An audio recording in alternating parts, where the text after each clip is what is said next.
shortly into the third day of Navaratri, and we will be celebrating Devi Rajarajeshwari. So let us now enter into the segment and understand who is Devi Rajarajeshwari, manifesting through the supreme consequences of Jagat Guru Mahasanatana, His Divine Holiness, Bhagavan Nithyananda Paramashivam. Yes, so as on the first day we celebrated Devi Rajarajeshwari, and on the second day we celebrated Devi Meenakshi. Today on the third day we will be celebrating Devi Kamakshi. And all of you in this program will be learning about the Navratri celebrations, the celebration of the divine feminine consciousness, about why the divine energy, Devi Parashakti, has incarnated again in modern age, and about Devi Parashakti. And you'll be learning the Supreme Pontiff about the Supreme Pontiff of Hinduism, Jagadguru Mahasannidhanam, His Divine Holiness Bhagavan Sri Nithyananda Paramashivam, who has incarnated, who is an incarnation of Devi Parashakti, and how you need to prepare yourself to experience His space inside you.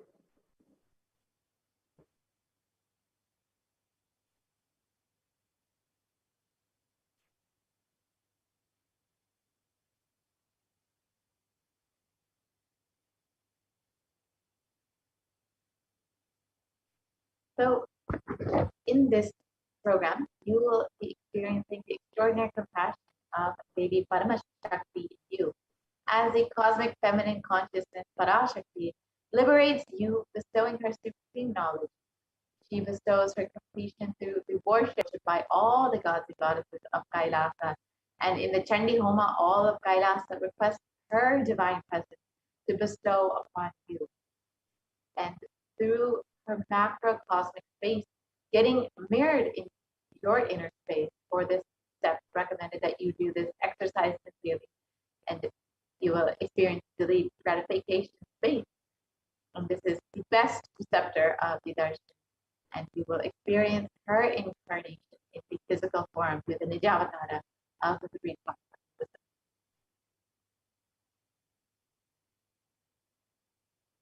And your course has its roots in the Hindu cosmology. So each segment is designed using the science detailed by our ancestors in the Kamikagama, Upanishads, the Brahma Sutras, and many more Shastras, of how to invoke deity energies into fire and incarnations. And ideologies, and the ideologies that you carry in the Manonmaya, the mind sheath, and the Vijnanamaya Kosha, the intellect sheath, are too important for this experience. Thus, each segment is designed to work on each kosha, recommended that you attend the complete program for the best experience.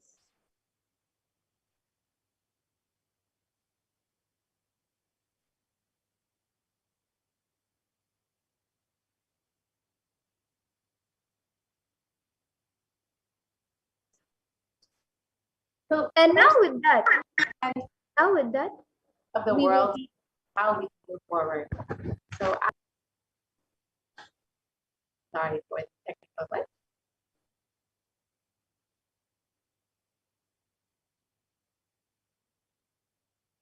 yes, so now with that, we will be moving to the next segment of this program where all of us will be learning more about the power manifestation. We will be seeing the live demonstration of the extraordinary Shaktis, divine powers. And about Devi Kamakshi, the one who we will be celebrating, the form of Devi who we will be celebrating today.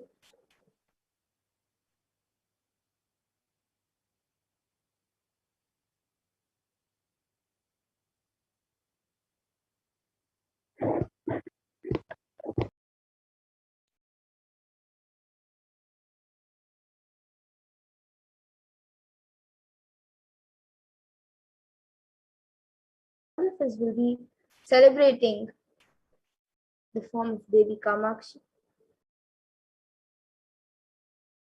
So in the Sri Devi Mahatmyam, it says, Ekai Vaham Jagat Yatra Dvitiya Ka Mama Para, which means I am the only eternal power in the world, which none else the second, and none else the second. So therefore, all these different alankaras and avatars are of Jagannatha. The Jagannatha takes the form of Devi Saraswati and bestows education and knowledge, takes the form of Devi Mahalakshmi and gives wealth, food, and much more. And she also takes the form of Devi Mahakali, Chamundi, during the time of destruction of incomplete people, takes the form of Durga Parameshwari to make her devotees to get rid of all the fear. She takes the form of Devi Meenakshi to bestow boons for career, leadership, and Devi Brahmacharani to heal from all mental disorders, and Devi Kamakshi to complete our relationships, and Devi Annapurni to bestow health and abundance, and Devi Rajrajeshwari to liberate us from natural calamities.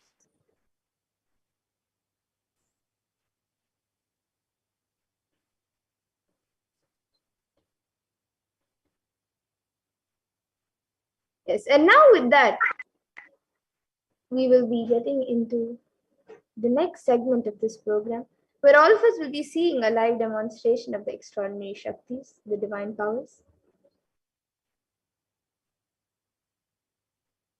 So today the Balasans, the Nithyananda yogis, and the initiated disciples of the Supreme Point of Hinduism will be manifesting Devi Parashakti.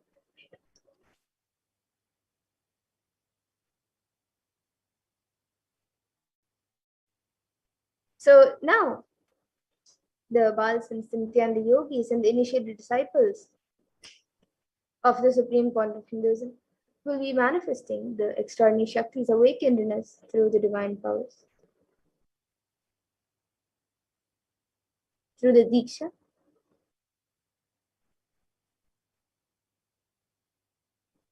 and in today's Bhava Samadhi Darshan, on this auspicious day of the third day of Navaratri, with all the rituals happening in the temple and with the live darshan that we all had just yesterday night, all of you will also be receiving the Nishani Shaktis, the divine powers. And all of you will be manifesting the following powers of third eye, which is seeing with eyes blindfolded, and various other powers through the third eye, with the blessings and grace of the Supreme Point of Hinduism. So all of you will be manifesting the following powers of third eye, which is seeing with eyes blindfolded, as well as many other powers, such as body scanning, remote vision, and much more. And those of you who might be wondering where exactly this, the third eye is a cosmic browsing center located between the brows, which upon initiation, one can effortlessly express powers through the third eye and see through the third eye just as you would with your two eyes. So now let us understand more about what exactly are Shaktis, how they manifest, and what is their source. So in the Vedagamas, the source scriptures of Hinduism, Paramashiva reveals in elaborate detail that every human being is hardwired to be able to manifest 463 plus extraordinary Shaktis, divine powers, and manifesting powers are described as a system, a method in the science for human beings to explore the ways, possibilities, and powers, and have access to various states of consciousness. And Shaktis manifest from the fundamental cognition that you are a divine and you need to manifest the divine, not that you are a man and you need to reach the divine. And many of you might be thinking, or you might have the idea that Shaktis and Siddhis are the same, but they're actually not the same. The difference between Shaktis and Siddhis are that Shaktis expressed from the space of enlightenment as a side effect of feeling connection with the divine and high integrity with the Guru, whereas Siddhis are on the path of enlightenment and are powers that manifest from tapas or penance for enlightenment. And the Shaktis of Paramashiva manifest through ordinary human beings in an extraordinary way after the initiation by the avatar and are permanent, whereas Siddhis are not permanent and may divert you from enlightenment. And the source of all these Shaktis, Paramashiva, is the primordial divinity in Hinduism, the ultimate reality and cause, which is self-effulgent, Swayam Prakasha, all-pervading, unchanging beyond time, space, form, and causality. And as the fundamental base of Avyakta, the unmanifest, and Vyakta, the manifest existence, he performs the Panchakritya, or the five cosmic acts of Shrishti, which is creation, Sthiti, which is sovereign rulership and maintenance, Samhara, which is rejuvenation, Throbhava, which is pulling out of delusion, and Anugraha, which is liberating grace for all living entities. And the next, here, all of us know, and the avatar of Paramashiva has come down. The Supreme Pontiff of Hinduism, Jagat Guru Mahasannidhanam, His Divine Holiness, Bhagavan Sri Nithyananda Paramashivam, has come down as the 1008th living incarnation and representative of Paramashiva and the reviver of Kailasa, ancient enlightened Hindu civilization nation and the great cosmic borderless Indonesia. And ever since the beginning of the civilization, the Sanatana Hindu Dharma has been a cradle of enlightened beings and highly advanced sciences. And it was where the science of enlightenment and powers was lived and taught as a lifestyle. And for the first time in modern day, the Supreme Pontiff of Hinduism is reviving these yogic sciences and transmitting it to the world at a record-breaking pace, which is never accomplished before.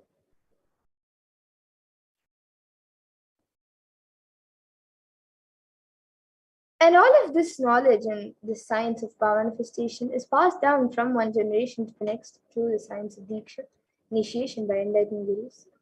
And Supreme Pontiff of Hinduism, being recognized as an incarnation at a very young age, was trained and taught these sciences to revive the initiations and knowledge repositories for billions to manifest the science of power manifestation from the disciplines of Vedanta, Tantra, Sri Vidya, Yoga and Yogic powers, Mantra Shastra, Siddha Vidya, science of Aushadha, Advaita, Bhakti Yoga, Paramashiva Jnana, and much more.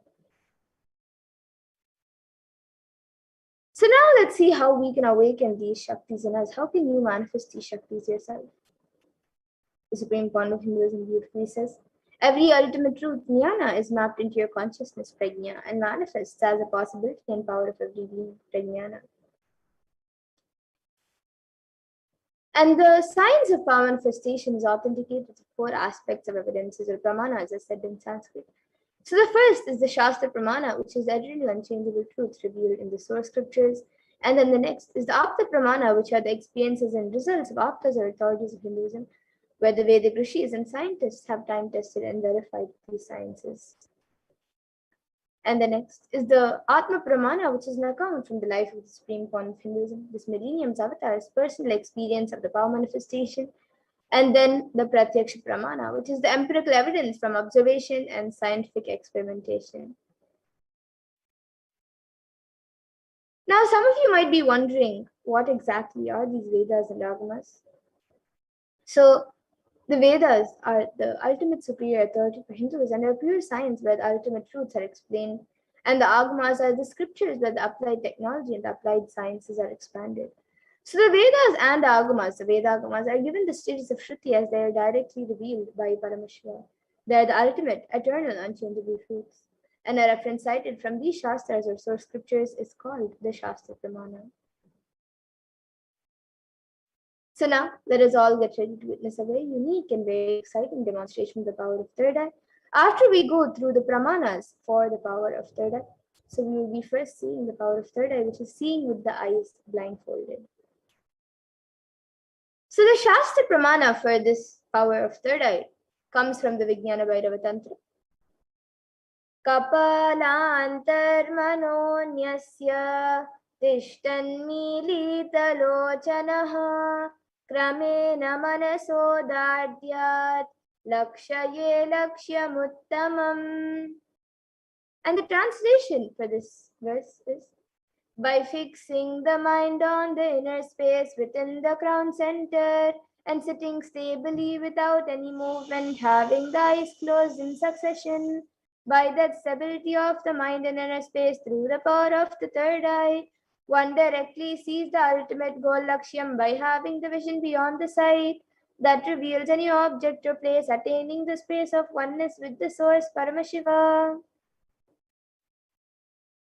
And the next is the Apta Pramana, where Krishna initiates Arjuna. Bhagavan Krishna says to Arjuna, Natu maam shakyase drashtu manenaiva swachakshusha divyam dadami te chakshuhu pashyame yogamaishwaram. So in this verse, Bhagavan Krishna says to Arjuna, but you cannot see my cosmic form with these physical eyes of yours. Therefore, I grant you divine third eye vision. Behold my cosmic opulence. So this comes from the Hindu Purana Bhagavad Gita, where Bhagavan Krishna initiates Arjuna into the power of third eye. And during the revelation of Bhagavad Gita, he initiates Arjuna into the power of third eye, so Arjuna can behold Krishna's Vishrupa Darshan. And this verse specifically is from the 11th chapter of Bhagavad Gita, which contains a description of Bhagavan Krishna's cosmic form. And further in this chapter, the description of Bhagavan Krishna's cosmic form is completely narrated by Arjuna as he sees Bhagavan Krishna through his third eye. And the next is the Atma Pramana. In Swamiji's own words, the first experience is that I was able to see everything around me, above me, the whole 360 degrees, 10 directions, below me, everything. I realized not only I was able to see, I was able to feel and experience all of that as me. And the next is the Pratyaksha Pramana. So all of you here can see study measures were done on the brain waves of the Supreme Point of Hinduism himself using a PET, a positron emission tomography. And it was measured that when the activity measured in the brain where the third eye is located and when in deep samadhi state, only the third eye region is active and almost 90% of the rest of the brain is at peace. So now, let us all get ready to witness a live demonstration of the powers of third eye, the live Sakshi Pramana.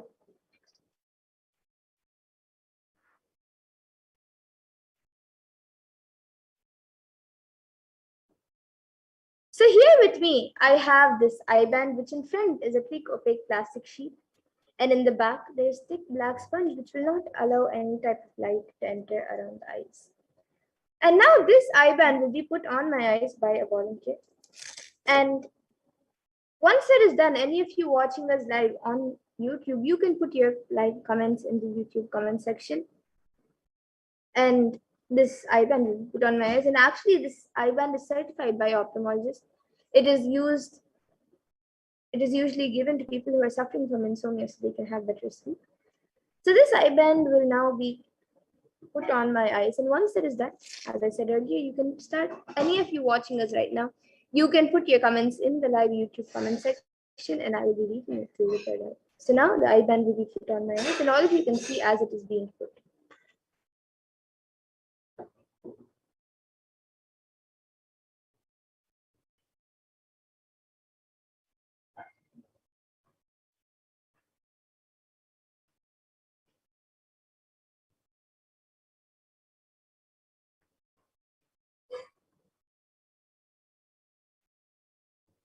It's a little tighter.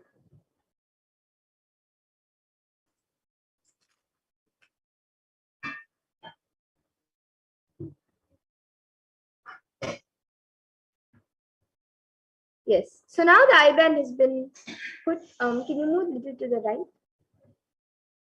Yes.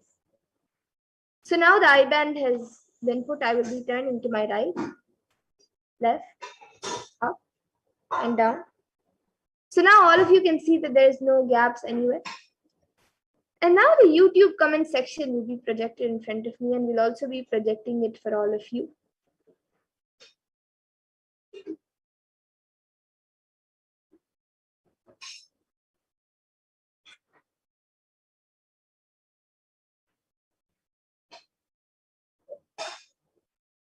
Any of you watching us live on YouTube, you can put your comments.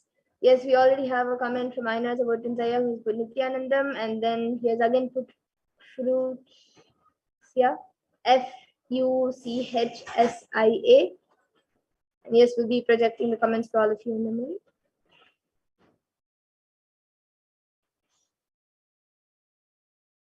And anyone else also watching us, even you can put your comments. It can be anything that you would like me to read.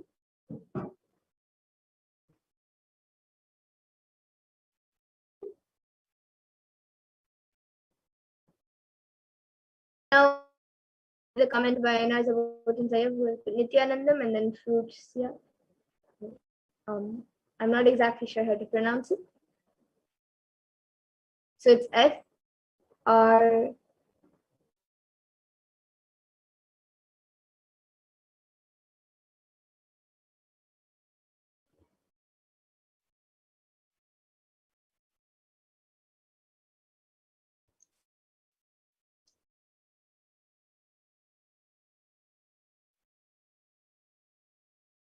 And Aina Zaya has now again put a comment saying Fluffy Cat went for a walk and made a friend.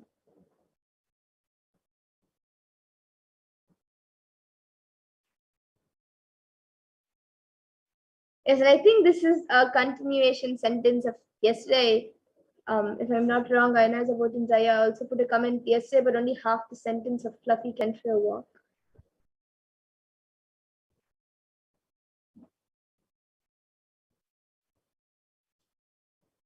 So today it's a longer sentence.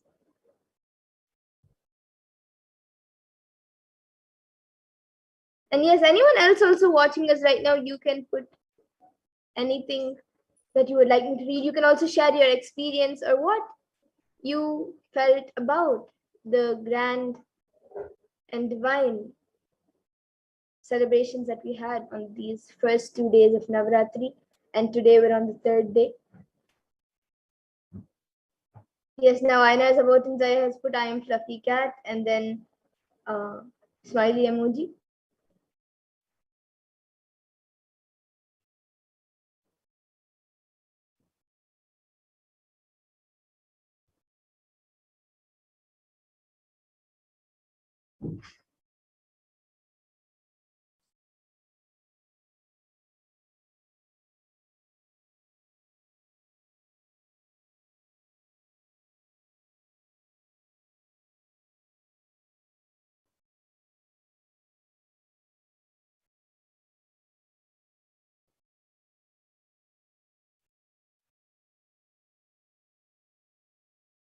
Yes, and anyone else also, you can put anything that you would like me to read. It can be a sequence of emojis, numbers, letters, words, sentences, a random sentence that does not make sense at all. And it can even be a mix of things. It can be a different language. It can be anything.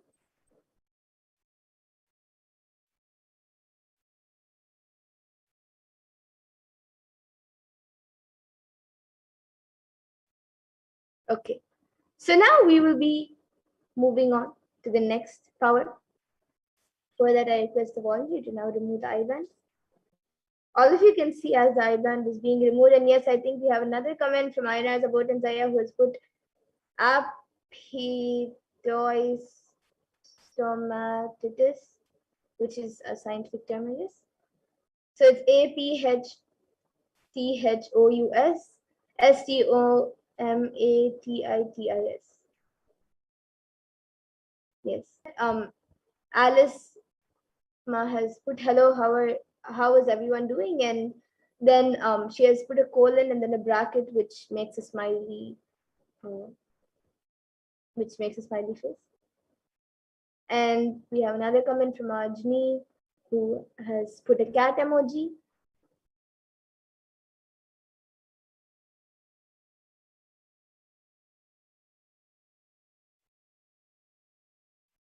Okay, would anyone else also like to put anything else? Okay. So now with that, we'll be moving on. I request the volunteer to now remove the I-band.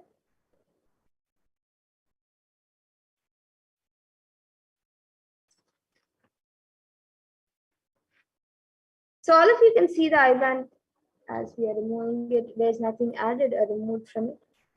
It's just as it was. And now we will be moving to the next power, the power of body scanning, which awakens the ability to scan in-depth illnesses, diseases, medically diagnosed issues in the body, whether it's physically, mentally, or emotionally. And the best part is that we can even scan a solution for the problem. So now we'll be going through the pramanas for the power of body scanning. So the Shastra Pramana comes from the Vijnana Bhairava Tantra. Swadehe jagato vapi sukshma sukshmatarani cha tattvani yani nilayam dhyatvante vyajyate para. And the translation for this verse is, in this verse, Bhagavan Paramashiva says, cognize deeply that from the subtle to the subtlest constitutive principles of your whole body, Swadeha, or of the whole universe, simultaneously consist of the essential reality, They are being absorbed in their source cause Paramashiva. By the experience of such restful awareness, one becomes complete from all thoughts, and the ultimate universal divine power, Paradevi Adi Shakti, is revealed, and supreme power manifestation happens. And the next, the Apta Pramana for this power, comes from the life of a Siddha whose name is Teraya. And Teraya was one of a prominent disciple of Agastya, and one day a man suffering from severe headache comes to Agastya for healing. Agastya then uses the power of body scanning and identifies the root cause of the headache. And he reveals that there is a small terai, a type of frog, sitting in the person's brain. Agastya immediately instructs Terai, his disciple, to perform an open head surgery and remove the frog. And once the surgery is completed successfully, the person is healed and cured of the headache. And the next is the Atma Pramana, which was revealed by the Supreme Pontiff himself on how he uses the power of body scanning. He revealed it on the 22nd of December 2019, paraphrasing his words. Only when I had the multiple compound hand fracture, I was forced to go for surgery and therefore for medical checkups related to that. At that time, we detected heavy metal quantity in my different organs. It was revealed that I had been poisoned without our knowledge.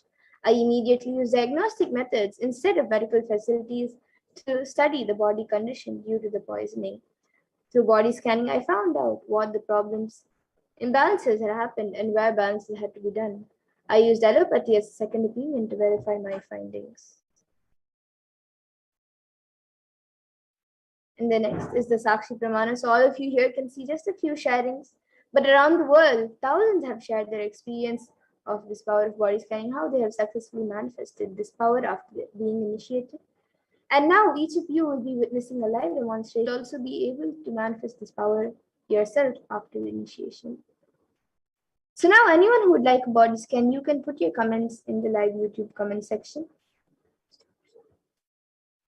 And we will be doing a body scan for you.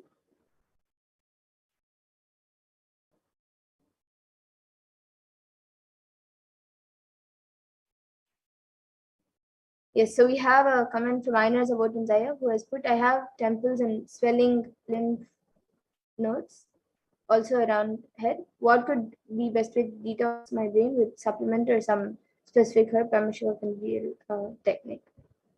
And yes, Ayana will be scanning for you. And Ma Alice has also asked for a scan. Yes, Ma, I will be scanning for you also after Ayana Zavotanzaya.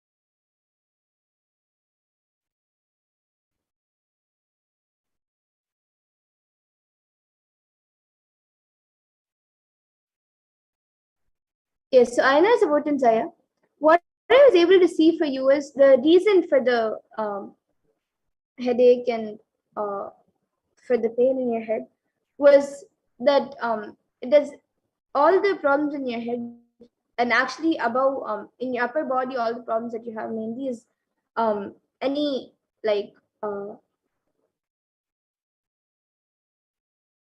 any consistent pain kind of thing that you're having or shooting pain that you are having anywhere in the upper body is actually due to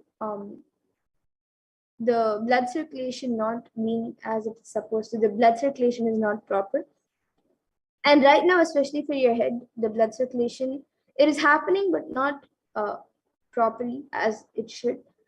So the solution that I was able to see, what Paramashiva revealed, was that every day you should start doing at least half an hour of yoga and 10 minutes of pranayama. You can do Trinetri Kumbhaka or any other pranayama which you are comfortable with.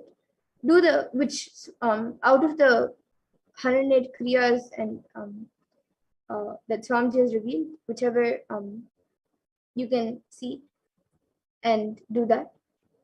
do that at least for 10 minutes, do a pranayama for 10 minutes, yoga for at least 30 minutes.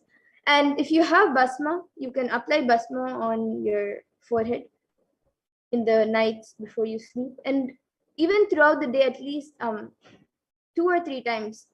Even if in the middle of the day you forget, in the morning and the evening, apply a little bit pure coconut oil on your temples and just let it be there.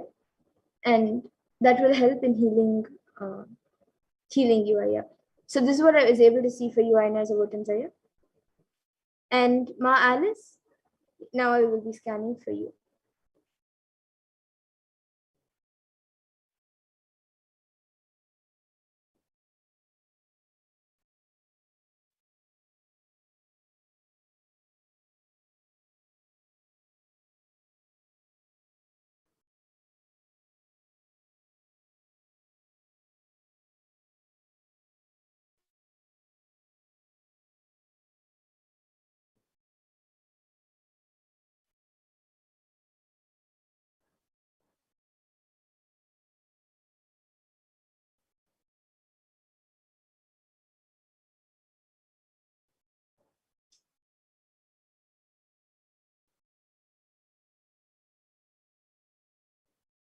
Yes, so Ma Alice, what I was able to see for you was that both in your legs and your hands, I was able to see that your skin is getting little dry. And also, I was able to see that recently something, you hurt your hand, or you your hand has gotten a little bit sprained, and you're having often you're getting some pain in your hands. And the solution that I was able to see for this was just sit in front of an Atmurti or sit in front of a picture of Swamiji, and just you can, if you have an Atmalinga, you can keep the Atmalinga on the hand and just sit for some time chanting the Mahavakya. If not, just sit in front of Swamiji for some time with the declaration to heal your hand. Request Swamiji to heal the hand in your entire body itself, and chant the Mahavakya a few times, and you will see that you will be healed. And apart from that, I was also able to see some white particles in your stomach, which I was able to see it will get cleansed by itself. It is not any major issue, but you also have it by itself, it will go, but to get it out faster and to keep your body more clean, I was able to see that you should drink jeera water. So jeera water with little few pinches of turmeric. If you drink that, it will when it's hot itself. So just drink that, and that will help in cleansing the stomach. So this is what I was able to see for you. And for some reason, I was also actually able to see horses, which I was able to see horses, which after that I couldn't see anything. I was actually able to see horses. So if you're able to relate to something, and this is what I was able to see for you. And Aina Zavotin Zaya has asked, what is the root cause of the restricted blood flow happening in me? Yes, Aya, what I was able to see it is only because of lots of it is just because of lots of the toxins getting accumulated in the body and getting stuck everywhere and getting accumulated in few places. It is when you cleanse the body, automatically it will start happening. And so when you do the yoga, the pranayama, and when you do the solutions, I was able to see that your body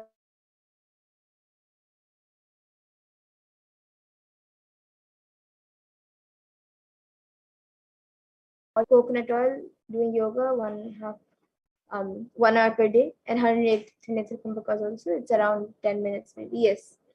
And Ma Alice has also gone back saying, thank you again, beautifully manifestation. I was joking about adopting a horse and keeping it in my apartment. Oh wow. Okay.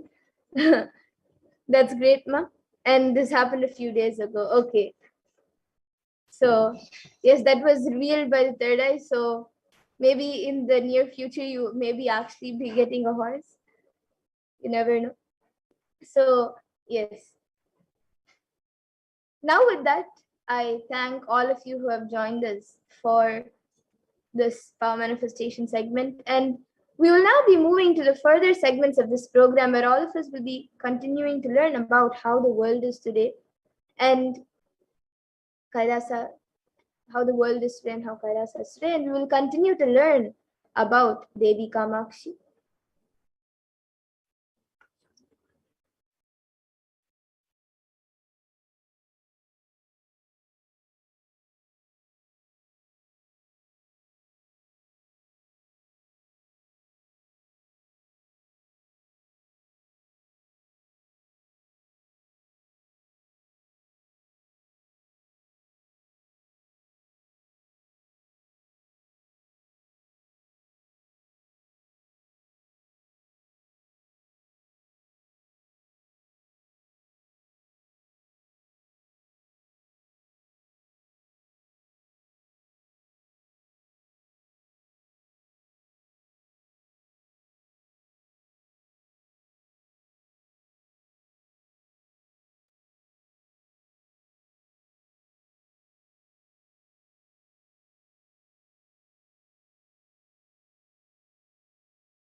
Yes.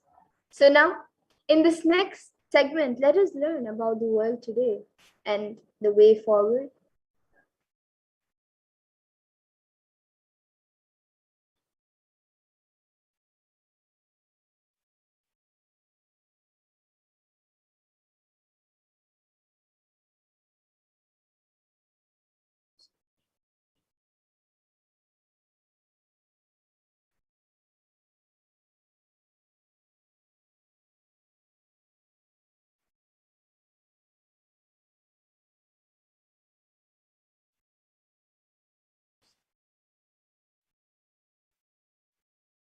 Hmm.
Yes, we apologize for the technical glitch.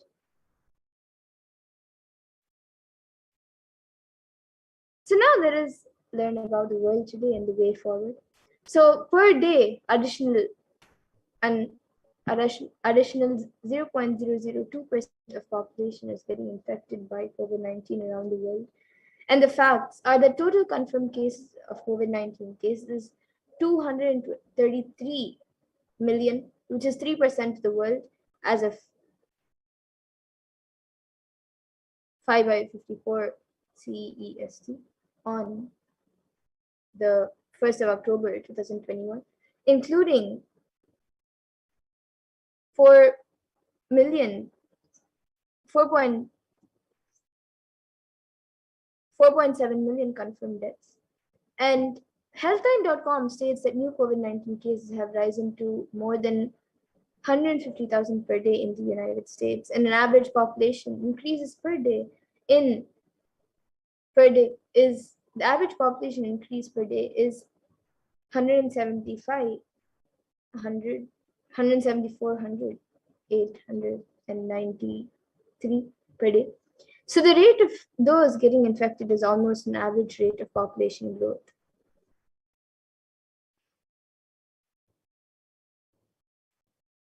And the total confirmed COVID-19 cases is about 3% and rising daily at all times. And so in status quo, the world population is to decline in 170 years. That's only 3 generations ahead. And as it says, the total confirmed COVID-19 cases is 3% of the population and is rising continuously every day. And the vaccination not known to be the solution or available at any time for the world. An average deaths per day is 126,000 plus 126,500 plus at 0.562% of the world. An average deaths per year is 44 million plus, and it is growing each day. And if we just say, for our understanding, that population growth per day and the death rate are moving at the same rate, we are looking at human civilization decline in the next 3 generations. So here you can see the need of a global solution that works across all national policies. So you can see the situations by the WHO regions. So you can see it in America, in Europe, in Southeast Asia, in the Eastern Mediterranean, then the Western Pacific, and in Africa. And according to the United Nations, a new scientific report from the Intergovernmental Panel on Climate Change warns that we are on a crash course towards catastrophe if global temperatures are allowed to rise, and the window to slow or even halt some of these worsening impacts is rapidly closing.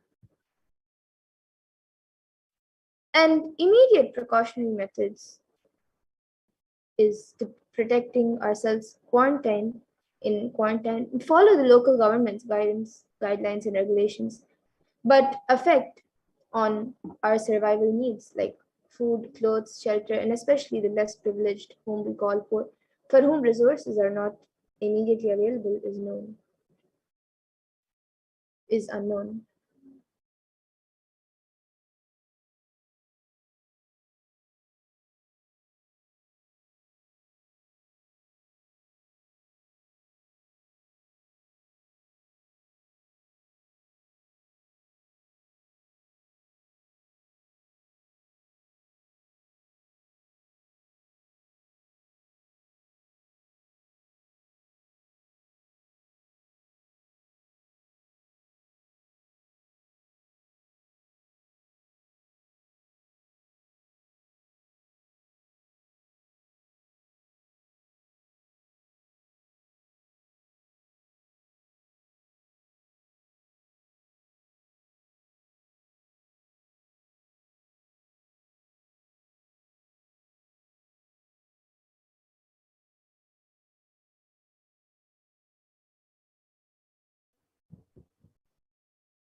And the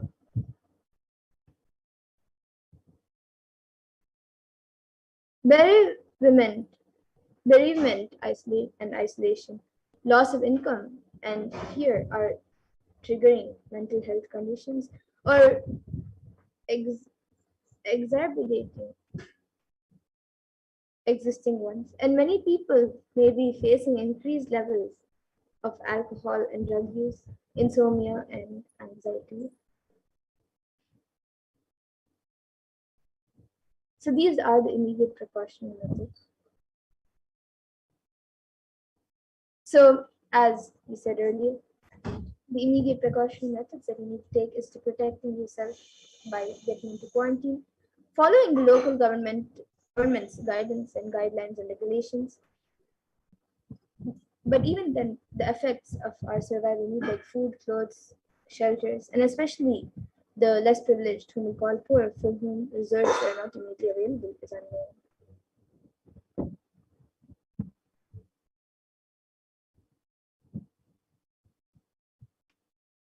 So what is the karma that caused COVID-19?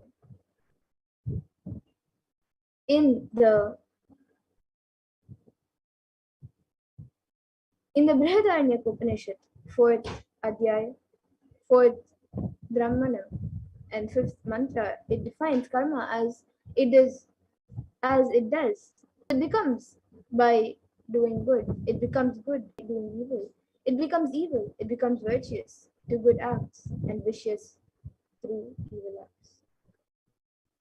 And the verse says, Yata kari tata bhavati sadhu bhavati papakari bhavati punyena karmana bhavati papa papena.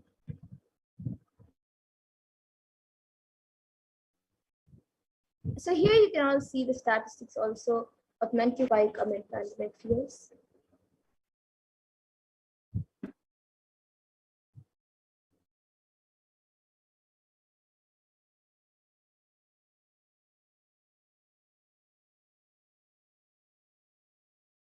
COVID-19. So 83% of wild mammals have become extinct, and stopping the idea that whole planet Earth belongs to only human race.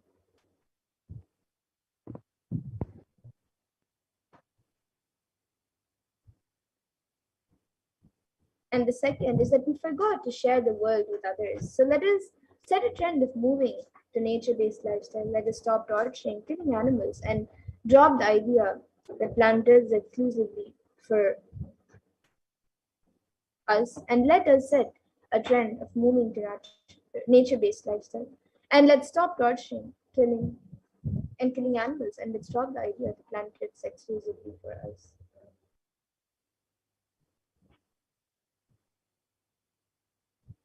And let's talk about when you kill animals, when you keep livestock and kill animals, not only you disturb the environment, you disturb the ecosystem by releasing so much of the suffering. And here you can see fresh water used for producing 1 kg of food. You can look at how much fresh water is used. Over 15,000 liters of fresh water is used for beef, and compared to tofu or any plant-based food, which is less than 5,000. So almost all animal-based food is more than 5,000. So any meat is more than 5,000, well over 5,000 liters just to produce 1 kg of food, versus all plant-based food is very much less than 5,000 liters of water just to produce 1 kg of plant-based food. So you can see how much of a drain of resources meat-based products are.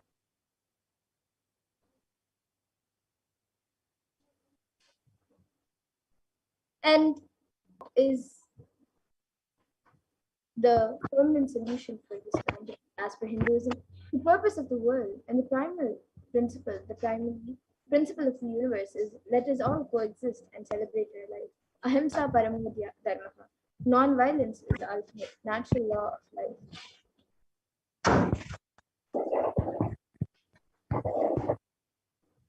So let us stop that from anger, lust, greed, pride, jealousy, and delusion. Aparigraha, asteya or himsa, the lifestyle of non-stealing, living with minimal things and non-violence. So every crisis that humanity faces, Hinduism has found solutions, and Hinduism is the religion which has seen at least 5 complete wiping out of planets, wiping out of the civilization. And we have the knowledge, we have recorded and documented every time when the civilization is wiped out and how it is rebuilt.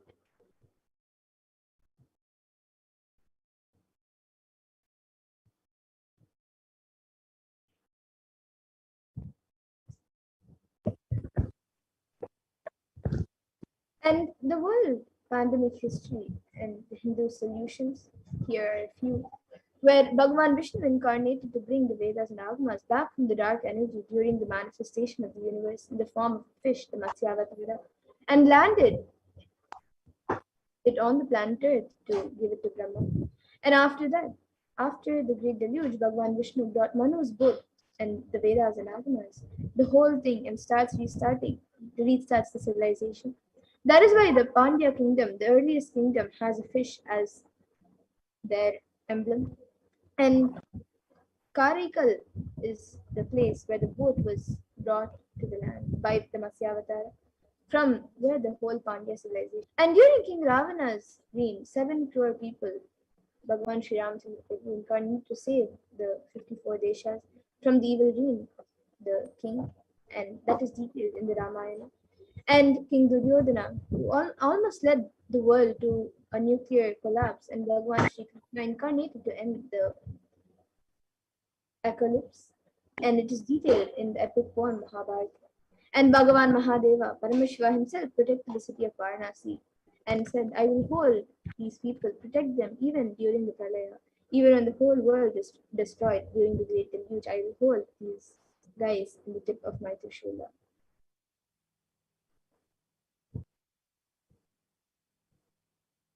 And in the Upanishads, the rishis celebrate the happening of the incarnation who comes down to liberate people from crisis. And it comes from the Taittiriya Upanishad, chapter 3, the Bhriguvali, section 10.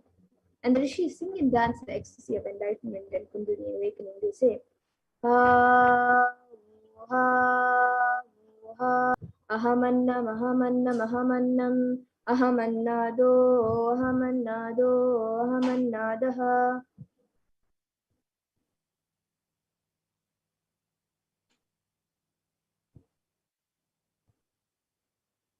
And the ultimate consciousness happens again and again as Acharya, as Guru, and as incarnation.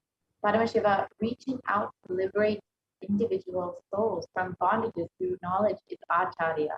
Paramashiva reaching out to individual souls from the bondage, free from the bondage through initiation, Shaktipada and Shaktinipada is Guru.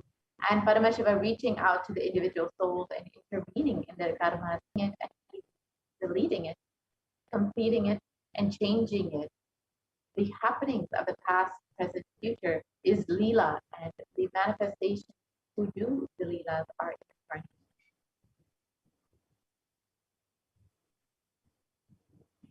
And the ultimate consciousness happens again and again as the Acharya Guru and as incarnations. So in the Bhagavad Gita, Bhagavan Krishna, who is an incarnation of Bhagavan Vishnu, also promises, Yada yada hi dharmasya glanir bhavati bharata abhyuktanama dharmasya tadatmanam shriyamaham, which means whenever there is a decline in real consciousness, the collective unconsciousness increases. To establish the righteousness of the eternal consciousness, the science of I myself appear millennium after millennium. Sambhavami yuge yuge.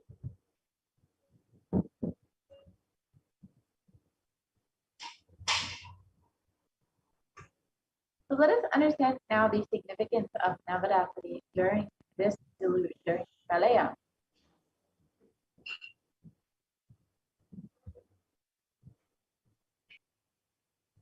And so let us first invoke Devi Parashakti for refuge from all foes. So in the Devi Paramashakti, so Devi Paramashakti in the Devi Mahatmya portion of the Markandeya Purana gives the boon to all beings. Ittam yada yada bada danavota bhavishyati tada tada vatiryaham karishyam yari samshayam. So this comes from the 11th chapter of and verse 55. And the translation is, whenever trouble arises due to the utterant demons, I shall incarnate and destroy the foes.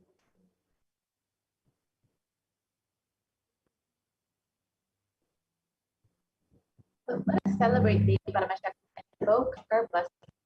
Devi Paramashakti is the Devi Mahatmya of the Markandeya Purana gives the boon to all beings, and whoever with a concentrated mind shall pray to me constantly. With these hymns, I shall without doubt put down every trouble of his. May this poem of my glories quell all epidemic calamities, as also the three natural calamities. And the Navratri is the divine feminine consciousness, Devi Parashakti, who received the Agamas, and Bhagwan Vishnu, who made the Agamas as the software for the whole universe to restart the civilization. Both the divine energies are celebrated for these auspicious 9 days.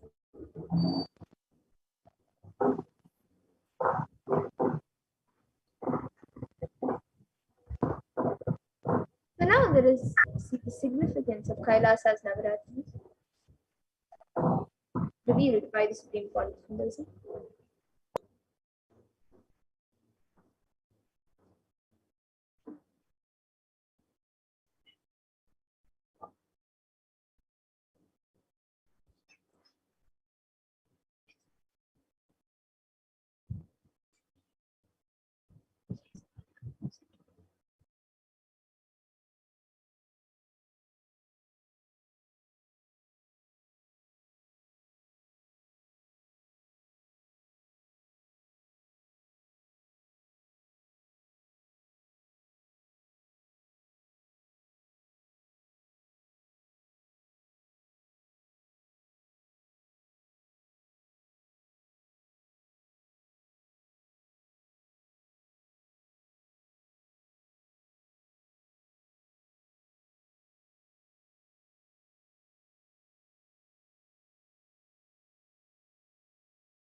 Yes, and we apologize for the technical glitch.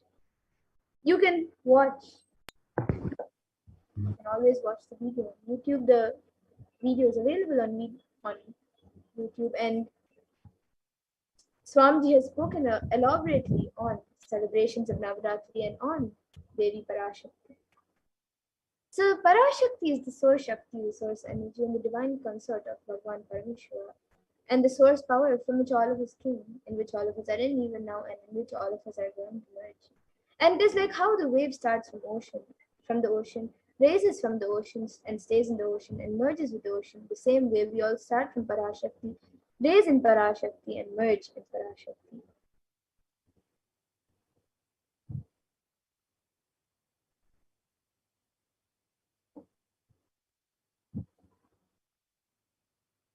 And in the Netra Rahasya, chapter 1, verse 25, there's a verse that says, Tadojas स्वौजसां सर्वं शाश्वतं ह्यचलं ध्रुवं साममे च पराशक्ति शक्तियुक्ता स्वभावजा. And the translation is, it is like my own life-filled energy, Viryam, my own self-knowledge, indeed my supreme space. It is the essence of all Viryam, the strongest of the strong, certainly and without any doubt. It is the ojas of all ojas, the perpetual eternity itself, which is immovable and established from me. She is known as Supreme Icha Shakti, one with Parashakti, born from my own nature, endowed with all powers.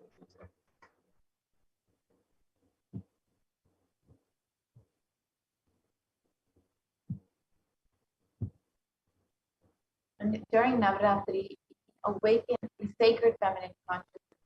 Only feminine energy can be given the word sacred, because when it is awakened, it does so much in your system. It is something to do with the inner quality.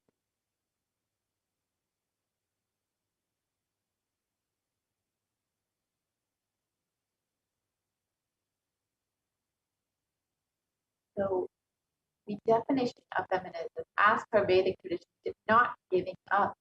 So you can awaken the sacred feminine consciousness inside of you during this Navaratri.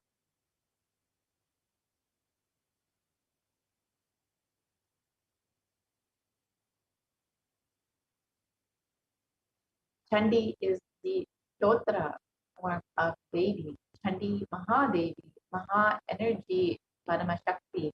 The verse from Chandi describing the glory of the divine feminine consciousness.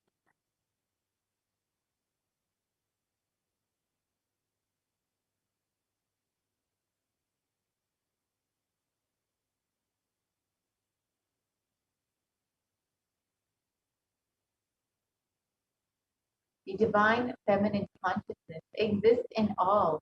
Whatever exists, Sarva Bhuteshu Matru, in the form of the ultimate creativity, mother, and who is residing. Namaste, namaste, namaste, namo namaha. I bow down, I bow down, I bow down, I surrender. It's amazing. It's amazing, Stotra.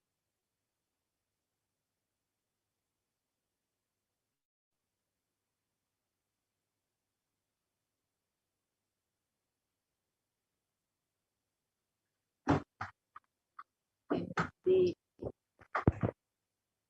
During the Chandi Homa, recite the Devi Mahapurana to give to experience enlightenment. And the Vedic tradition, in the Vedic tradition, there are two literatures, 700 shlokas, which can directly give you enlightenment, the experience of enlightenment. One of these 700 shlokas is the philosophy of the Bhagavad Gita, is linguistic in its importance. And you can understand and try to practice it. The other 700 shloka is the technique, the chandi, the saptashati, which can directly lead you to enlightenment just by reciting it. Its phonetic importance is you can experience it just by reciting it.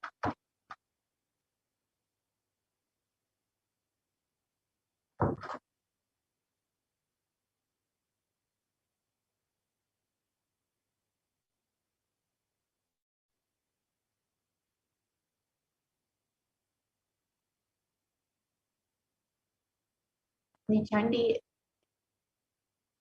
Homa is the hologram of the Vedic tradition. All the Hindu Sanskrit literatures, the Vedic Sanskrit literatures, if you put them together, it will be at least 10 million. At least 10 million shlokas means crores. If all the 10 million were lost except this 700, this Chandi, the verses on the sacred feminine energy, the whole tradition will be revived.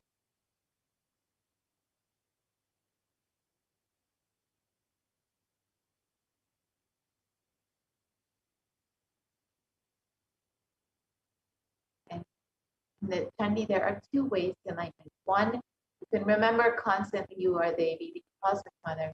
And two, you can recite whatever you can. The sounds of sacred Chandi, the 700 verses. And these are the two ways you can experience a big transformation in your life. And Chandi has enlightened masters, all enlightened masters worship Devi. So, for example, Ramakrishna says very beautifully, Shiva is Brahman, but Devi has the key to reach the Brahman. Unless she opens, nobody can reach. Unless she opens, nobody can reach. Very beautifully, he describes like a house key. Even though husband is the owner, he doesn't have the key. It is hanging in the hip of the mother. Either you need to fall at her feet, at the feet of the mother, or maybe the son, small kids who are already near the mother. They can go and have the right to remove the key from the hip.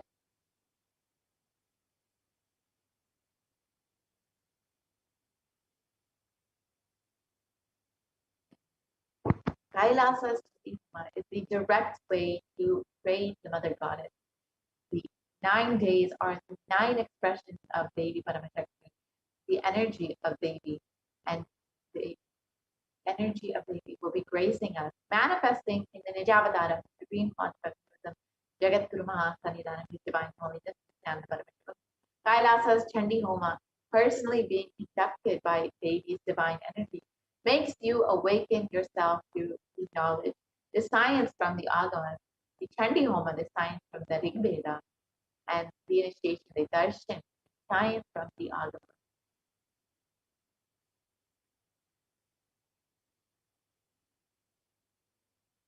And during Kailasa's Chandi Homa, you can burn all of the negativities in your life in the Chandi Devi Bhakti. When Chandi Devi kills the Rakshasas, she frees us by destroying our own negativities. And you can chant the mantra Om Aim Chamundaye Viche Vaha.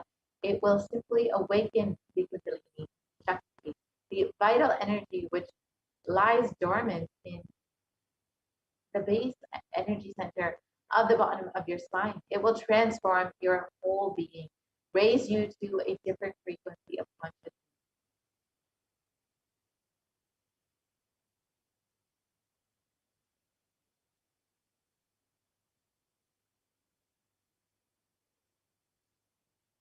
Sorry for the technical. Yes. Now, we all learned how the world is today and how Kailasa and Hinduism is providing the solution. So now let us learn more about Devi Kamakshi and what Devi has revealed in the Devi Mahatmya. Let us now learn about Devi Kamakshi, the form of Devi who we will be celebrating on today, on the 3rd day of Navaratri.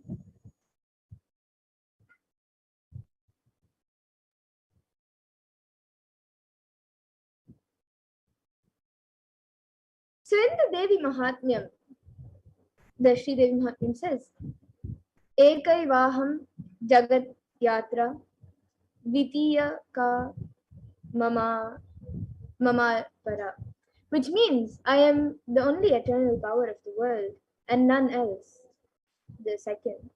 Therefore, all the different alankaras and avatars are Jagannatha, and that Jagannatha takes the form of Devi Saraswati and bestows education and knowledge, takes the form of Devi Mahalakshmi and gives wealth and food and much more.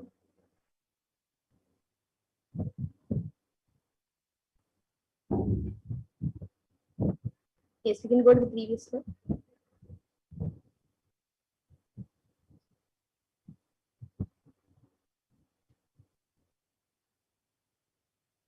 We can go to the previous slide.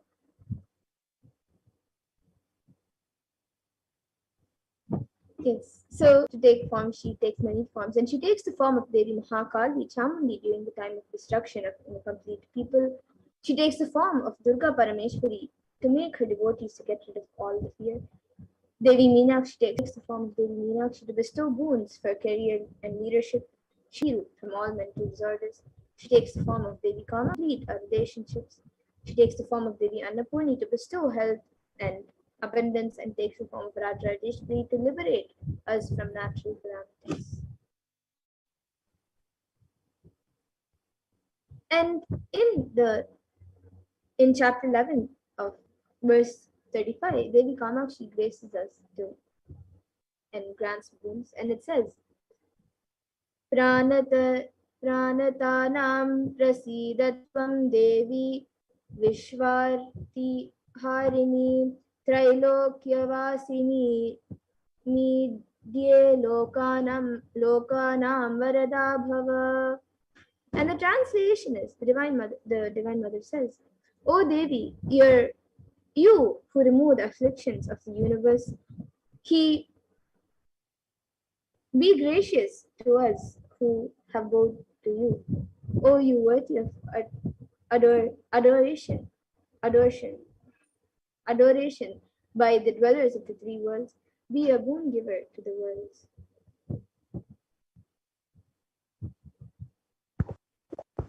Devi Kamakshi brought the signs of enlightening the world. Devi Kamakshi's Jiva Samadhi is in Kanchipuram. She came down and did tapas towards Paramashiva and became enlightened. Kamakshi's presence in Kanchipuram still radiates the highest sensitivity. You can worship Devi Kamakshi, awakening the sacred feminine consciousness in each every one of us. And this is the oldest mother worship tradition. And there's beautifully, it tells in the Kamakshi Stotram, Shrinkaratmaka Varna Matra Patanandriyam Shriyam Tanvitam Chinmataram Bhuvaneshwarim Anudinam Viksha Pradana Kshamam Vishwa Ankhauga Nivarinim Vimalinim Vishwambharam Matrikam Kamakshim Paripurna Chandravadanam Vande Mahesha Priyam.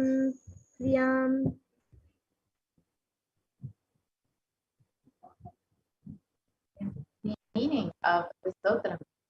Salutations to Devi Kamakshi, whose nature is expressed by the syllable "di," by reciting which the powers of Aindri and Shri spread forth.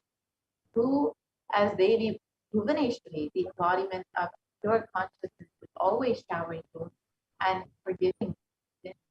Who, as the all-bearing mother of the world, the stainless and pure, keeps off the sins of the world from the hearts of the devotees, whose face shines like the full moon. We extol Devi Kamakshi, the beloved of Shri Mahesha.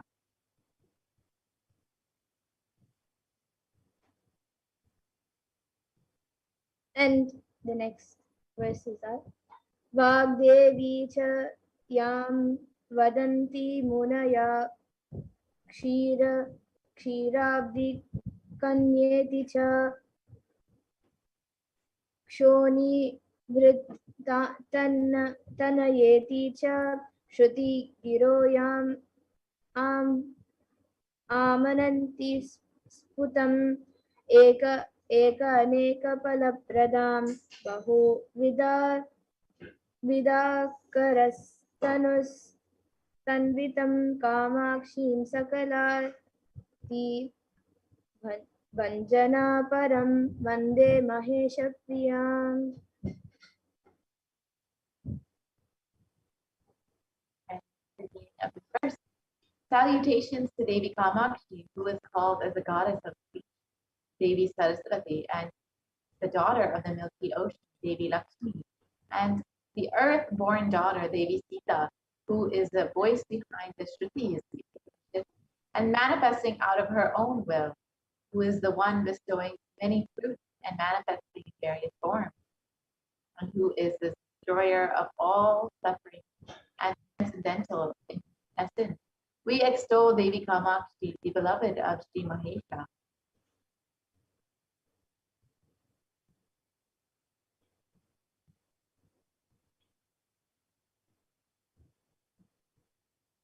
And the next verse says, Kanta Kama Dudakari Indra Gamana Kamari Vama Angaka Anga Ga Kayas Kalita Kalitavatara Shubhanga Kasturika Charita Charchita Kampa Tilra Prasala Muta Mula Nilaya Karunya Kalol Kalolini Kalyan Nani Karoti Me Bhagavati Kanchi Puri Devata.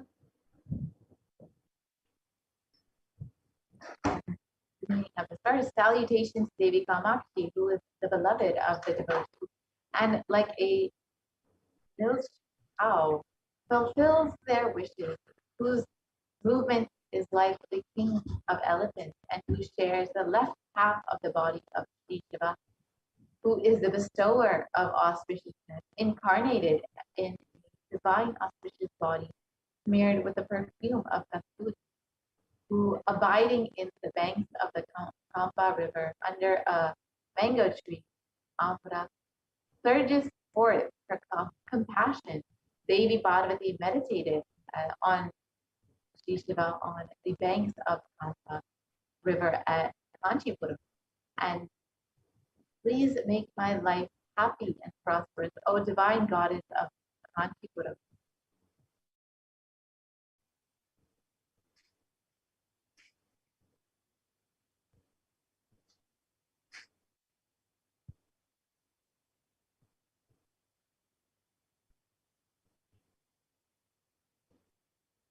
Yes, you can go to the next.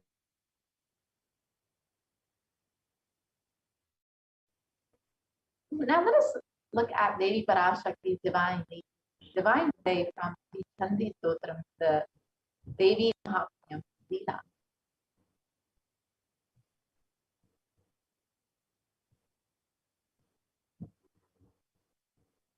So today let us meditate on the Leela from the Devi Mahatmyam, where Devi incarnates to save humanity when greed befalls.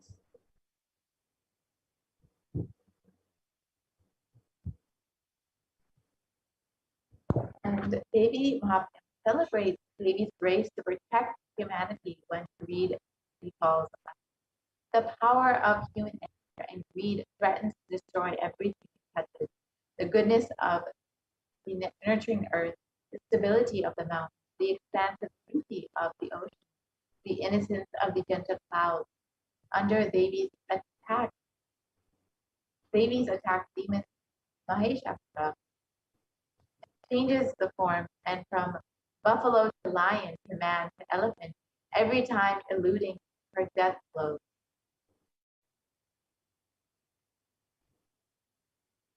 So like Mahisha, we go through life dissatisfied, often agitated, and sometimes full of rage, and the causes of our misery change over time. One day it's this, and the next day it's something else, and so it goes. Until we can pin down the root cause, our discontent cannot be overcome. And like Maheshasura, that cause his loath to reveal itself. And Maheshasura represents more than monumental rage. Because anger is one of the passions that afflict our human awareness. The others are lust, greed, pride, jealousy, and delusion. Let's analyze each of these now. Lust or desire in general is a longing for gratification. We want something. Why? Because we feel something is lacking. We always feel weak.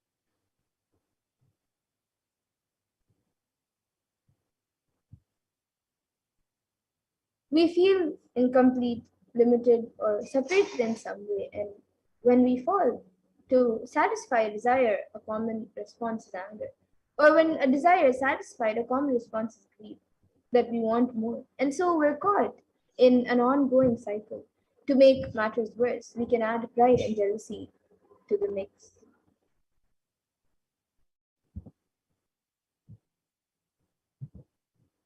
The root cause of our inner existential discontent and our outward conflict is the feeling deep down inside of us that we are limited, separated, and incomplete. We mistakenly identify with the limited ego, when in fact we are the limitless Atman.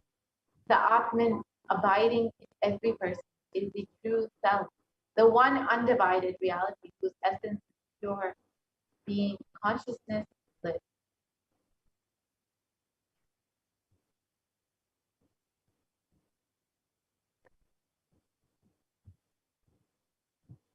And in the 8th and 9th chapters, it says, and in the verses it says, salutations to the Devi, to the Mahadevi, salutations always to her who is ever auspicious, salutations to her who is the primordial cause and the sustaining power. With attention we have made obeisance to her. And the 10th verse also says, salutations to her who is terrible, to her who is eternal. Salutations to Gauri, the supporter of the universe. Salutation always to her who is of the form of the moon and moonlight and happiness itself.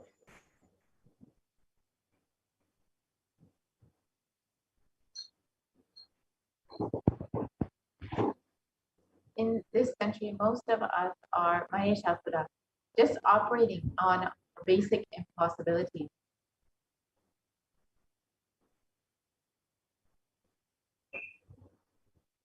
Most of the decisions that we make, we take thousands of decisions unconsciously in a day, whether it is thinking or talking or doing. It is done unconsciously without awareness.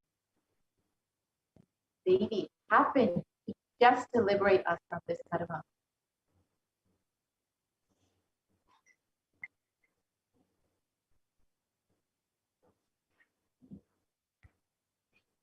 That is the reason that we are not able to connect the cause and the effect of things that happen in our lives. We always think we have been dished out unfair results. We are blissfully unaware that it was we who caused the effect. We made it happen by way of unconscious living and ended up incurring more karma.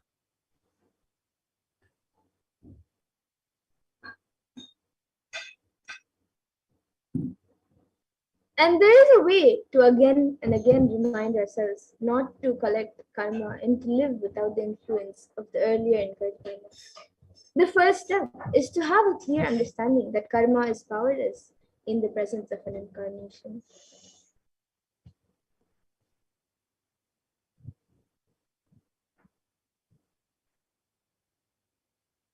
Somewhere this karma chakra needs to be broken, and you need to be given a new energy, inspiration, understanding, and possibility. If you are always stuck with this action result cycle, you will never ever be given a chance to taste the possibility. Possibility, taste the possibility can be given to you only when the divine intervention happens in your life. Mahadeva intervenes in your life in the form of Guru. He assumes the form of Guru just to liberate people from the Karma Chakra and give inspiration, joy, bliss, and cause miracles, and ultimately to give enlightenment itself.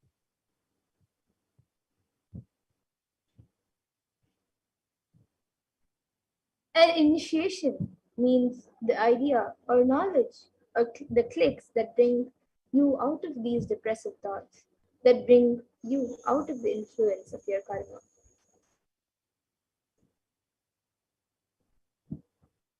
The Supreme Quantum of Hinduism, Jagat Guru Mahasanidhan, His Divine Holiness, Bhagavan Nithyananda Paramashivam, is the Nijavatara of Devi Parashakti herself.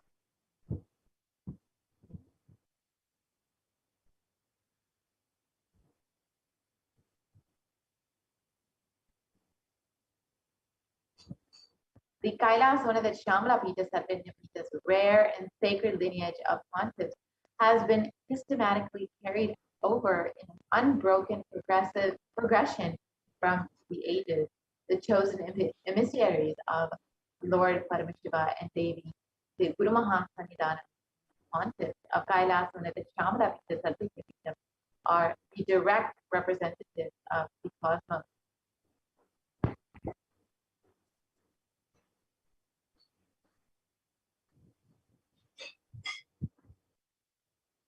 And on the 27th of April 2012, Srila Shri Nithyananda Paramashivoham was formally appointed as the 293rd Jagat Guru Mahasanidhan, the Guru Mahasanidhan of Kailash under the Shyamala-Pita Sarvanya, and is the lawful successor, descendant, and inheritor, invested with all the powers, duties, obligations to perform the rituals, spiritual, religious, and customary rites vested in the Kailash under the Shyamala-Pita Sarvanya, and has been reviving its spiritual, religious, and linguistic epicenters to its original glory.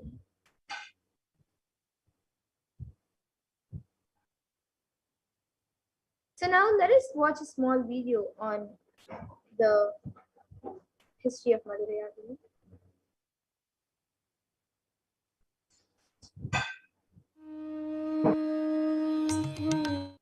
Ancient temple town of Madurai in southern India boasts of a 2,500-year-old history of spirituality.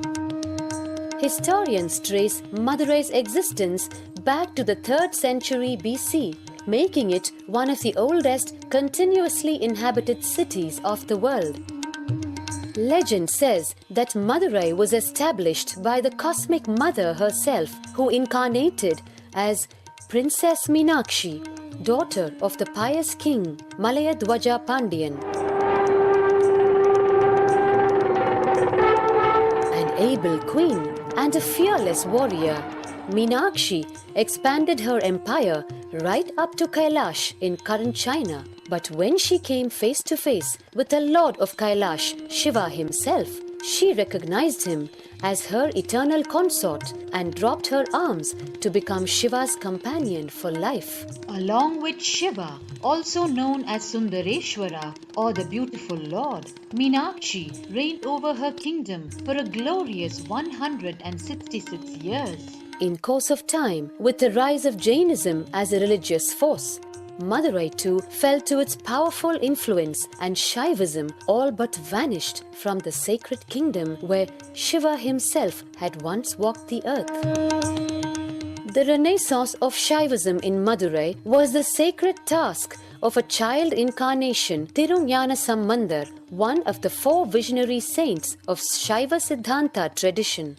The story goes that as a baby, Tirunjana Sambandar was once nourished by the milk of enlightenment from the cosmic mother herself. This child prodigy arrived in Madurai to effortlessly defeat the learned Jain monks with his wisdom, healing powers, and spiritual prowess, and restored Madurai to her beloved religion, Shaivism, by reviving the ancient Madurai Adinam and the Meenakshi temple, which had fallen to desolate ruin. Madurai Adinam is today the world's oldest living Hindu organization, with a recorded history alone spanning a glorious 1,500 years and an unbroken lineage of illustrious pontiffs to this very day. Over the centuries, Madurai Adinam has been patronized by the likes of Tipu Sultan, Robert Nobili, and the poet saint Vallalar. The pontiff of the Madurai Adinam is known by the title Guru Mahasannidhanam and inherits the responsibility of carrying forward the traditions of Tirunjana Sambandar's sacred work.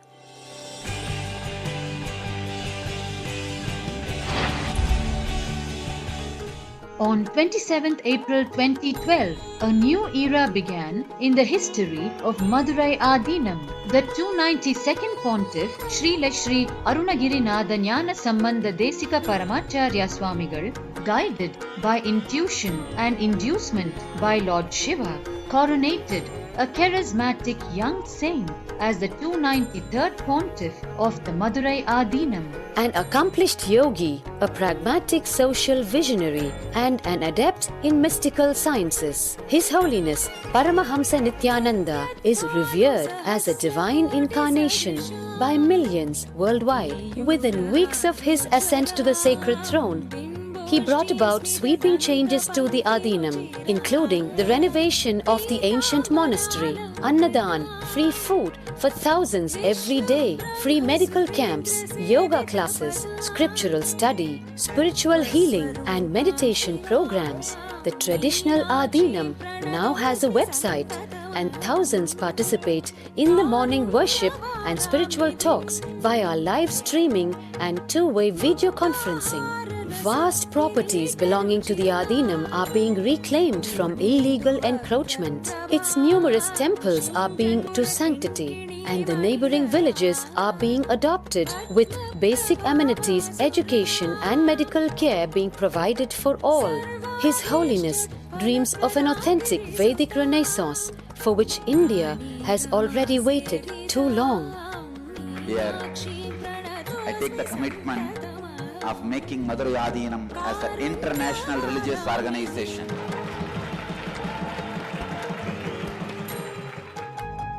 We will fulfill all the responsibilities of Madurai Adinam, make Hindu tradition, Saiva tradition alive, revived, lived, celebrated all over the world.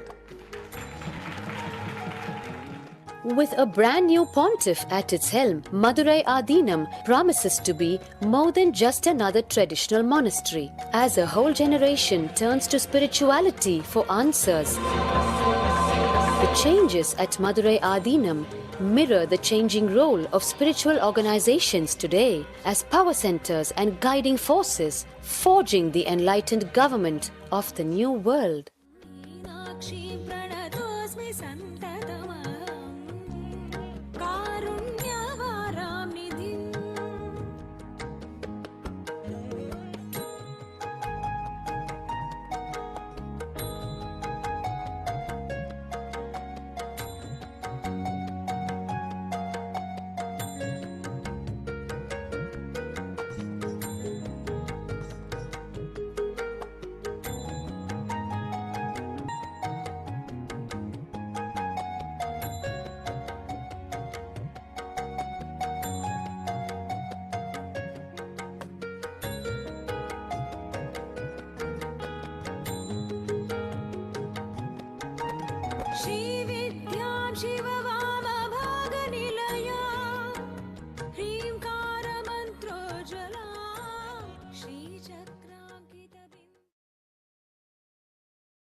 Sorry for the technical glitch. Be right back with the slides.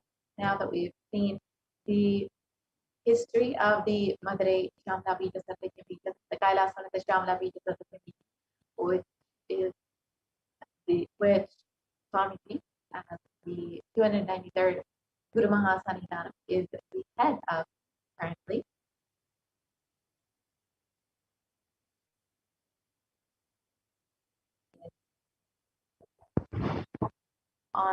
The 292nd Pontiff of Madurai, Sri Arunagirinatha Jnana Sambandha Desika Paramacharya Swami, is the predecessor to the Supreme Pontiff of Hinduism in the esteemed Guru-based tradition of the kingdom, the Kailash and the Vadashanta Shamala Pita Satyam, the Madurai Adinam. In 2012, the 292nd Guru Mahasanidhanam had the divine vision of Bhagavan Paramashiva, and Devi Meenakshi, who instructed him to coronate the Supreme Concept as his successor, the 293rd Guru Mahasannidhanam. This historic record of Madhuri Adinam introducing the successor of the Supreme Concept of the Jagat Guru Mahasannidhanam is divine Bhagavan Nithyananda Paramashivam. Watch that video now. This is a test for Monday.com's new product, Monday Work Docs. Test number 1, the typing test. So let's see.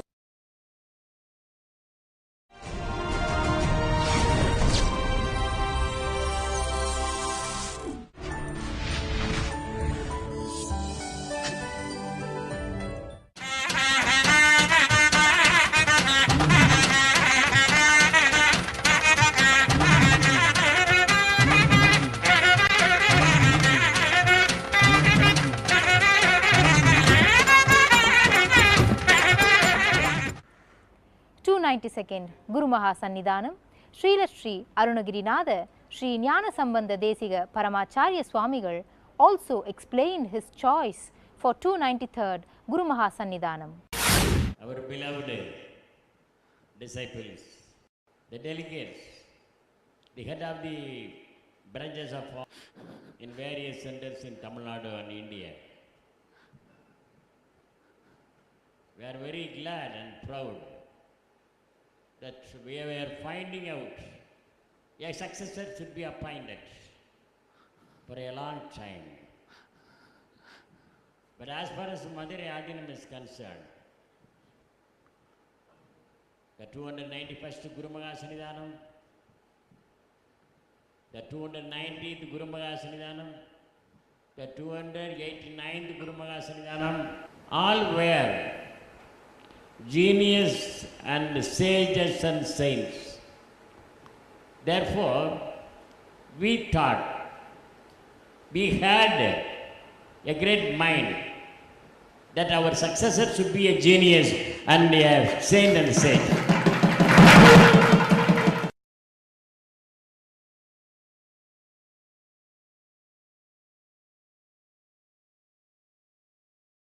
Devi, God has given a very powerful, youngest, youth, and a vital person for my successor.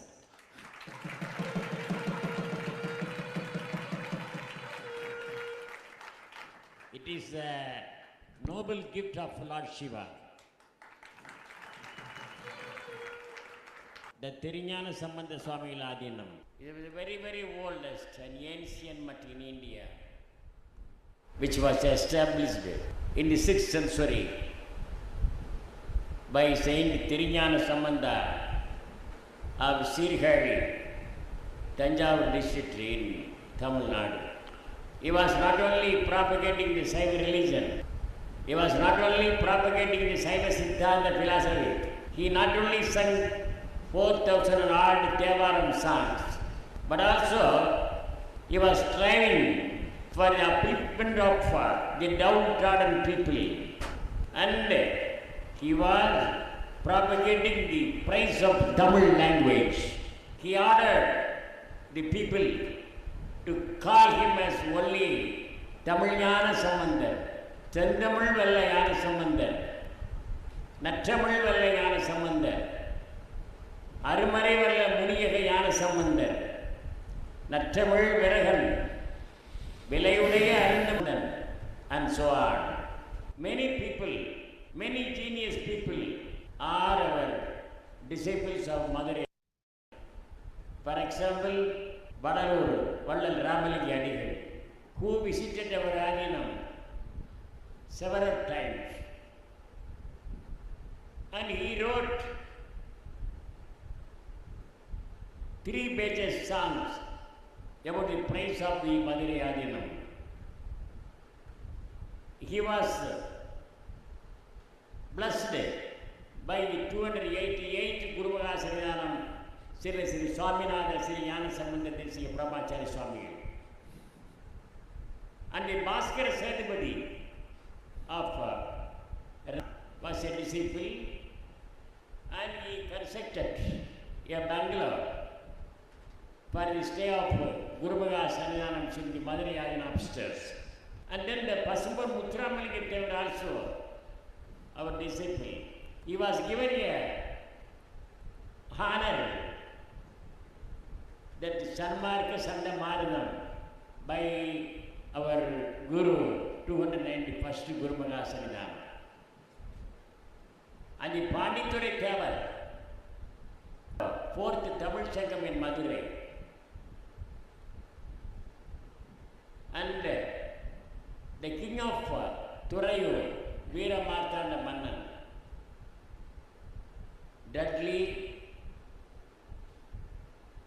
a Governor General of London, was our disciple. And so many people, Mananmani and Siddharanar also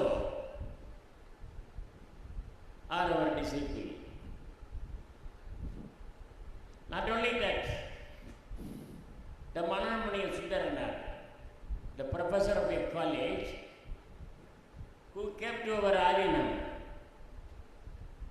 and wrote a book entitled as The Age of Thirignana Sambandha. In that book, he mentioned that Thirignana Sambandha of Sirgadi, Tanjavur district, is not only the founder of this mutt.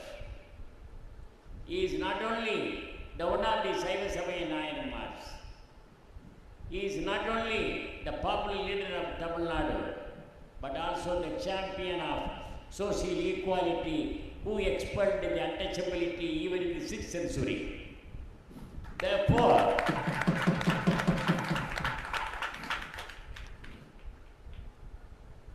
our 293rd Guru Maga Sannidhanam, Sri HDH Nithyananda Paramashivam is also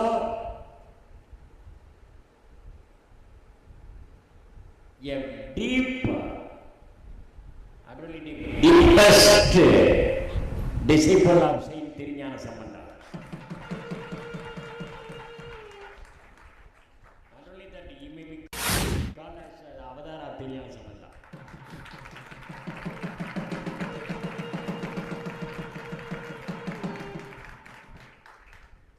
The 292nd Guru Maga Sannidhanam and the 293rd Guru Maga Sannidhanam are all ambassadors to the Almighty Lord Shiva. Appointed by the eternal government. Appointed by the eternal government. That is Lord Shiva's government.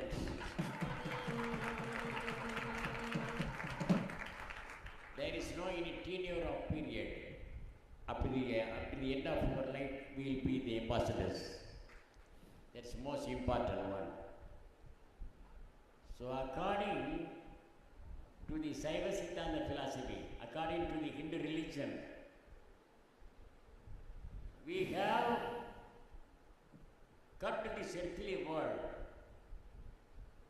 with an impartial judgment of the Almighty God for what we have been doing before in our previous birth. God has made him as 293rd Guru Maga Sannidhanam according to his past karma done by him in his previous birth. Our beloved people, our eyes are opened. Our eyes are opened. But we are unable to assess what will be happening the next moment. The decision of the coronation of the 293rd Guru Maga Sannidhanam is also a decision of the Lord Shiva. Actually, it is not in our hand. It is not, it was not, it is not. in the hands of the 292nd Guru Maha Sannidhanam, but it is absolutely left to Lord Shiva's activities, action. God has selected a dynamic person for me.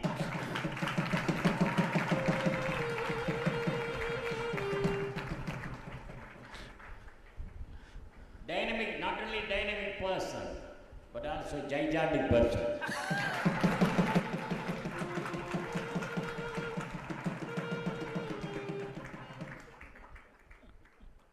The young chap, a greatest propagandist of Hindu religion in this world. The one of the 100 famous Hindu leaders among the 100 Hindu leaders, the great leaders, Sri Paramashivoham Nithyananda Paramashivam is one of the grand leader in Hindu religion. Not only that, is a spiritual word, a living people is Nithyananda. One of the living person, one of the living dignitary, one of the chief representative of this Hindu religion. It is recorded in America. London. In all countries, in London, you see, we have great connection in between the Madurai Adinam and the England. The 289th Guru Maha Sannidhanam was honored as Rao Bahadur by the British government. In that connection, Sri Paramashivoham Nithyananda Paramashivam has been given living people in the Hindu religion by the London government, London people. It is proud, not only proud for the disciples of Dhyanapedam, not only the proud of the delegates of the Dhyanapedam, not only the proud of the Saiva Siddhanta disciples, but also for the whole Tamil people. The one of the 100 most spiritually influenced personalities. Watkins Mind Body magazine, Esoteria magazine in London, it has published this news.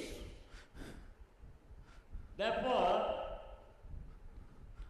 our beloved Atmans, you are all here.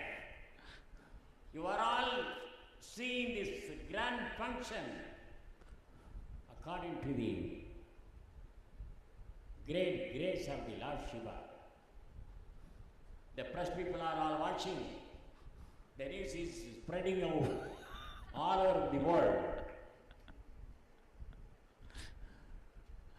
It is the action of Lord Shiva. The 293rd Guru Maha Sannidhanam, we have coronated him as a Pidadipati of Madurai Adinam.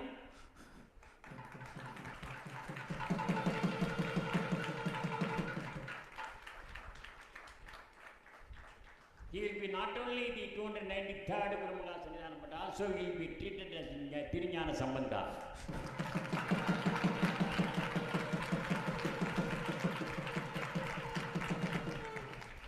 It is the traditional, customary rules and regulations of the Madurai Adinam. According to Saiva Siddhanta philosophy, everything is preordained, predetermined, pre-resolved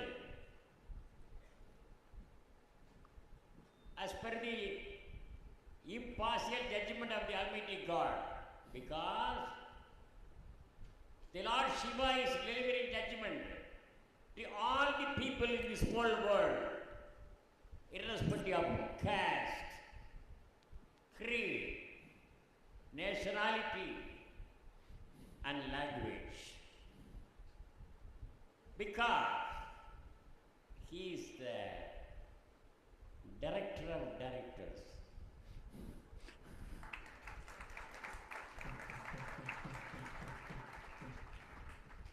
He is the doctor of doctors. He is an engineer of engineers.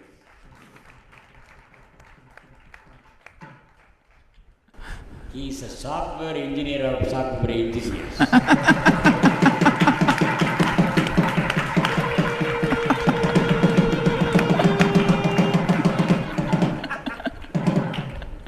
He is a prime minister of prime ministers.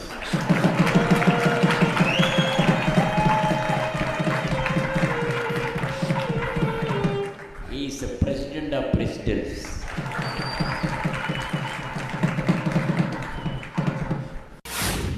He is the actor of actors.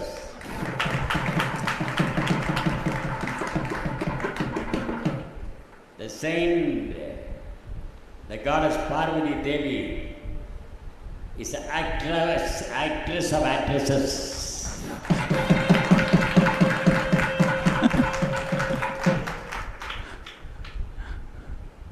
He is the Gurumaga Sanidhanam.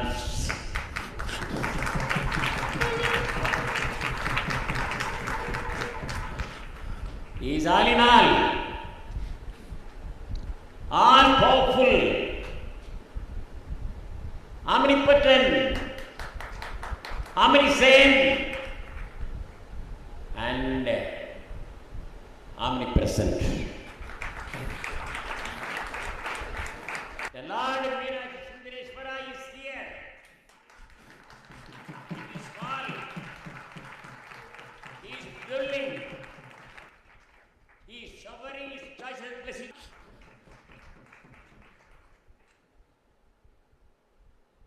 But how to prove the existence of the Lord Shiva and the goddess Parvati? I shall give you an example. This is called mic in English. Tamil Oivangi Karuvi. How it functions.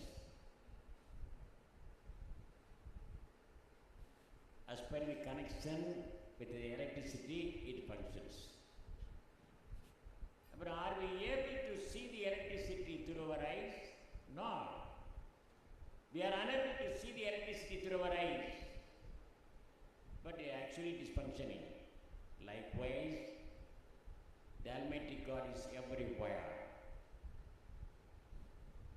He is beneath us. He is before us. And He is above us.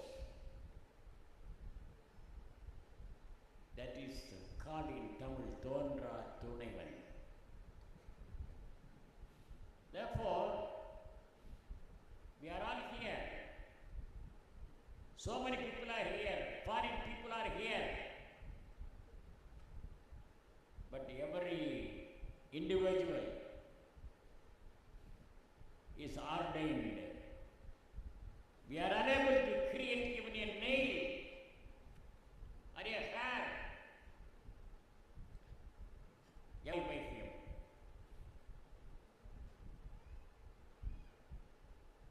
We cannot make our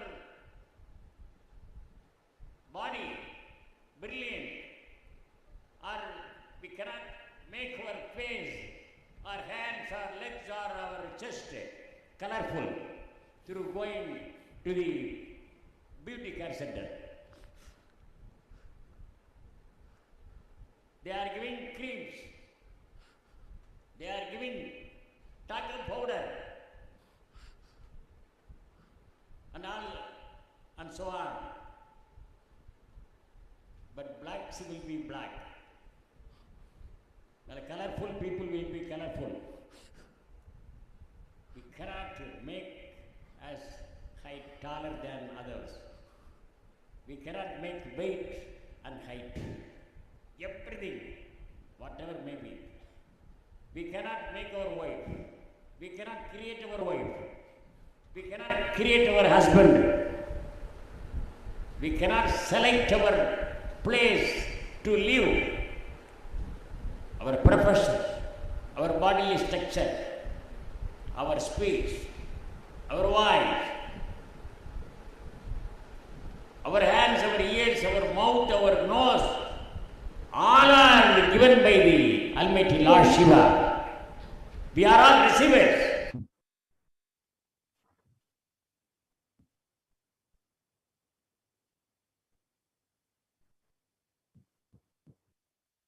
And in this video, we saw the 292nd Guru Mahasanidhanam of the Kailash Nithyananda, the predecessor of the Supreme Panchavakkya, explaining how he recognized the Supreme Panchavakkya as the incarnation of Paramashivoham himself, and had the divine vision of Paramashiva and Parashakti, who instructed the Supreme Panchavakkya to be coordinated as his successor.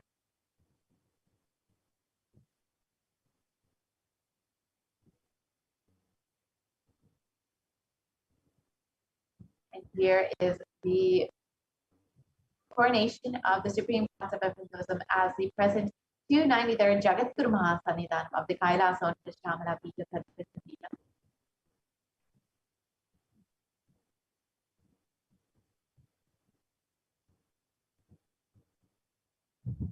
And here you can see a few more pictures of the coronation of the Supreme Court of Hinduism as the 293rd Jagat Guru Mahasanidhanam of the Kailash Nithyananda Paramashivam.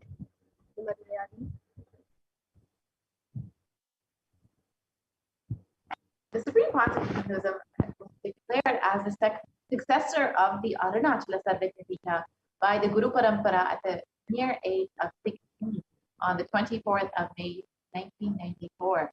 And in this parampara, started with Yogi Yogananda Puri, and then Ishak Swamigal and Mata Vibhudananda Puri for Kupamal, and finally the Supreme Panchavakkya himself, who is successor of all.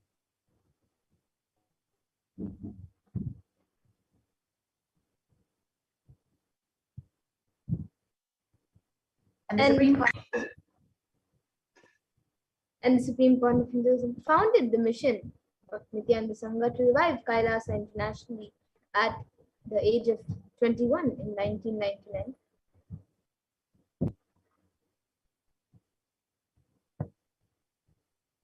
And Supreme Panchavakkya founded the Adi Kailash Sarvajñapita at the mere age of 24 on the 4th of November 2002. You can see the Supreme Panchavakkya performing the rituals to inaugurate the Adi Kailash Sarvajñapita.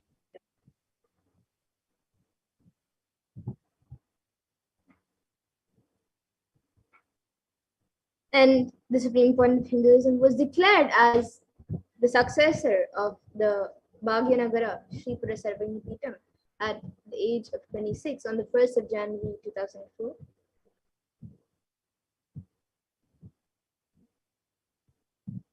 And the Supreme Panchavakkya is the incumbent emperor of the Suryavamshistan Savrajam of the Suryavamshi lineage at the age of 26 is declared and coordinated as the emperor of the kingdom.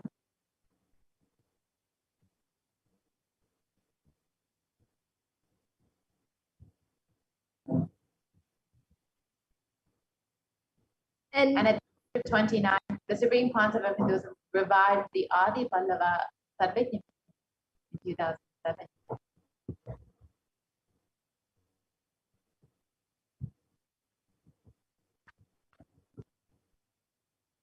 And the Supreme Court of Hinduism at the age of 30 was coronated as the successor of the Kashi Sarvajñapitam in 2008.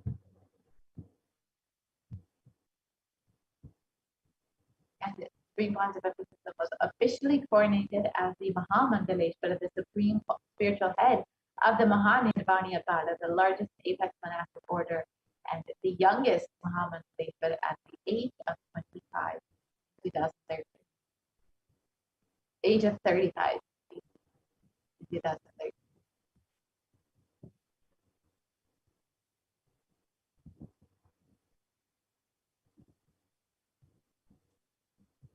And the supreme point of Hinduism was declared as the Acharya Mahamandeleshwar of the Attalaka, the oldest monastic order in Hinduism, and which was established by Mahavira himself.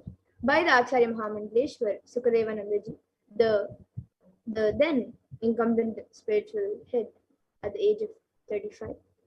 So at the age of 35, the supreme point of Hinduism was declared as the Acharya Mahamandeleshwar of the Attalaka.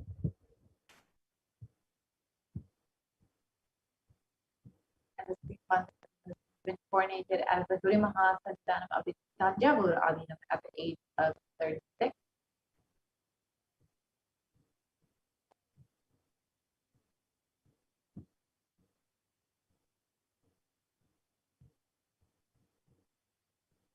And at the age of 36, in 2014, Swamiji was coronated as the Guru Mahasantanam of the Tiruvarur Adinam.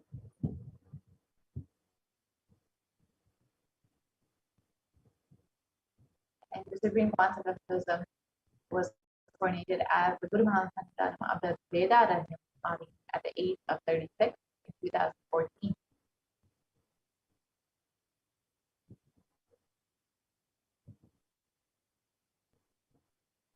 And the Supreme Pontiff of Hinduism was also coronated as the Guru Mahasanidhanam of Dharmamukti Swargapuram at the age of 37 in 2015.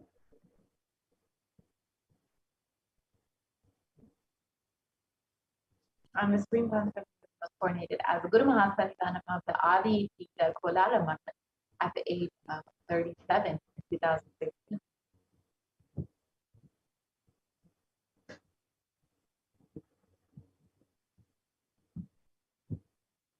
And the Supreme Pontiff of Hinduism was elected as the Supreme Pontiff of Hinduism by a congregation of over 1,000 Hindu pontiffs, leaders, at the age of 36 in 2016.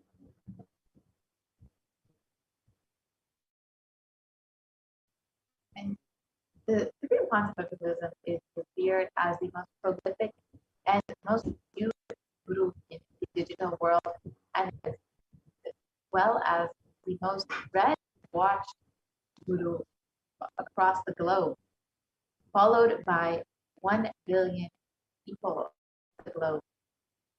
Prolific, most viewed guru in the digital world, and he is read and watched by millions around the world, and thousands of people follow the Supreme Pontiff of Hinduism as the teacher of Hinduism.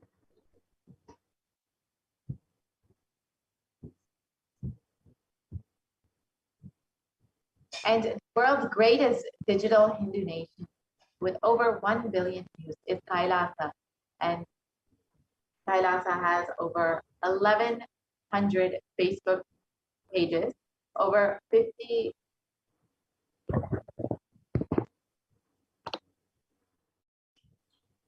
websites, 102 Instagram channels, and 70 initiatives, 458 YouTube channels, 128 Twitter channels, and 12 web TV channels, and has enriched over 1 billion lives digitally and has enriched over 1 billion lives digitally as well.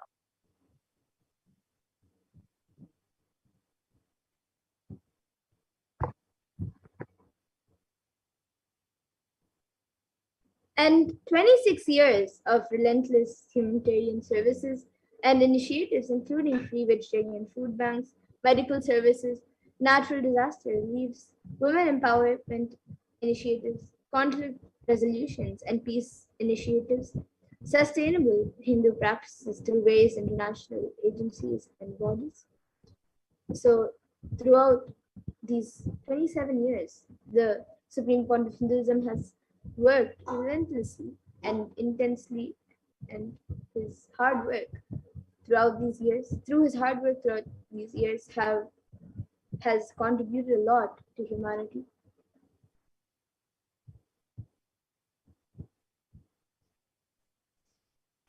And the global initiatives led by the Supreme Concept of Hinduism include authoring over 300 books, 10,000 articles in 3 languages, English, Tamil, and Sanskrit, which have been translated into over 50 languages with over 1,000 titles. These are all freely available online for any access.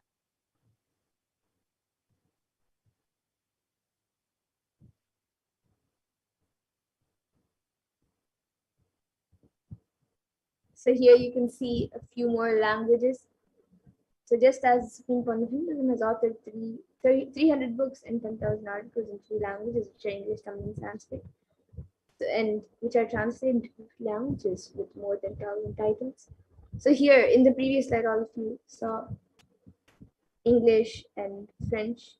So here you can also see the Tamil books and then the books in Spanish as well.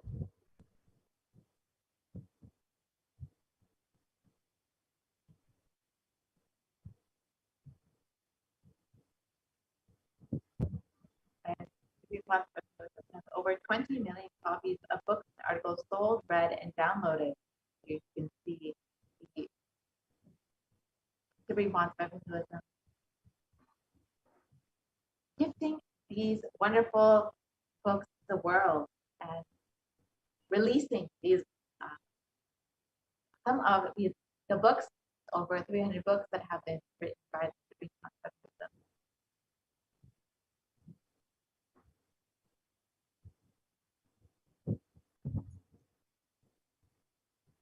And the Supreme Court of Hinduism has established the largest Hindu library with over 1 million books, 1 million palms of scriptures, and over 20 million digital books.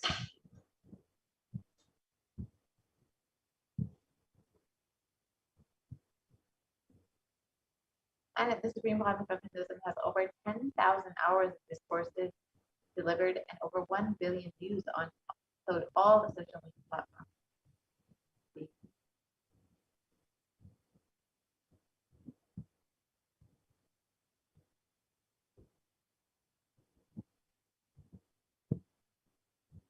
And the Supreme Court of Hinduism is also respected as a commentator of all sacred scriptures, such as Upanishads, Bhagavad Gita, Shiva Sutras, Brahma Sutras, Yoga Sutras, Ashtavakra Gitas, Jain Sutras, and much more.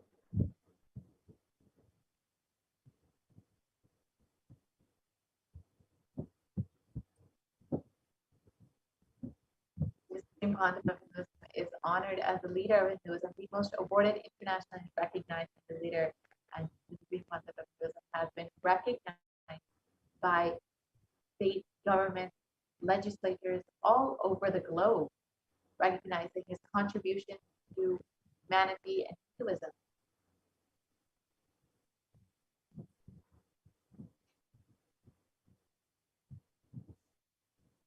And the Supreme Court of Hinduism is acclaimed as one of the top 100 spiritually influential living personalities by Watkins Mind, Body, Spirit magazine.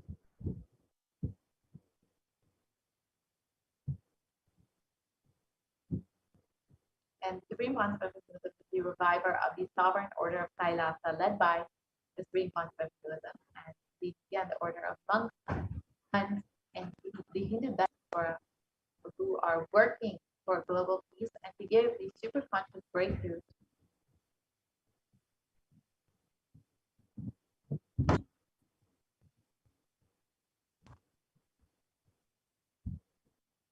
And the Supreme Court of Hinduism is also the establisher of the largest Hindu university in the world with satellite campuses in 150 countries.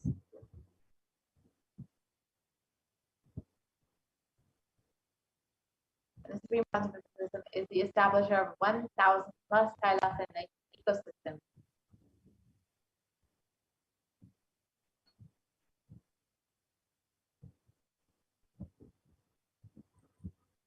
And the Supreme Court of Hinduism is also the founder and reviver of over 100 Savagam Peethas around the world.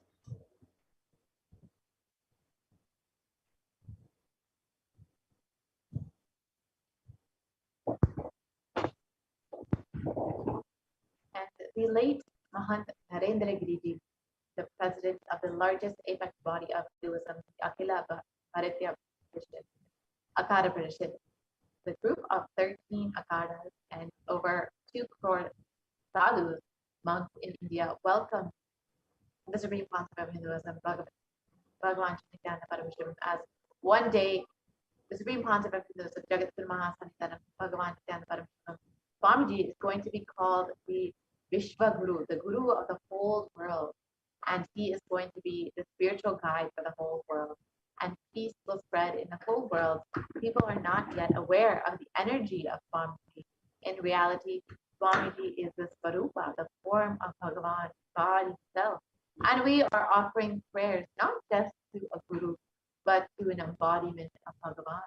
I am sure that Swamiji must have done intense penance tapas in his childhood and merged into God, as a result of which he is expressing this divine power of God.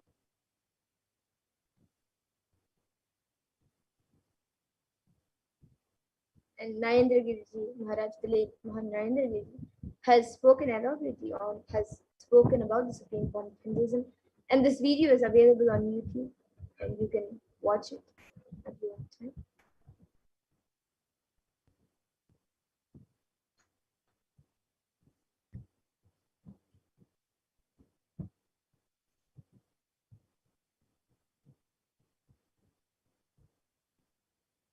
And various other heads and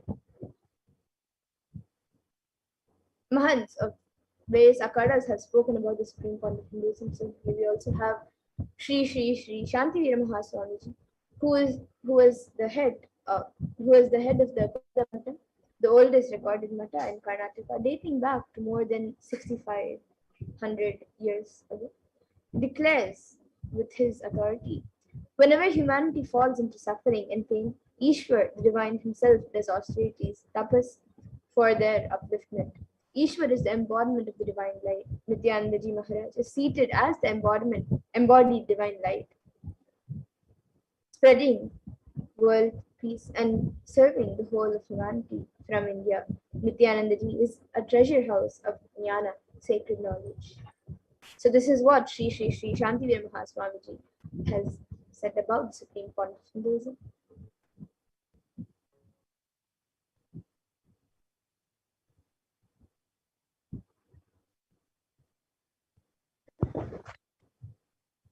So we will be entering into this next segment very shortly and understanding how Swamiji Bhagavan Nithyananda Paramashivam has happened as Guru for each and every one of these.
I went, but I straight walked into the room. The moment he saw me, he got up and he rushed towards me to hit or to tell, how dare I walked inside the room without asking, excuse me, sir. May I come in, sir? He got up actually to hit me. How I responded, I was responding as if he got up seeing me. I said, please be seated.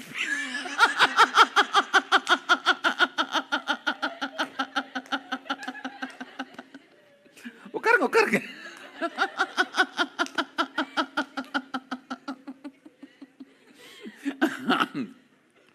That's it. That fellow's Kundalini has gone up. And he caught hold of my one hand and started twisting and started wiping my vibhuti. The moment his hand touched my vibhuti, that's all. My Kundalini has gone up.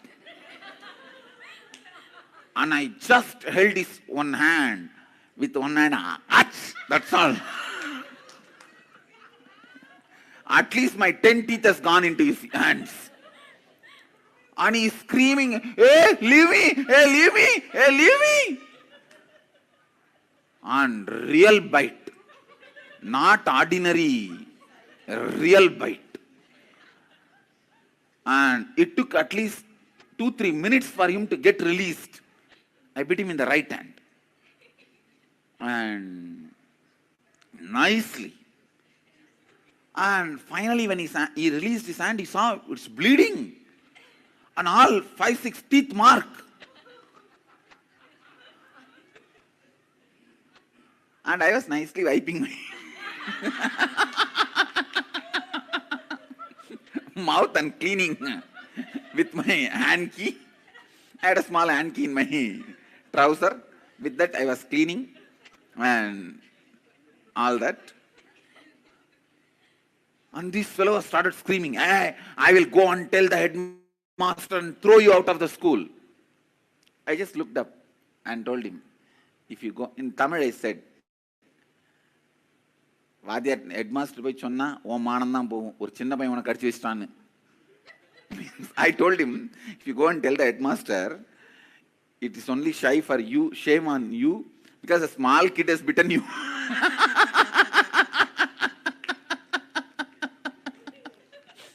And that fellow was so angry. He said, even if it is shame on me, it's okay, I'll go and tell the headmaster. And the next word which I uttered only, I shook him. He had an extramarital affair with another one teacher. And both of them will come to the temple every day and sit under the banyan tree.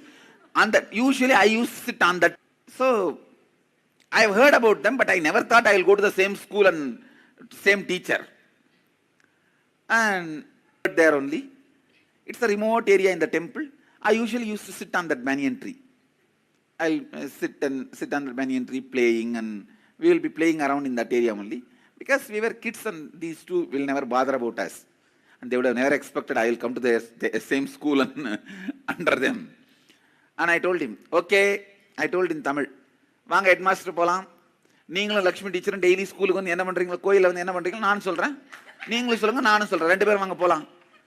In Tamil I said, let's go to the headmaster and you tell what I did and I'll tell what you and Lakshmi teacher do every day in the temple after the school hours. Come on, let's go to the headmaster. That's all.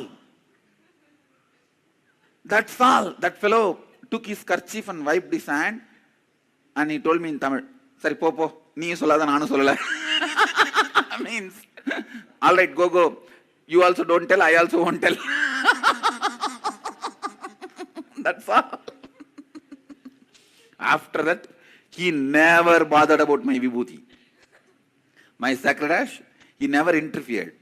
Please understand why I want to tell this. This same situation, if any one of you, it could have become a root pattern in you. All I am trying to tell you is you don't need to develop incompletion. Developing incompletion is not mandatory. I don't have any incompletion about this incident from the beginning. Developing incompletions is not mandatory, which is not sure. See, this situation, There is every possibility I could have developed fear, incompletion, so much, which I did not. Which I did not. How many of you understand what I am saying? That's all. So you need to know whether I also had a problem from him, but I did not develop incompletion. Whether the other person created problem or not is different, but developing incompletion is whose freedom? It's your freedom. Making incompletion out of that happening is your decision. So for 100% all incompletion, you are responsible. What they have done may be right or wrong, but it does not need to become incompletion. You see, what the teacher did is complete abusal. Wrong. But it never became incompletion in me. Recently, few years before when I went to Tiruvannamalai, he came and had my darshan. Later on. Because after some time the teacher became headmaster, and that his wife died and he married the same teacher with whom he had an extramarital affair. He married the same teacher, and that teacher also died. Now he is retired. He came and touched my feet.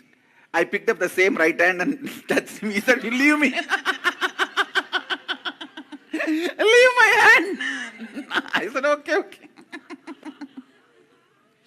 It never became a pattern in me, incompletion in me.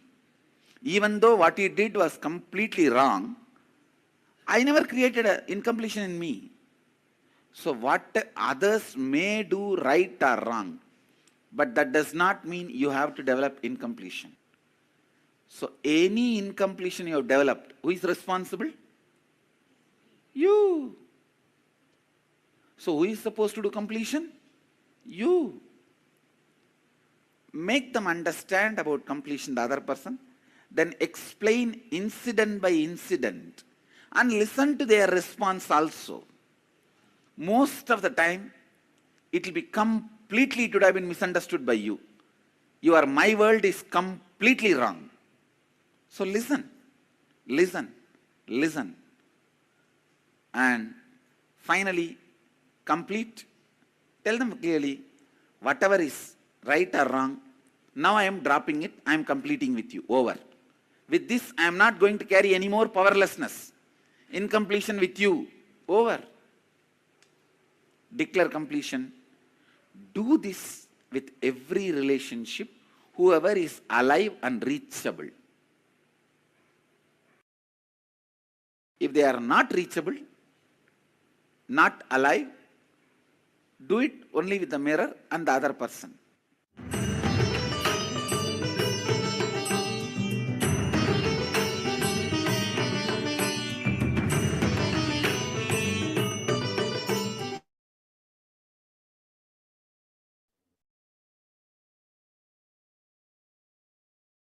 Yes, Nithyanandam. Welcome back. Nithyanandeshwara sada shila samaramba. Nithyanandeshwara.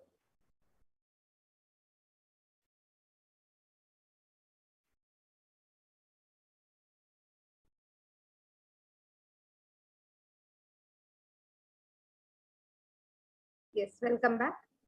And we watched a powerful video where Swamiji gave a beautiful technique from his own life, an example which showed us how relationships are something we need to complete, we need to take responsibility for and complete, and we can heal all the relationships just by taking the responsibility to complete with them. And it is not something about right and wrong what the other person is doing. It is about us taking responsibility to heal the relationship. So you can also watch this video on the YouTube channel, And we apologize for some audio glitches earlier on in the program. So let us continue to understand the completion of relationships in today's Navaratri celebrations and the happening of Devi Parashakti. And today, as we celebrate the manifestation of Devi Kamakshi as she manifested, as Devi Parashakti manifested in Kanchipuram, as we celebrate Devi Kamakshi's happening, we continue to learn more about completion with all our relationships, as Devi Kamakshi is the one who bestows grace and compassion and heals our, not just with people or with human beings around us, but with everything that we are living with in our life. So Swamiji is beautifully giving us the techniques, the understanding and the science to heal all our relationships. And we will continue this segment where we learn more about how we can heal all of our relationships. So let us see the perception of the happening. We've just seen the understanding of the world and my world, and how the my world is our perception of what is happening. So here's an illustration, a small story to illustrate the perception of happening. An old man went to a nearby village and he was coming back to his home. From a distance, he saw that his house was on fire. And that's all. He literally started boiling and burning, rolling on the ground and crying. And one of his sons came to him and said, "Why are you crying, father?" The old man said, "Oh, my house is on fire, my house is on fire." The son reminded him, "Don't you remember? Just yesterday we sold the house." Immediately the old man got up and became completely all right. He was okay. All his suffering, his pain, everything disappeared. Everything became all right for him. But in a few minutes, the second son came and told him, "Father, we sold the house, that is true, but the money has still not come to us. We have not yet received the money." Immediately, the old man started rolling on the ground and crying, "Oh, my house is on fire, my house is on fire, my house is on fire." It was the same house that was burning. For a few minutes, it was a suffering for the person. The next few minutes, it was not a suffering for the person because it was not his house at the time. And then again, when he cognized it as his house still, again, it was a suffering.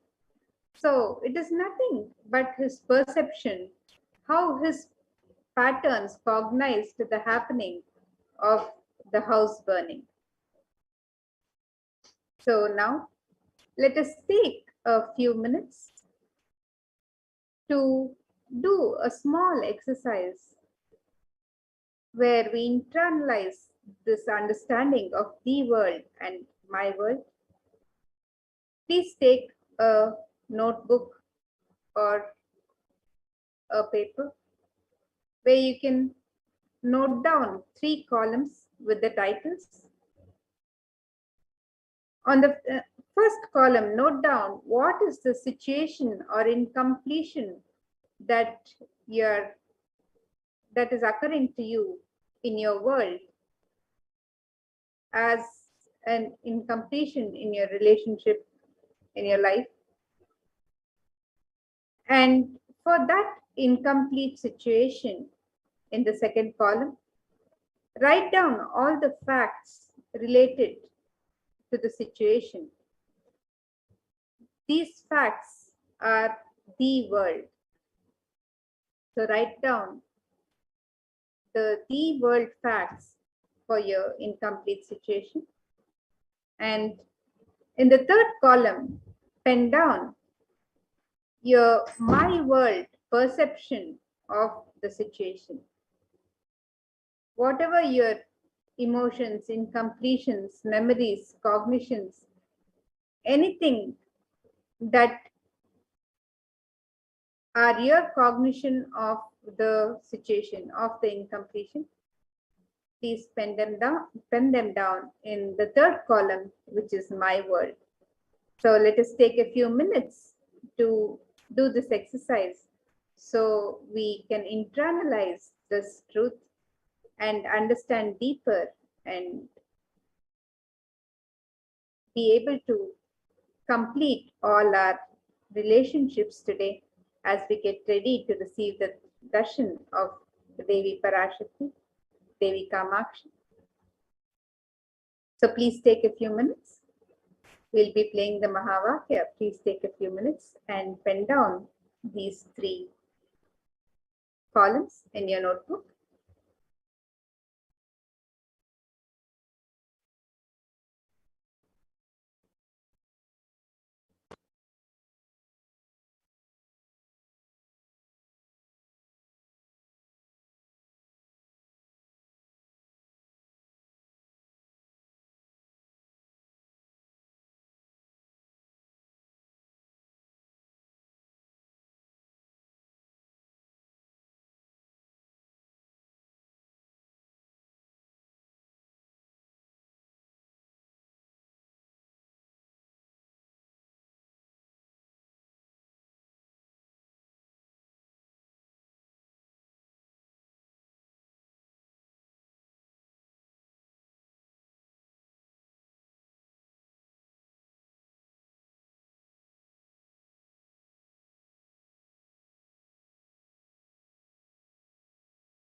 I welcome you all with my love and respect. Let you all open all your 3 eyes. Om Nithyananda Paramashivoham.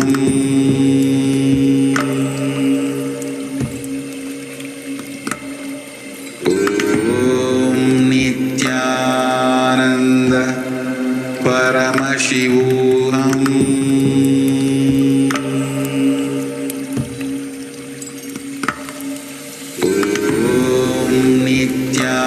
Nithyananda Paramashivoham.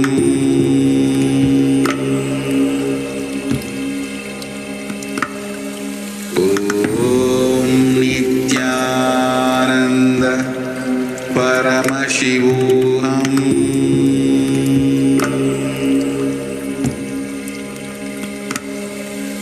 Om Nithyananda Paramashivoham. Om Nithyananda Paramashivoham.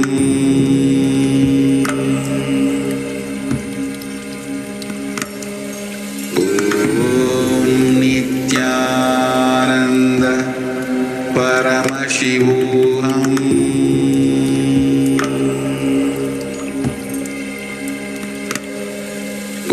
Om Nithyananda Paramashivoham.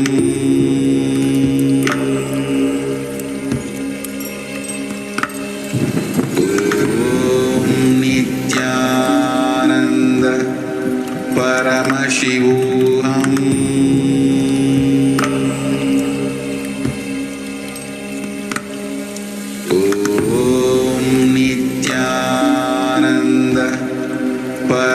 Paramashivoham.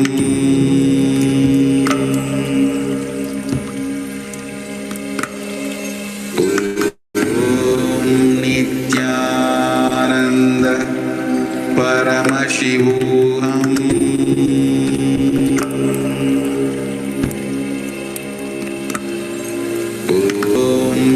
Nithyananda Paramashivoham.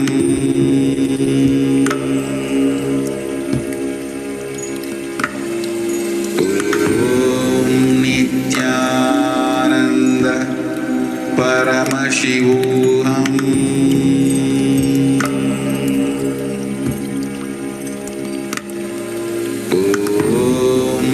Nithyananda Paramashivoham.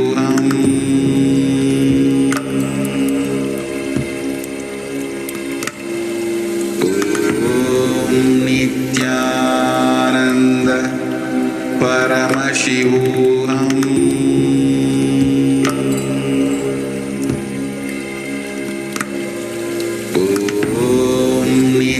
Nithyananda Paramashivoham.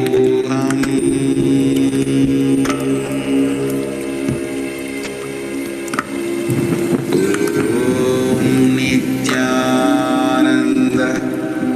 Paramashivoham.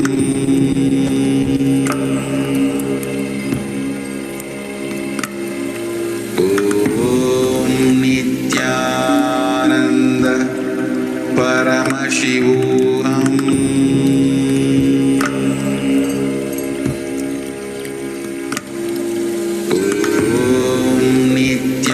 Nithyananda Paramashivoham.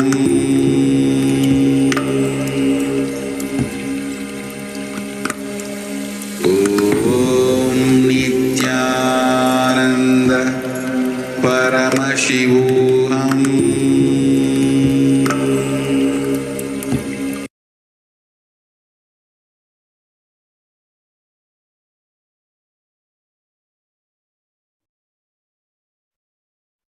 Yes.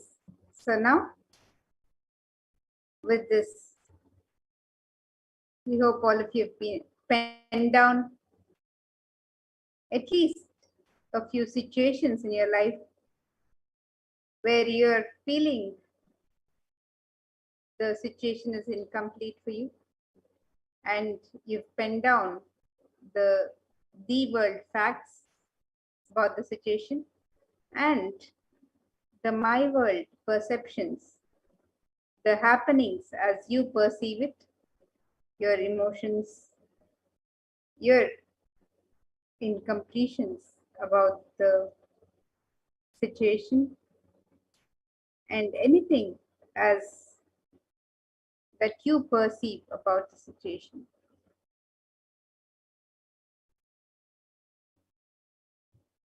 And now let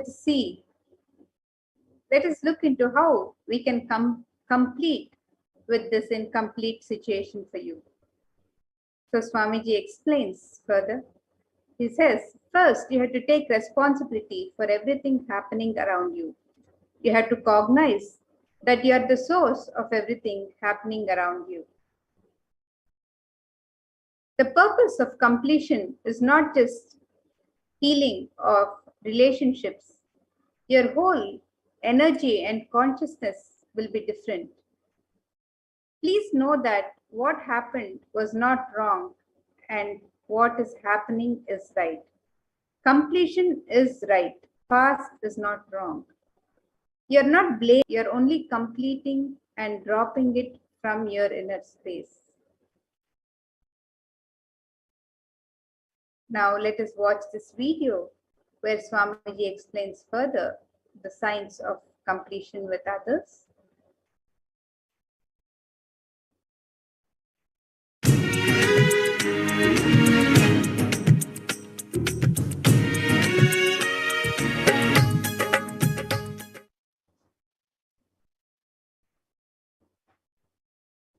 How many of you, when you did the process yesterday, the world and my world, understood it is you who messed up everything in your life? It is you who is supposed to repair everything in the life. How many of you understood that? All right. How many of you think we should really, really repair it? Sincerely, you want to repair it. I'll give you step by step. How many of you think you don't need to repair it? You are not responsible. Raise your hand. No, really, I want to see. Maybe somebody will be thinking, why should I? No, I want you to understand, unless you decide, repairing cannot be done. Unless you decide, repairing cannot be done. Repairing cannot be done. Listen. Today, we start completing with others. Others means not just only your father, mother, husband, wife, brother, sister.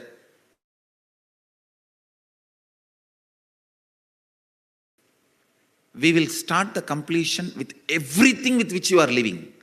Your wealth, your health, your bag, your seat, your pets, your car, your house.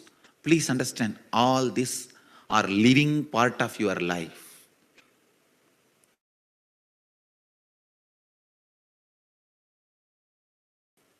They may be dead objects, but they are living part of your life. See, a house may be a dead object, but it is a living part of your life. How many of you understand what I am saying? It's a very important component of your life. First, we will start completion with all the human beings.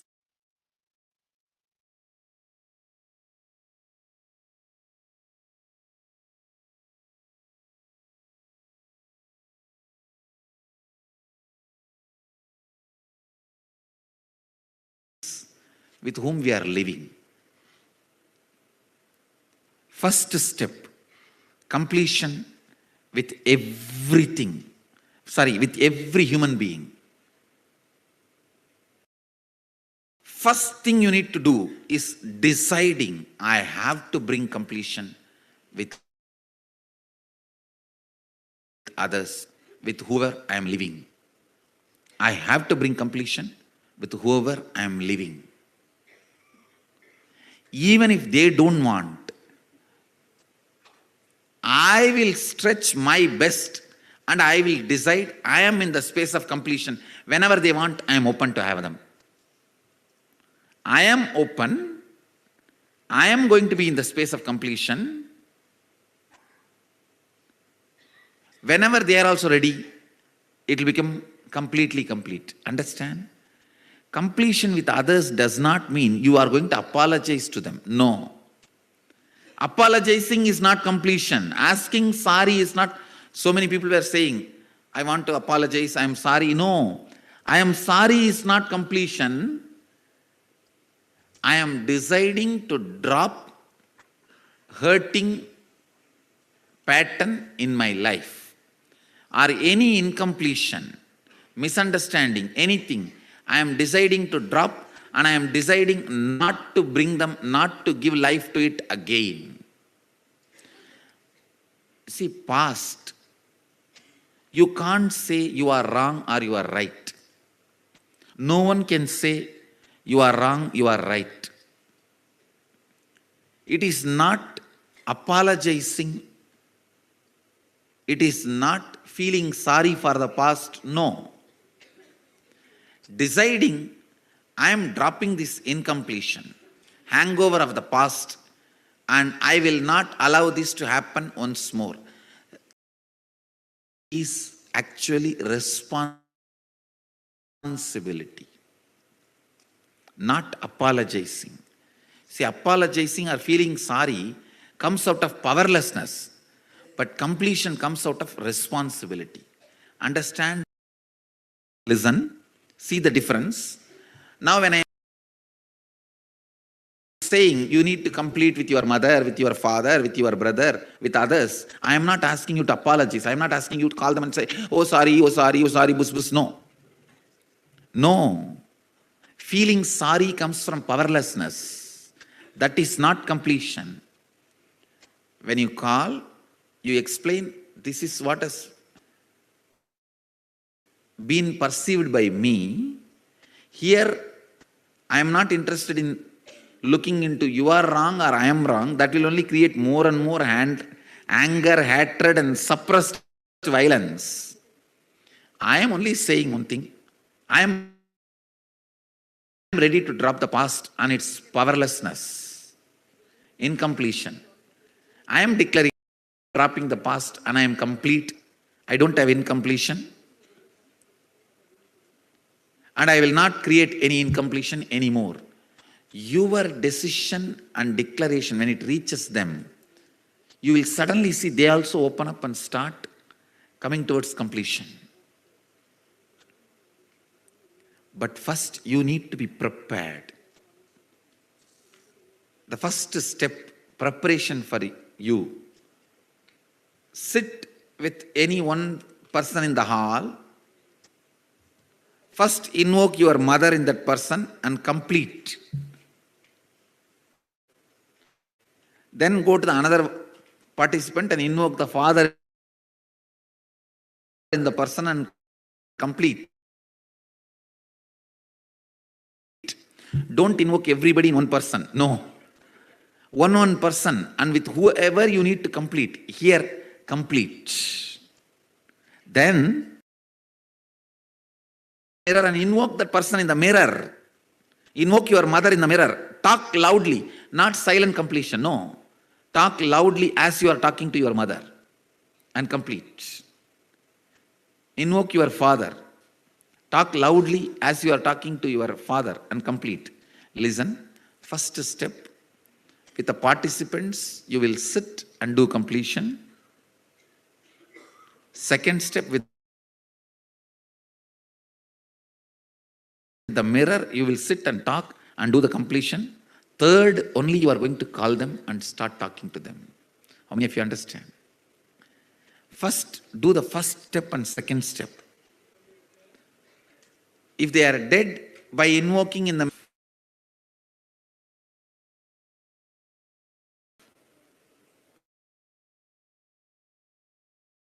and if there is a legal problem, calling them, they may record and create a problem. You don't need to call them.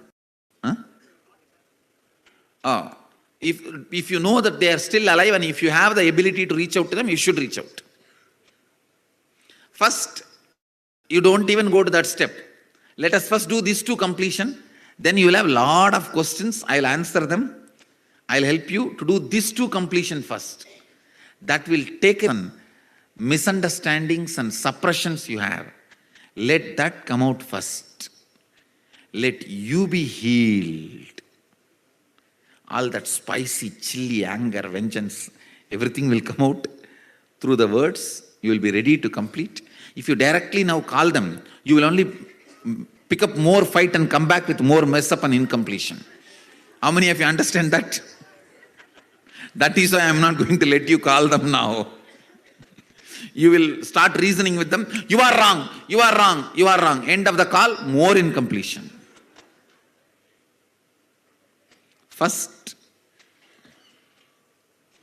even if your relative or the person with whom you have to complete is in the hall, you will not talk to them directly. You will only sit with persons, other participants, and then you will only sit with the mirror. Then I will have one more session answering your questions, and I will also be doing a Shivoham process to heal your past. That part of the brain which records strong emotions, part with the awakening of the Kundalini, then your tongue will have the sweetness, honey. Otherwise, honey. The honey itself will be so frightening. It won't be like a honey bee.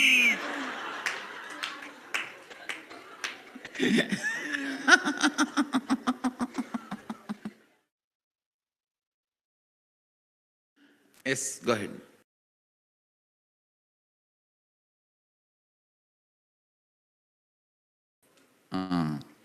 See, completion is not feeling sorry, feeling powerless. For example, you are going to call your mother.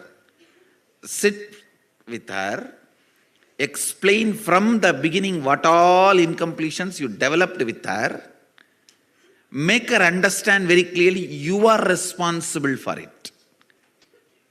And you are dropping it. You are not saying sorry, you are not becoming powerless about it. You are saying, yes, I am responsible. I don't want to get into who is right, who is wrong.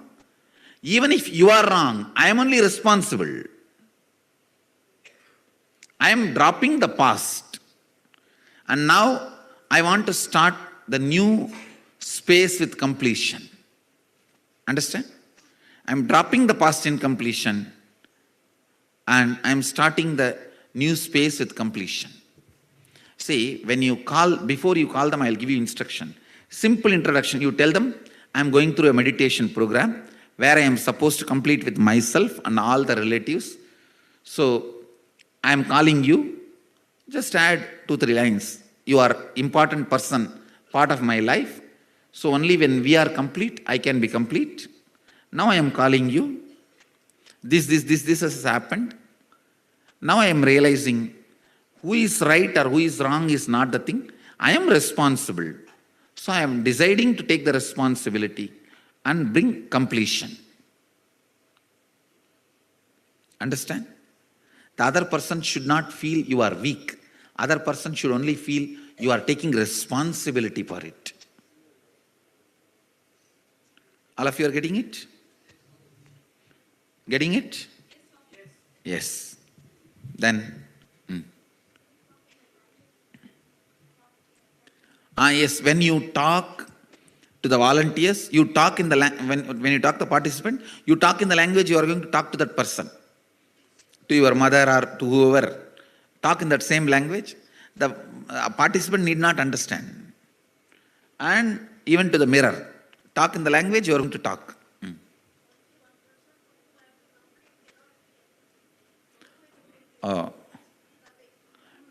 Maybe when you meet him next time, you'll have to sit and communicate.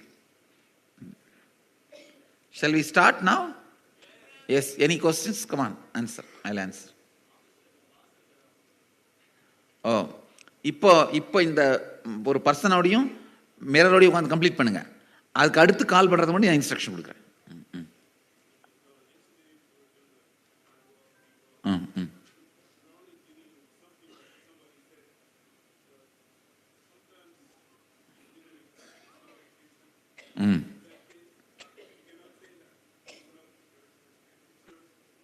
Now what I am saying, even if that person has done something wrong, is the reason for the incompletion, but I am going to be responsible for the completion. So I am not bothered about you. You may be the reason or not, but I am going to take the responsibility for completion.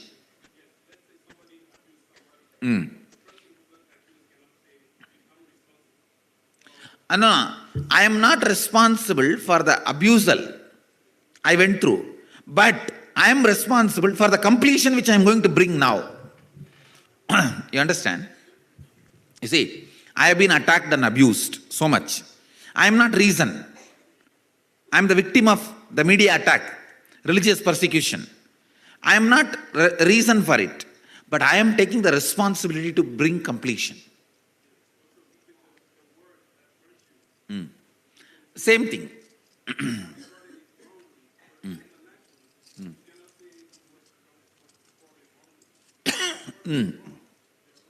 Yes. So, even if the other person is wrong, we will take the responsibility for completion. Yes.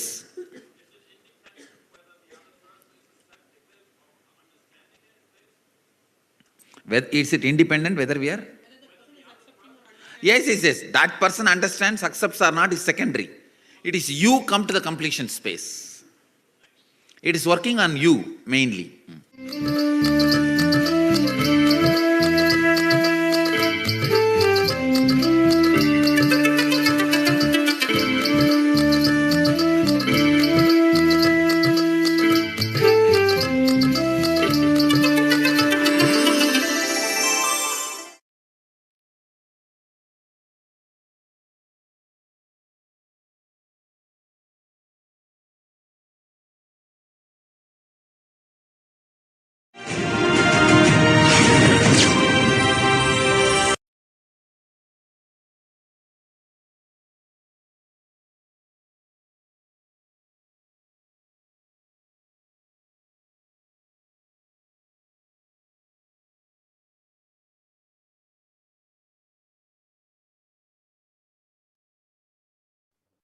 Yes, Nityananda.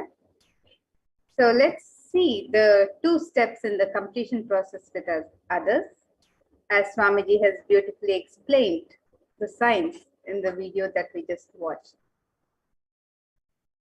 And the 2 steps you can practice to have the completion with others. First step, invoke the relationship in Swamiji's Atmamurti and complete with the relationship. Invoke your relationship verbally, not talk inside yourself mentally. And understand that completion is not saying sorry or apology, asking for an apology, but making the other person understand that there is no more incompletion between you and them. Your declaration that you are not carrying anything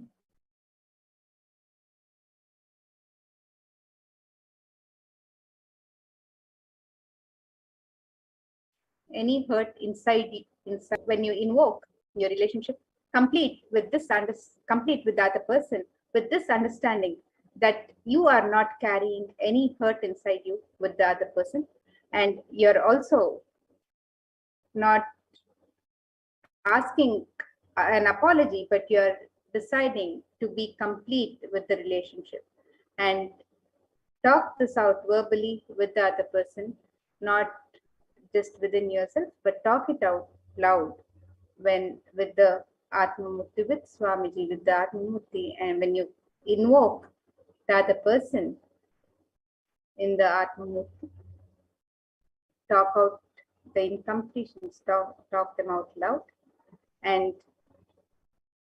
declare to be complete, and the other person understand that there is nothing that you carry inside you against. And step 2 is the step of completion with the mirror. Invoke the other person in the mirror and do the completion. So do this process at least twice. Completion is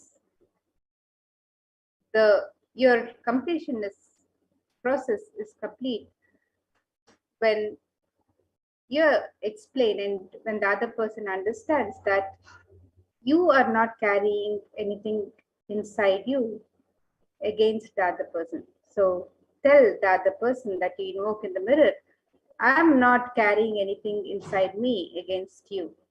Make this declaration and complete with the relationship that you're invoking in the mirror.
So with that, now let us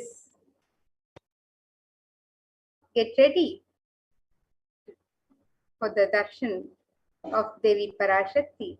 And let us move to the next segment where we prepare ourselves to receive the darshan of Devi Parashakti and look at the various offerings and sevas that we can offer to Devi Parashakti during this celebration of Navaratri, the celebration of the 9 night Devi Parashakti herself. So as we celebrate Devi, let us look at the various offerings that we can make to Devi Parashakti today.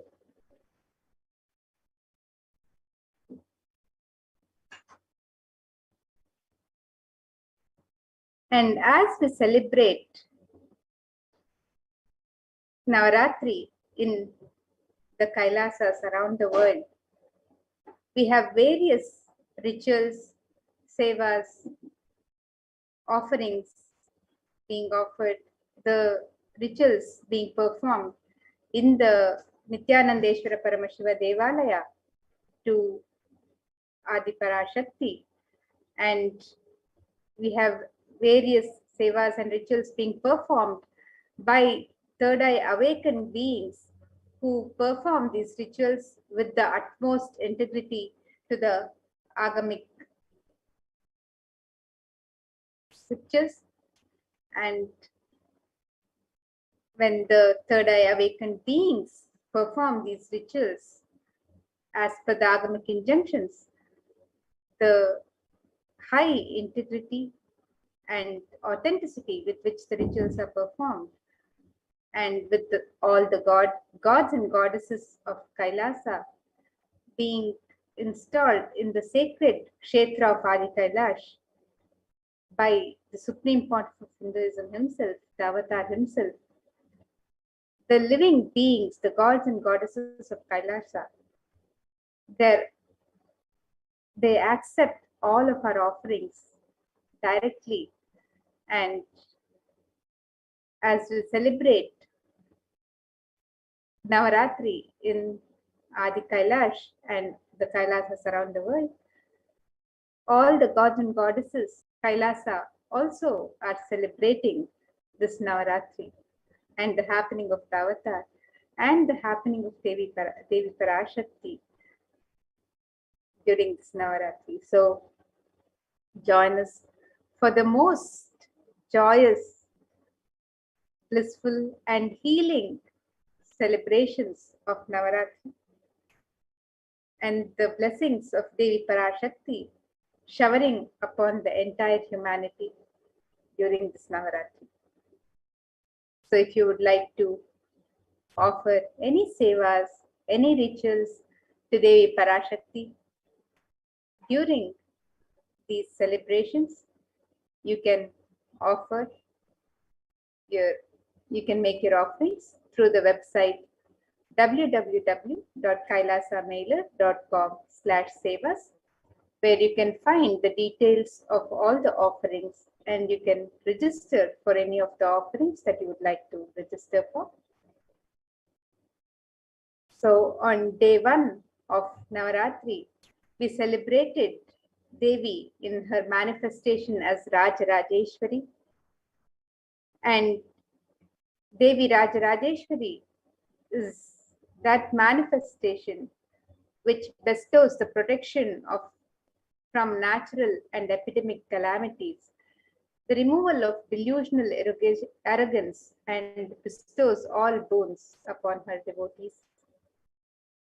And on the second day of Devi Navaratri, we celebrated the manifestation of Devi Meenakshi, who bestows the protection from insecurity of job loss, career loss, and bestows the best of career and leadership qualities upon the devotee. And today, on the third day of these Navaratri celebrations, we are celebrating the manifestation of Devi Kamakshi, who is the mother, who bestows the wounds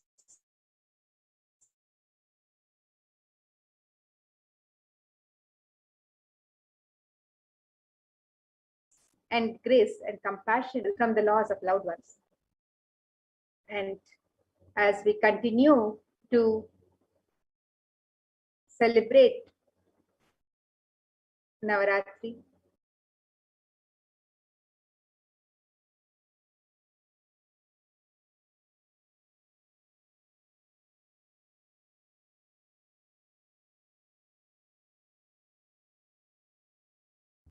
each manifestation of Devi bestows upon us. On the fourth day, we'll be celebrating the manifestation of Devi Annapurneshwari, who bestows us with the healing of health problems, healing from allergy problems, and healing of nourishment problems. On the fifth day, we are celebrating the manifestation of Devi Vishalakshi,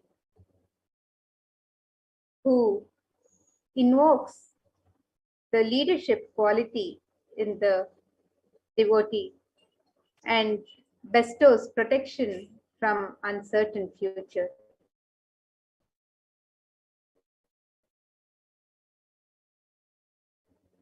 And on the sixth rating, the manifestation of Devi as Shayana Tirukolam. She is the Devi who provides blessings and grace from and provides the grace for relief from psychosomatic disorders, healing from mental disorders like stress, suicidal thoughts, and depression. And on the seventh day, on the seventh night of Navaratri celebrations, we are celebrating the manifestation of Devi as Mahalakshmi, who bestows the protection from loss of wealth, protection from loss of business, and bestows the grace and blessings for all the wealth and auspiciousness upon the devotees. And on the eighth night of this Devi Navaratri, we celebrate the manifestation of Devi Durga to bestow her grace upon us, to protect us from all of the negativity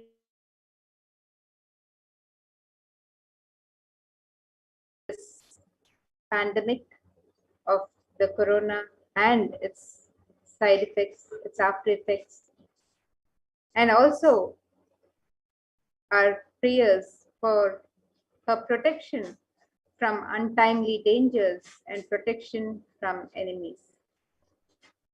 And on the ninth night of Devi Navaratri, we celebrate the manifestation of Devi Saraswati, who bestows upon us the ability to grasp knowledge, the ability to achieve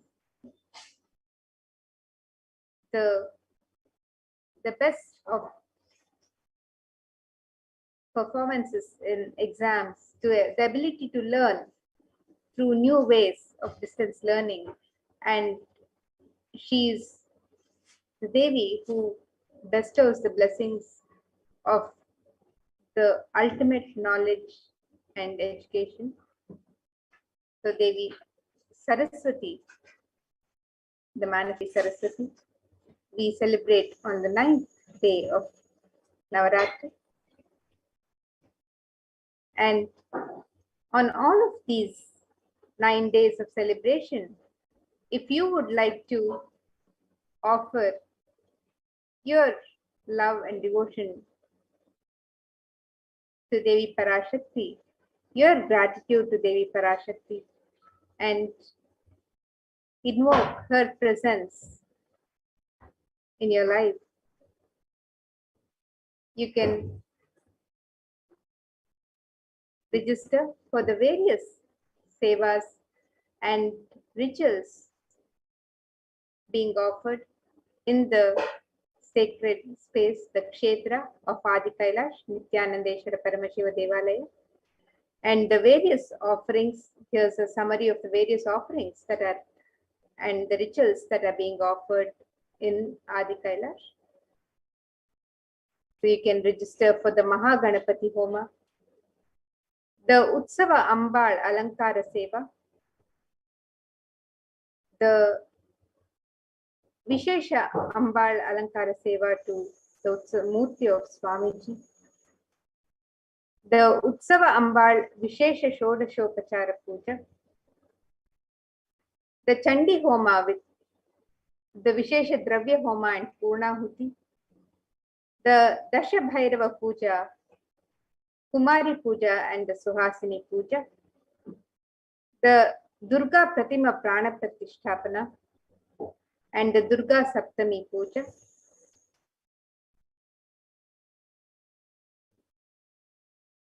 You can also register for the Durga Saptami, Ashtami and Navami Puja and Arati.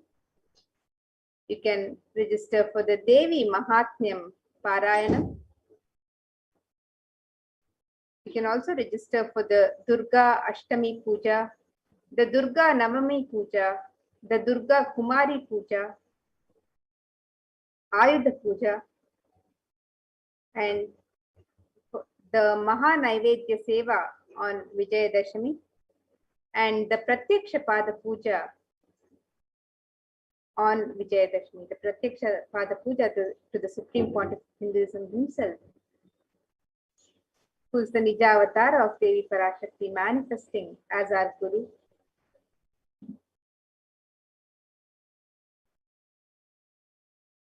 And you can also make the offerings of the Tula Bharam on Vijayadashami, where you can offer various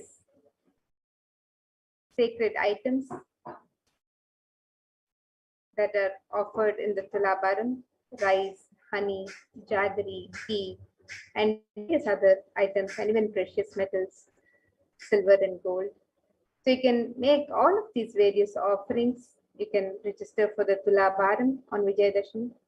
You can also register for the Utsava Venkateshwara Alankara Seva. So this Navaratri, we celebrate both Devi and Venkateshwara. We have the Venkateshwara Brahmotsavam happening and the Devi Navaratri Brahmotsavam. So you can also sign up for the Utsava Venkateshwara Alankara Seva and the Utsava Venkateshwara Navakalasha Abhishekam.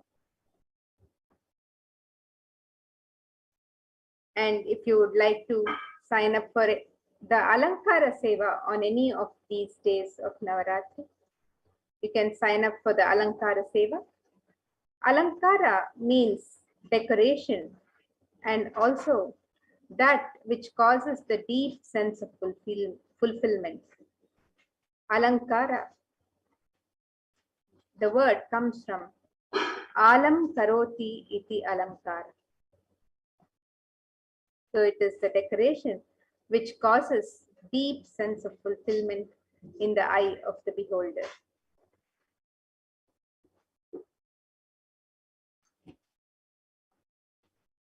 And for the Utsava Ambal Alankara Seva, every day during this 9 days of Navaratri celebrations, the Utsava Murti of Devi Parashakti is decorated in her various different manifestations. Offering of the Alankara Seva to the deity of Devi Parashakti bestows in us the deep fulfillment in life, thereby taking us closer to the Guru who liberates us from the cycle of birth and death. And this verse from Devi Mahatmyam describes the scriptural reference, the Shastra Pramana for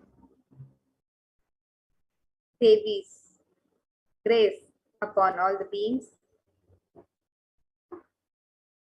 In this verse, Devi Paramashakti herself in the Devi Mahatmyam of the Markandeya Purana gives this boon to all the beings.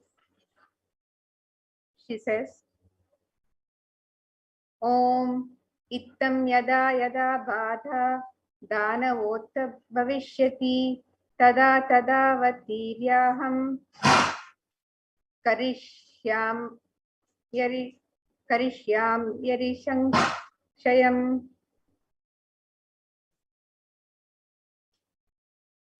And the translation for this verse, it says, whenever trouble arises due to the advent of the demons, I shall incarnate and destroy the foes. And this is from verse 55 of chapter 11 of the Devi Mahatmya.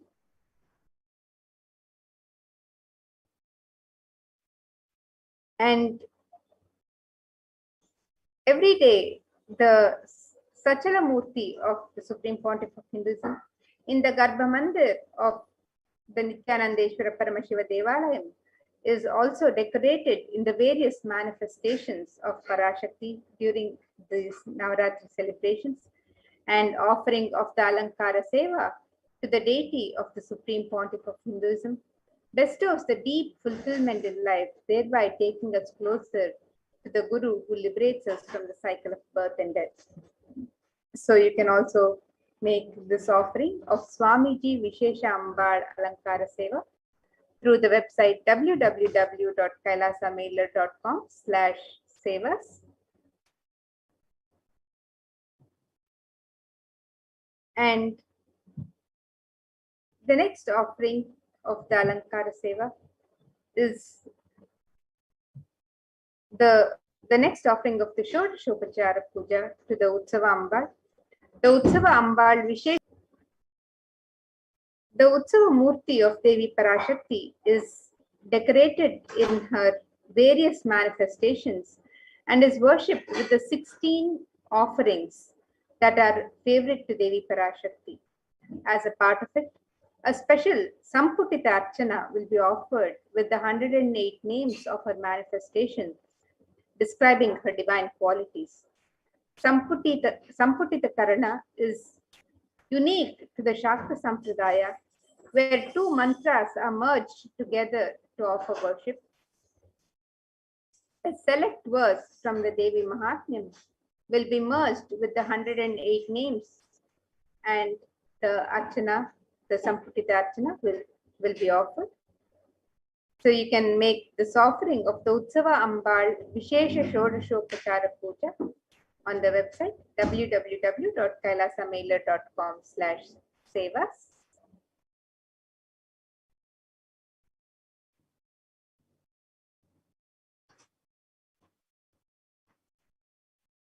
The next offering to Devi Parashakti during these Navaratri celebrations is the offering of the Chandi Homa, the Vishesha Dravya Homa and Purnahuti.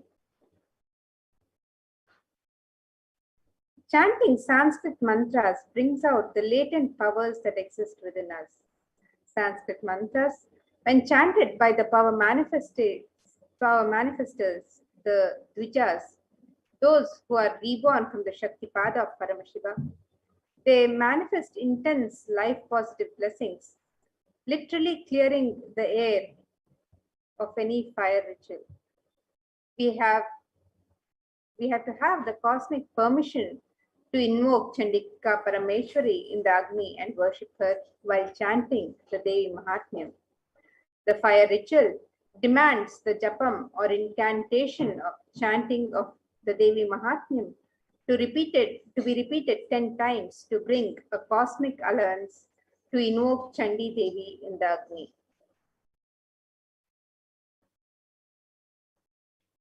In order to do the oblations into Chandi Agni for the 700 verses of Devi Mahatmyam, the repetition of chanting the 700 verses should happen 10 times. This is what is known as Dashamsha. It is a powerful way to consecrate the very Vatavarana, the spiritual ecosystem of the Yagashala, of the place of fire worship. The group will be chanting 10 times the repetition of Devi Mahatmyam in the Yagashala before the sacred water pot, within which Chandika Parameshwari is invoked. The veneration can bring life positive effects to anyone who hears these sacred shlokas. The Savarnas, the surrounding energies, Devatas, Shaletis of Chandika Parameshwari, are invoked in numerous water pots surrounding the Pradhana main Kalasha of Chandika Parameshwari. The Yagashala is described in the scriptures to be in a 9 by 9 grid format, which has the Pradhana Kalasha as the central square of the mandala grid. The Toranam represents the 4 Vedas protecting the Yagashala for negative energies to be warded off. The 4 Vedas are the most life positive vibrations that create a protective environment. Each Veda is involved in a firewall. Each Veda is invoked in a firewall. The Toranam is a garland of leaves, trees prescribed by the Agamas. The occurrence of banyan, peepal, atti, and purasu in the scripture is always associated with auspiciousness. Trees grow in a particular environment. That ecosystem is not just including physical features of soil type and animal habitation, but also the very spiritual energies that exist in that particular environment. These 4 trees create an extremely spiritual and peaceful canopy to the beings who live under them. The leaves from these spiritual charged spaces can hold positive thought currents that powerfully repel negative energies when enhanced with the Veda mantras.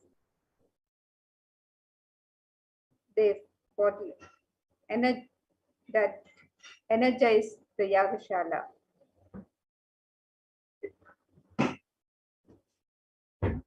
The Vishesha Dravya Homa is the offering of all the Sattvika Guna foods into the Agni Kunda. The gods of Brahma, Vishnu, Rudra, and Ananta are invoked within the Agni Kunda. The Agni Kunda's top is said to be the very mouth of the gods, while the pit below is the stomach of the gods. In the Vishesha Dravya Homa, various fruits, cooked rice, the coconut is offered as it represents the head of the Devata. Finally, the Annam is adorned with clothing and flower garlands and is worshipped as the embodiment of the Devata. In the Purnahuti Homa, select offerings of turmeric, kumkum, and favorite dry foods of Devi such as almonds, raisins, cashew, etc.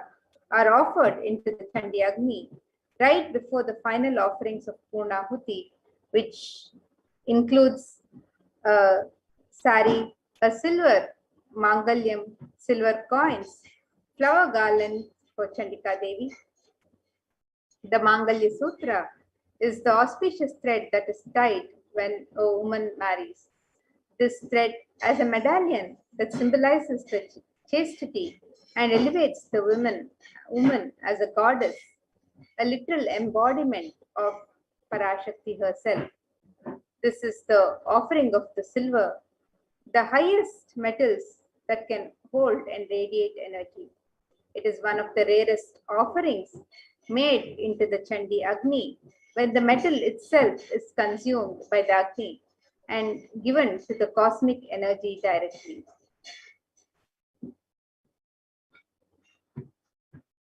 And the benefits of the Chandi Homa are described in the Devi Mahatmyam, in the various verses of the Devi Mahatmyam. In the verse 12.2, it describes the removal of all problems.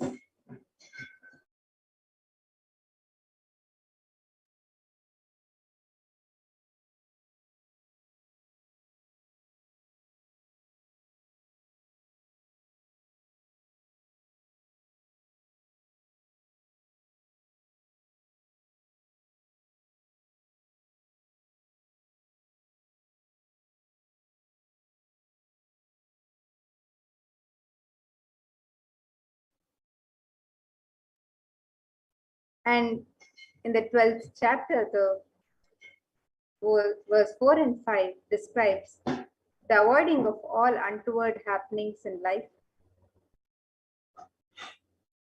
And in the third verse, it describes avoiding the bad happenings from poverty, separation from loved ones.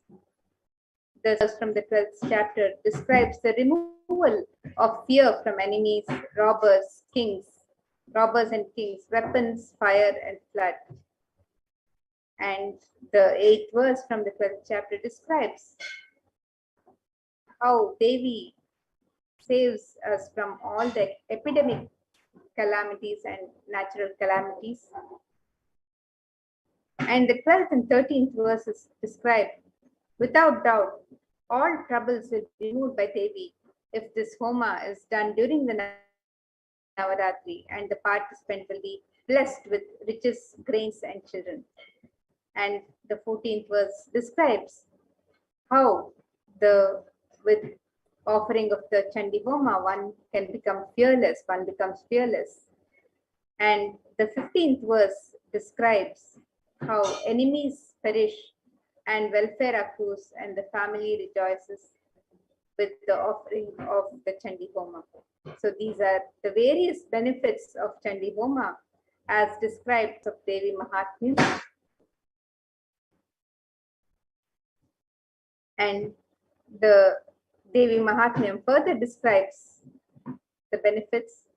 In the 16th verse from the 12th chapter, the ill effects of bad dreams and negative influences of planets are removed by offering the Chandi Homa. This benefit is described in the 16th verse.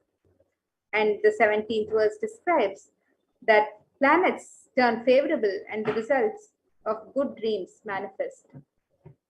The 18th verse describes that completion manifests in between human beings, the completion of relationships between human beings. 20th verse describes that the presence of all evil spirits are driven away.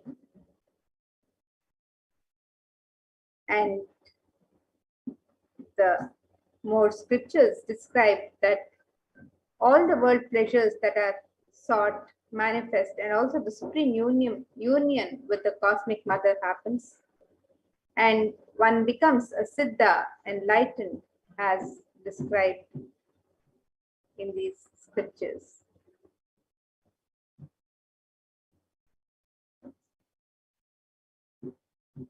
And the scriptures further describe that Devi's grace happens bestowing perfect health, and all sins are removed, fear of enemies is removed. So the 20th verse describes how Devi's grace bestows upon the devotee perfect health, removal of sins, and fear of enemies. And it further describes how one is even saved from the dangers of being alone in the forest, surrounded by forest fire, being surrounded by robbers in a desolate spot, or being captured by enemies. And one is even saved from the dangers and protected by Devi when chased by a lion or tiger, when chased by wild elephants in the forest, when one is the target of the order of a wrathful king, when one is sentenced to death, when one is imprisoned, when one is tossed about in the boat by a tempest in the ocean, when one is in the most terrible battle under the shower of weapons, and in all dreadful troubles, one is saved from these dangers and protected by Devi by offering the the Chandi Homa, and these benefits are described in the Devi Mahatmya. The Devi Mahatmya further describes that black magic is removed and success in litigations is achieved. Untoward death doesn't happen for him who offers the Chandi Homa, and after natural death he attains moksha. all the world pleasures that are sought manifest, and also the supreme union with the cosmic mother happens. Evil processions haunting the children are removed. The presence of all evil spirits are driven away, and the completion manifests in human beings. So the various benefits of the Chandi Homa are described in the Devi Mahatmyam and various scriptures that describe the manifestations of Devi Parashakti and the grace she bestows upon all the devotees.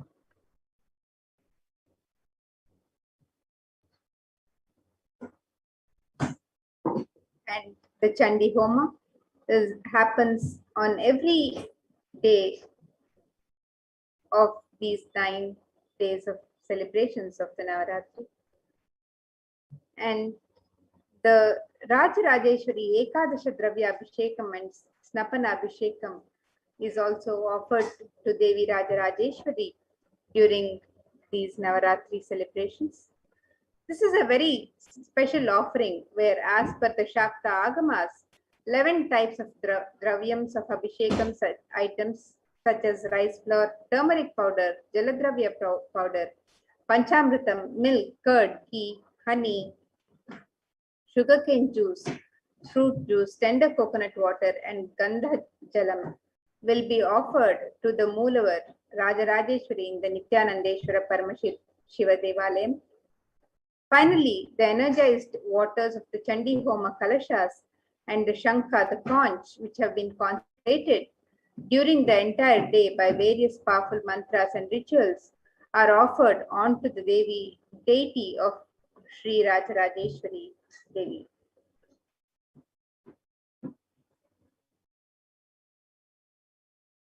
And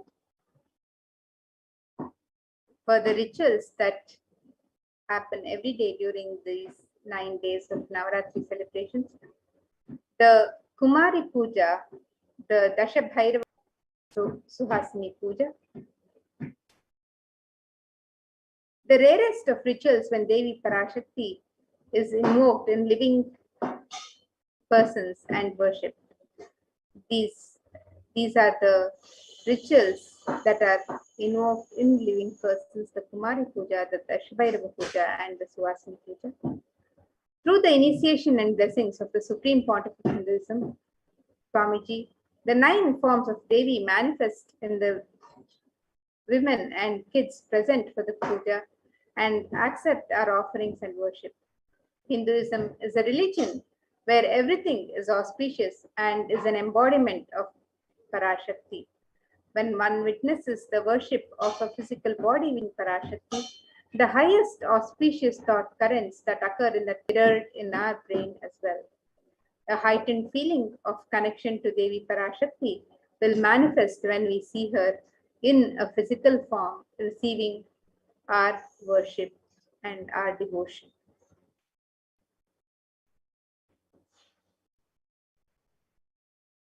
In the Kumari Puja, where we offer our worship to Devi Parashakti through the children.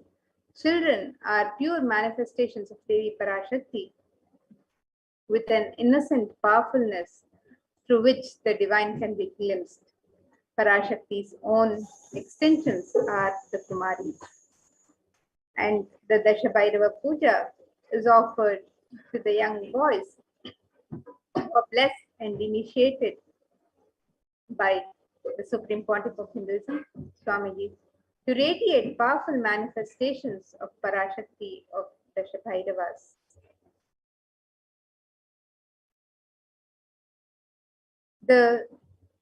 In the Suhasini Puja, married women who are initiates of the Supreme Pontiff of Hinduism, Swamiji, sit as the form of Devi Parashakti.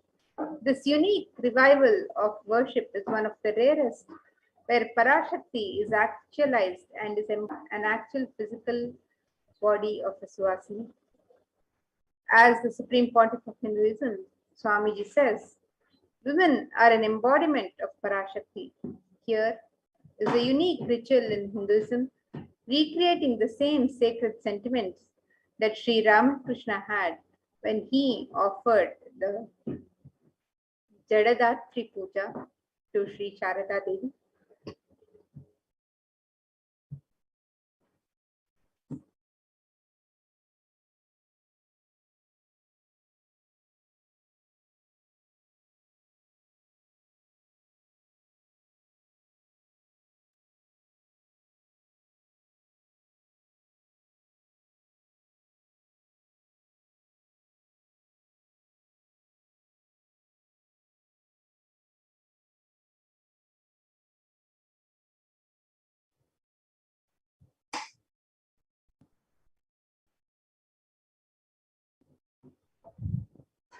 And the next offering to Devi Parashakti is the ritual of Durga Prana Pratima Prana Pratishtapana.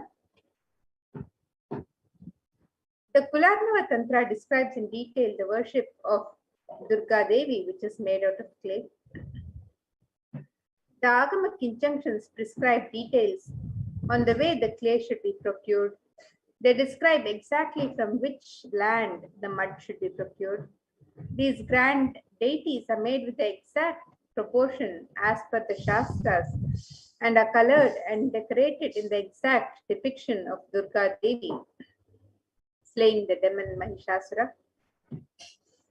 This deity is an icon of Hindu feminism, where the cosmic mother, the cosmic feminine, vanquishes the mass negativity.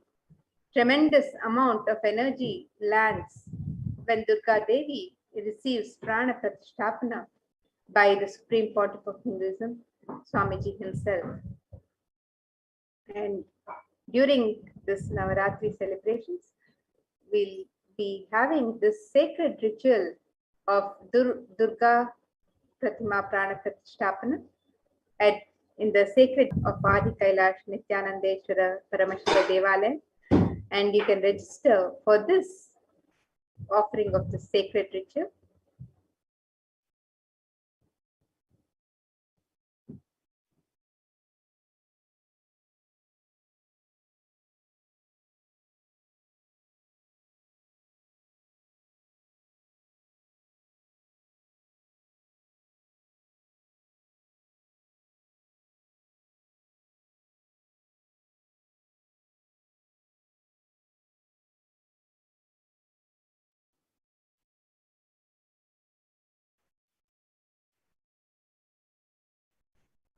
The next ritual, the seva that can be offered during this Navaratri, is the Durga Saptami Puja. The tradition of Durga Puja is an ancient way for anyone to receive the grace. It manifests powerfully in the cosmos during the nights of Navaratri. The Durga Puja is described in the Kularnava Tantra, and it is done with great pride and devotion in the traditions of Bengal. The Durga Puja is an elaborate and intimate ritual where Bhagavati Durga graces and is worshipped with all the best of the best offerings described in the Agamas. The family of Bhagavati Durga, Ganesha, Subramanya, Saraswati, along with their respective Vahanas, all are worshipped and celebrated in this puja. This puja comprises of Mahasnana, Shodashopachara Puja and Arati.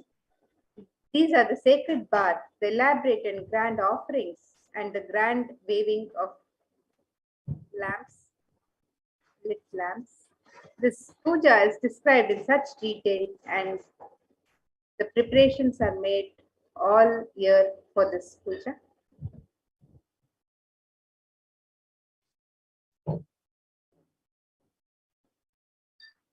The next offering of seva, the rituals during Navaratri, is the offering of the Durga Puja Arati on the days of Saptami, Ashtami and Navami. The offering of the Deeparadhana, the Arati, is the offering of flames in various towered lamps. The Gopura Arati is numbered, representing the 108 different nadis or energy centers in one's body. The Jyoti or lamp has the unique ability to light these towered lamps and offer them to us. The lamps awaken and align our energy centers to receive the darshan of the deities. The upliftment of our energies and senses through combination of the lit lamps and the rhythmic ragas of Nadaswaram and Tavan take us to a surreal experience of deities darshan and transports us to the authentic experience of Kailasa's ambience.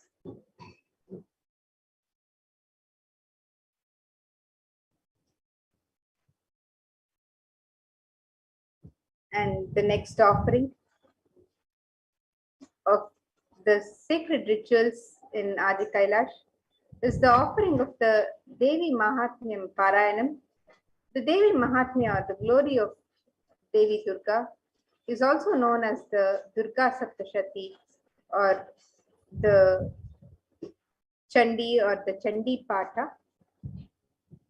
Describes it, and this describes the victory of the goddess Durga over the evil forces, the asuras such as Madhu, Kaitaba, Mahishasura, Dhumralochana, Chanda, Munda, Raktabija, Nishumbha, and Shumbha. Devi Mahatmyam is the very definition of the nature of the Divine Mother. She is the Moola Prakriti, the root nature of all that manifests. She is the force that drives everything in the universe. Devi Mahatmyam is also significant in that it regards the various forms of Devi, ranging from the fearsome and dangerous Kali to the benign and gentle Shri as fundamentally unified.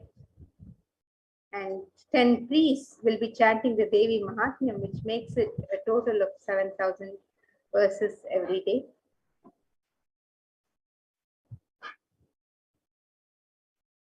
The next offering of the sacred rituals during this time of Navaratri is the Durga Ashtami Puja. This ritual is the recreation of the cosmological event when Devi Durga, the event when mass negativity was removed by Devi during the time of transition between Saptami and Ashtami. This is the Sandhi. At this time, a grand puja is offered to Durga Devi along with Lakshmi, Saraswati, Ganesha, and Subramanya. When these cosmological events are recreated at the same time in history, the stars and celestial bodies are in the same position as they were years ago. The same possibilities of events happen. The same mass negativity will be attended to by the cosmic mother. These rituals are the times when the same energies of the cosmos manifest as a divine clairvoyance and clear the mass negativity from the planet.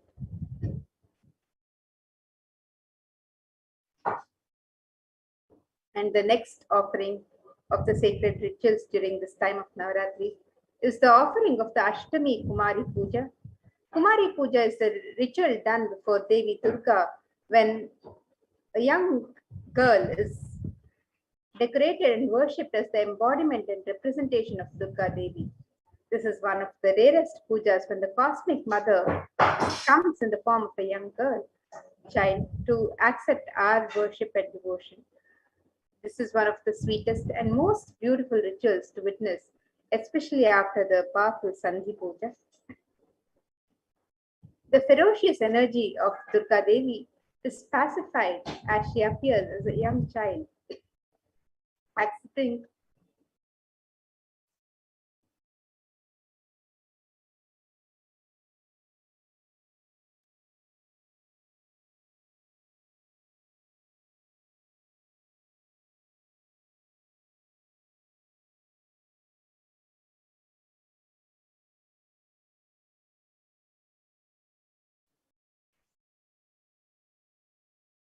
the ferocious energy of Durga Devi is pacified as she appears as a young child, accepting our prayers and worship. The same gratitude and reverence of all of the gods had for Devi for removing Mahishasura is remembered as the puja is offered to Devi as Kumari.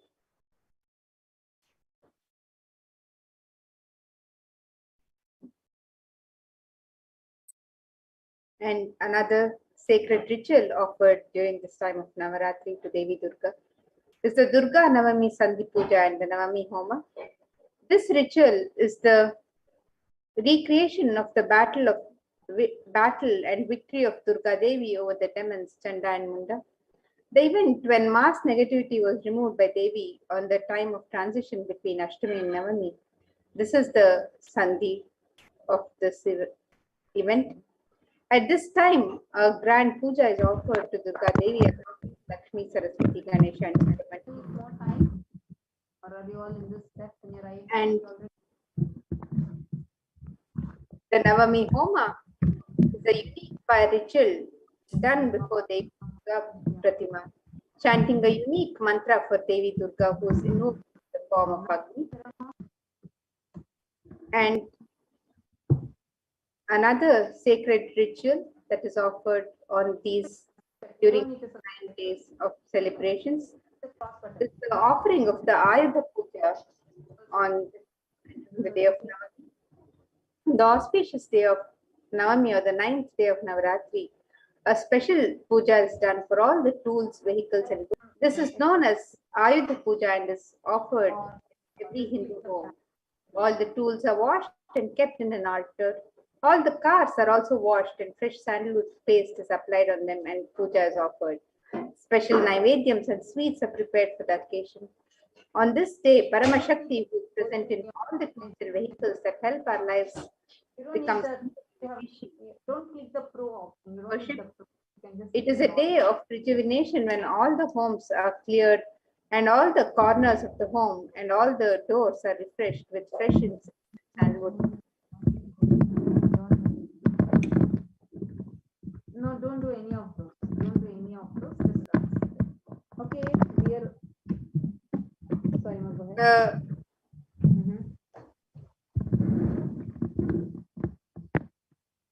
Next offering of the rituals is the Utsava Rajarajeshwari Swarnangi Alankara Seva. The Swarnangi Seva is the offering of the golden armor to the deity of Rajarajeshwari. It is a magnificent armor that covers the deity and allows one to have the darshan of the grand glory. The golden kavacham is an offering of our love and gratitude to the deity of Rajarajeshwari in Kailasa's Nithyanandeshwara Paramashiva Devalayam.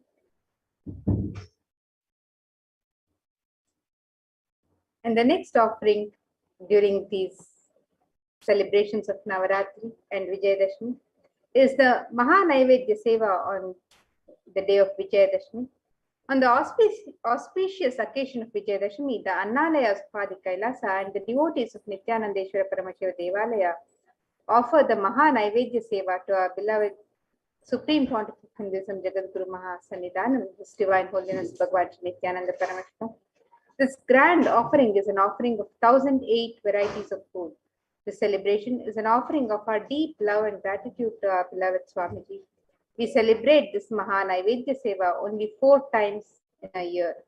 On the day of victories, the Mahanaivedya Seva is one of the choicest offerings one can make, celebrating Bhagwan's presence in one's life. And the next offering on the auspicious day of Vijayadashmi is the offering of the Pratyaksha Pada Puja.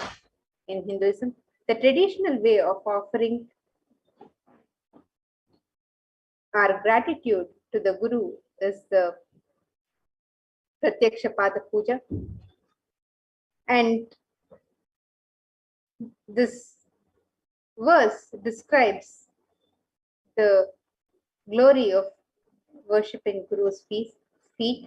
It describes Shoshanam Papa Pankashya Deepanam Gnana Tejasam Guru Padodakam Samyak Samsararnavatarakam. The translation for this verse: the water of the Guru's feet dries up the mud of the sins, lights the fire of knowledge, and passes across the ocean of worldly material life of Maya. So you can make the offering of the Pratyaksha Pada Puja on the day of Vijayadashmi, which is the offering of the traditional gratitude from disciple to Guru.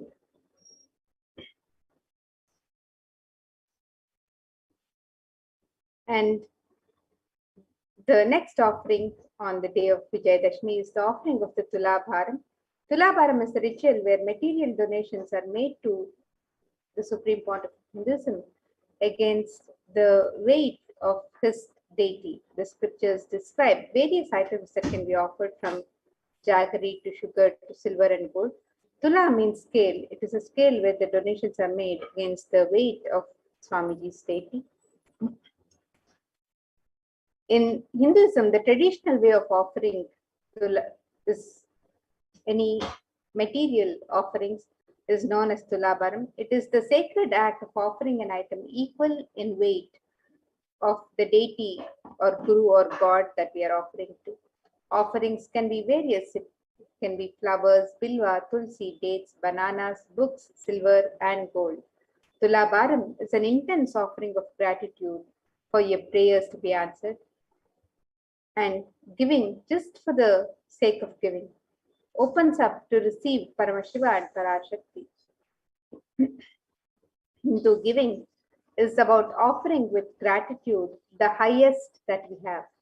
Only when we offer to our maximum potential, more and more, we'll be open to receiving the best possible Paramashiva and Parashakti herself. So you can make the offering of the Tulabharam on the auspicious occasion of Vijayadashmi. You can also make the offering of the Alankara Seva to the Utsava Murti of Bhagavan Venkateshwara as we celebrate the Venkateshwara Brahmotsava and the Devi Navaratri during these 9 days. So you can make the offering of the Alankara Seva to Bhagavan Venkateshwara, the Utsava Murti. Offering of the Alankara Seva to the deity of Venkateshwara bestows deep fulfillment in life, thereby taking us closer to the Guru who liberates us from the cycle of birth and death. Every day, the Utsava Murti of Bhagavan Venkateshwara is dressed and decked in his various manifestations, placing us on various vahanas or vehicles. Venkateshwara is Alankara Priya, the one who loves to be decorated with the finest clothing and jewelry, offering the most favorite treasures in the form of clothing, jewelry, and flower garlands pleases Venkateshwara. You can make the offering of the Alankara Seva to the Utsava Murti of Bhagavan Venkateshwara. And you can also make the offering of the Nava Kalasha Abhishekam to Utsava Venkateshwara. Every day afternoon, the Srivari Venkateshwara Brahmotsavam is celebrated, and the Lord of the Seven Hills, Bhagavan Venkateshwara, the Utsavam is offered, and a cooling Abhishekam or sacred bath offering of unique ingredients, which are all the favorites of Venkateshwara, such as the kshira or the milk, the dadhi or curd, ayaja or ghee, madhu, which is honey, churna, the fruit juices, coconut water, chandana jalam, shraddha jalam. All of these various offerings are offered in this Abhishekam to the Utsava Murti of Bhagavan Venkateshwara, the Navakalasha Abhishekam. This seva is a unique offering to please Bhagavan Venkateshwara. And when we offer this seva, we get the grace and blessings of Bhagavan Venkateshwara for healthy and prosperous relationships, health and well-being, abundance and wealth, purification from karmic baggage. So you can make these various offerings. You can sign up for all of these offerings on the website www.kailasamailer.com. And now, with this, let's get ready to receive the darshan and the grace and blessings of Devi Parashakti herself. And you can sign up for these various offerings on the website www.kailasamailer.com/sevas.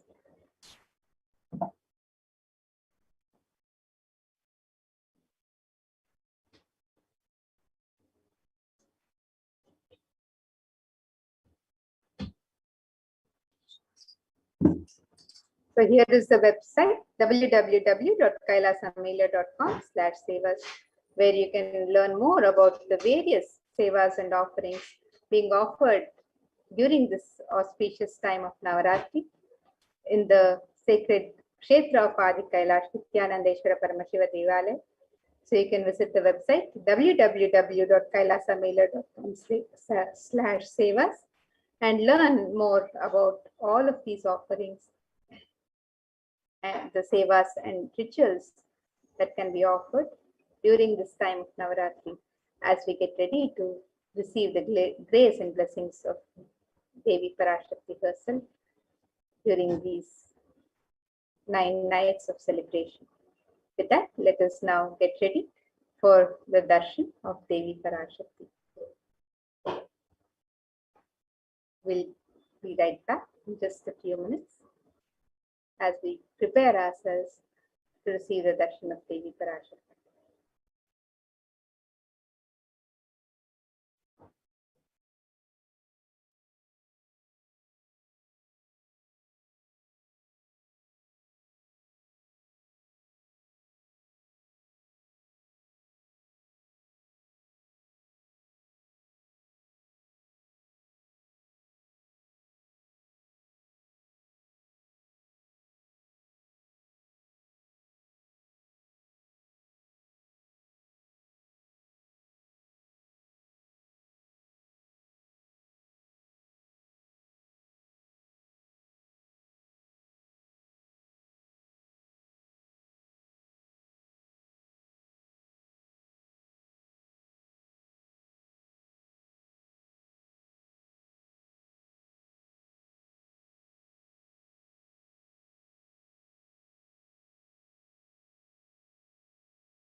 Connecting with the divine with your eyes closed is meditation. Connecting with the divine with your eyes open is darshan. Come, let us all now move from meditation to darshan. Slowly, very slowly, please open your eyes.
ஸ்வர்ண சூரிய பிரபை வாகனம்.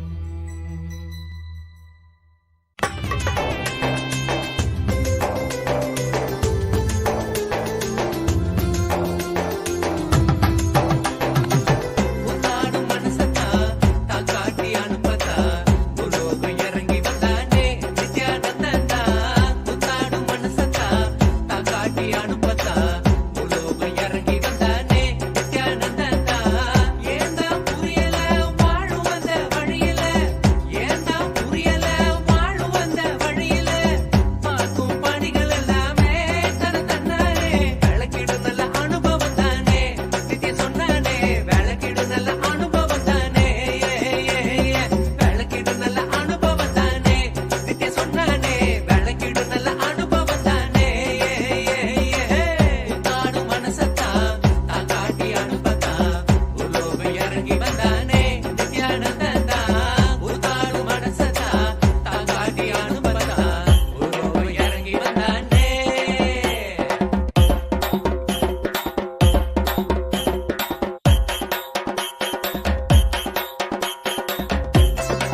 नित्यानन्देश्वर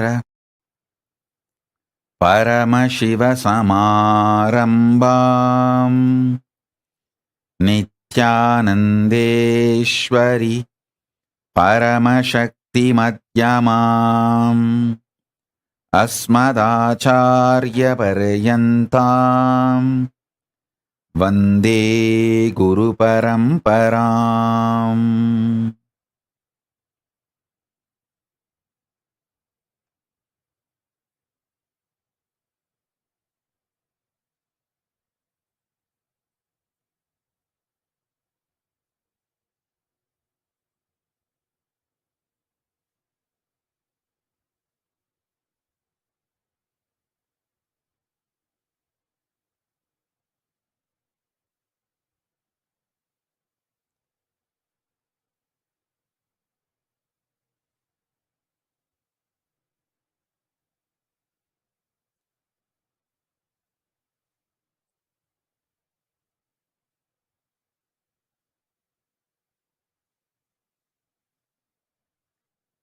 I welcome you all with my love and respect. I welcome all the devotees, disciples, Samajis, Satsangis, Shri Mahants, Mahants, Tanedar Kotari, visitors, viewers, Sarvanyapita Yajamans, Kartas, Sarvabarityagis, Tanedar Kotari visitors, Mantreshwara, Vidyeshwara, Ganeshwara, Lokeshwara, Astreshwara, ambassadors, diplomats, e-diplomats, I welcome all of you with my love and blessings.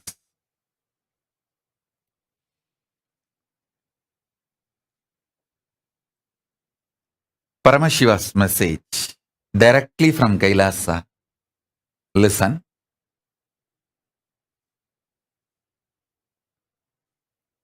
புலன்னமக்கு புலப்படாத பொழுதும்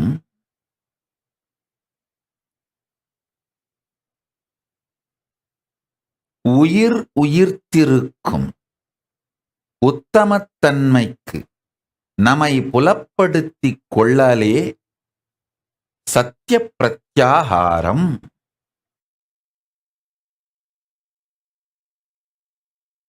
I'll repeat, listen. புலனெல்லாம் நமக்கு அடங்கி புலப்படாது போகுங்காலத்தும் உயிர்ப்பை உயிர்ப்பிக்கும் உற்சாக சத்தியத்தை உணர்த்தும் விதமாய் வாழ்க்கையை உயர்த்திக் கொள்ளல் சத்திய பிரத்யாகாரம். I'll translate. Listen. There will be a time in your life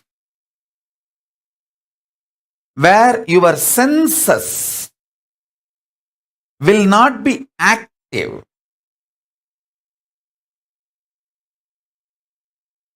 Now itself, declaring your conscious sovereignty over your senses, and even when they are not active, when they are not alive, when they are not excited, when they are not functioning, you remaining alive, active, powerful is pratyahara. That is the achievement your body need to do to manifest conscious sovereignty.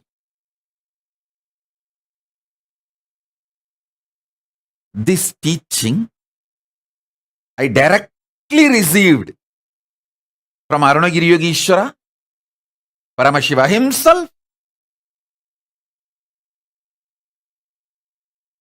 Understand? He taught me with a beautiful example. He said, how people die in the old age. He explained how one by one the senses stop functioning, like eyes slowly become dim. The skin loses its capacity to experience sex, then to experience even sensuality. Then it stops its ability to experience even a love, a loving touch or care. Then slowly it loses its experience even to sense.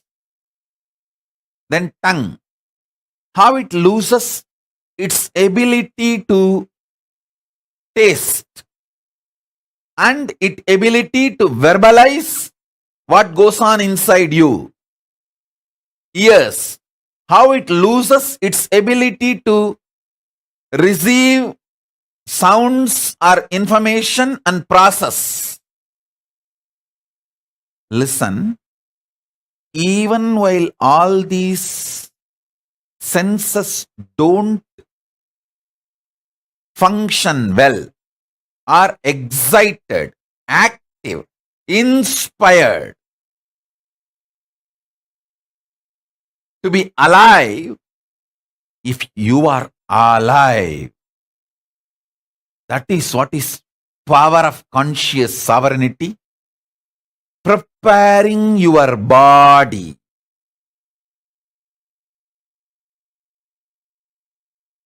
to live conscious sovereignty.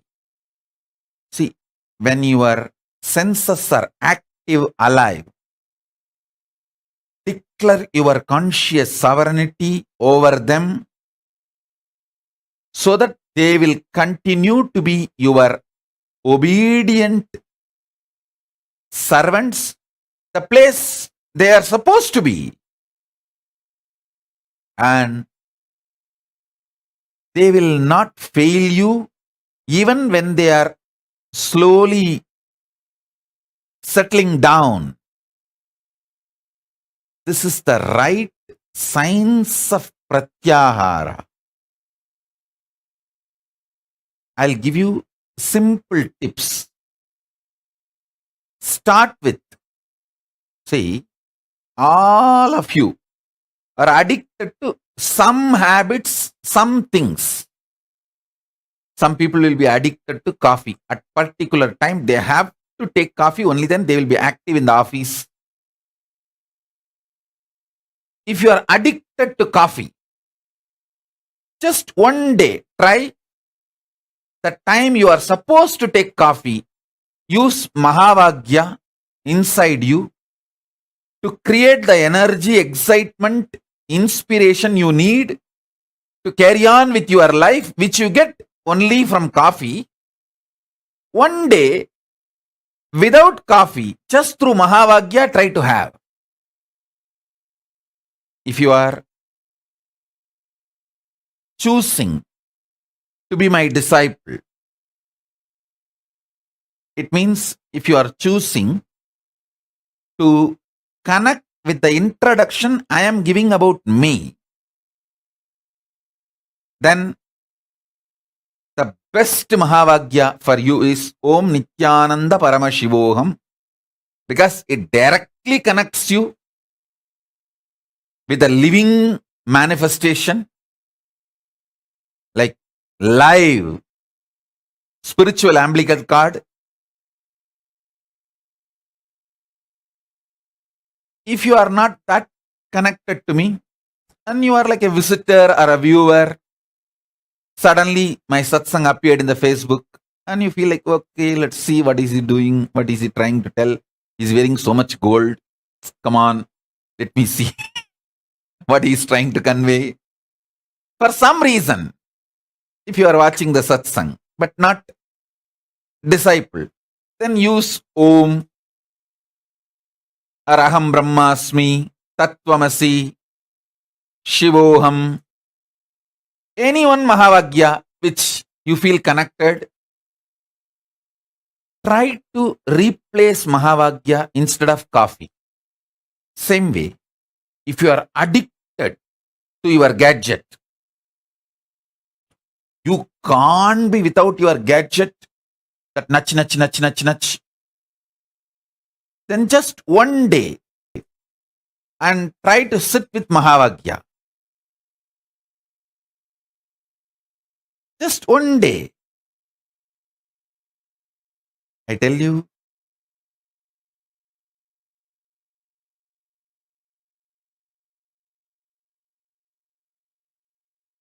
this simple way, start the pratyahara.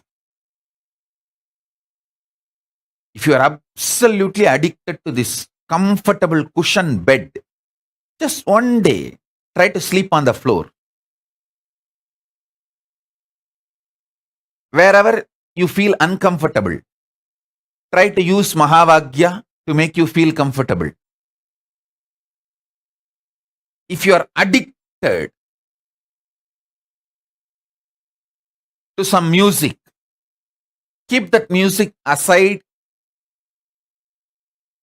One day, try to listen to Mahavagya continuously. I tell you,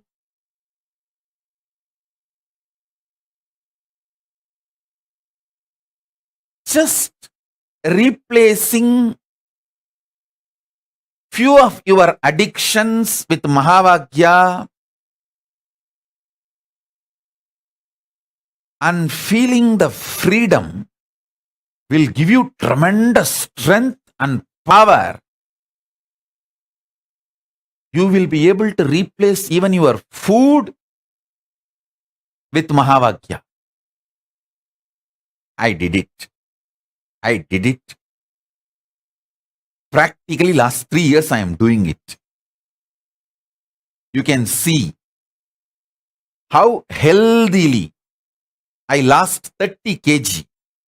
Very healthy way of losing 30 kg. When you replace your food with Mahavagya. Let me very clearly spell it out. Using Mahavagya in your stomach and not putting any external food in or reducing the quantity drastically, 90%. When that kind of pratyahara starts happening in you, dry fasting, just water fasting, all this becomes too easy. Not only that, listen, it is not just for weight loss. Please understand, I am not teaching you weight loss technique. No. You make your whole body deeply purify itself to the core biomemory level. I tell you, when you get out of the addictions like a coffee, tea, you get out of actually the addictions like continuous irritation. You see, continuous irritation is kind of a drug. You feel compelled only if you have the drug, you can work. No, not required. Not at all required. You don't need a continuous irritation as a drug for you to function.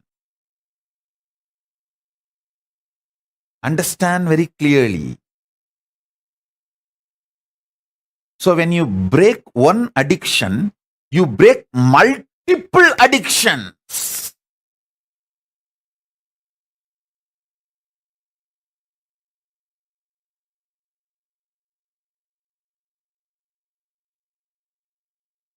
Liberate yourself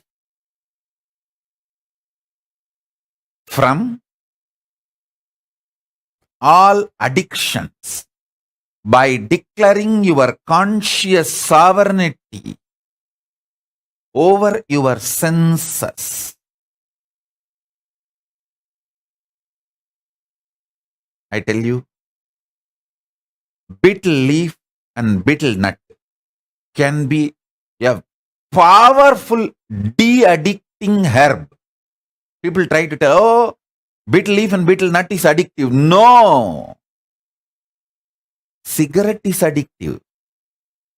Alcohol is addictive because they destroy your health. Betel leaf and betel nut never destroys your health.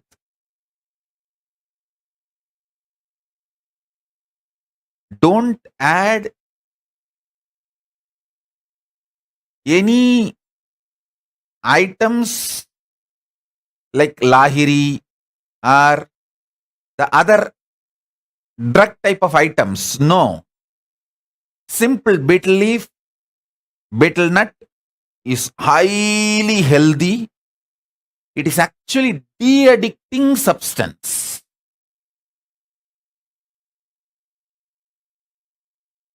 Listen. Food should be nourishing, tasty, making you healthy. Nourishing means you should feel fresh after eating. Tasty. You should feel very pleasant while you are eating and after eating. Healthy. It should keep you health for a long time. Listen. These are the definitions of Ayurveda.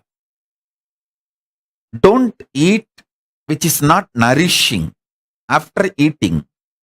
If you feel tired, giddy, don't eat that food.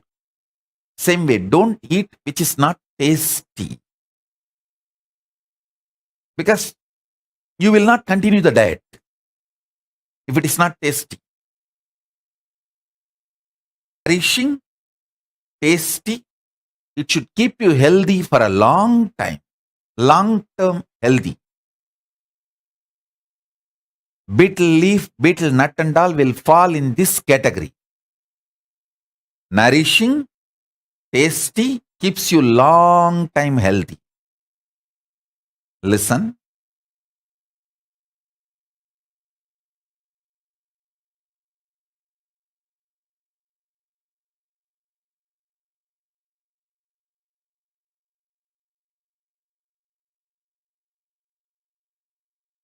De-addict yourself.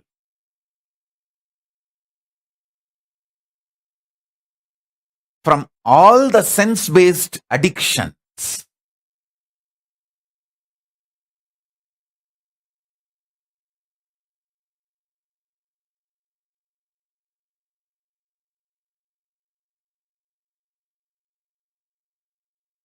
I'll give you a very simple tip. Drumstick juice and Tooduvalai juice. These two will make men, women both very strong physically. You will get out of porn addiction. Understand? Men, women, both. Whoever has pornography addiction, take these two juices. Drumstick leaves, Moringa leaf juice and Tooduvalai juice. These two makes you highly potent and highly strong. Understand? Don't try to understand. Don't try to be brainwashed by the modern introduction ideas about sex. Listen. Almost all of you in the modern world, you got the introduction about sex from pornography industry, pornography and soft pornography industry. They introduce about sex to you only to make you as their customer, not for you to have a healthy sex life. Hinduism is interested in your healthy sex life.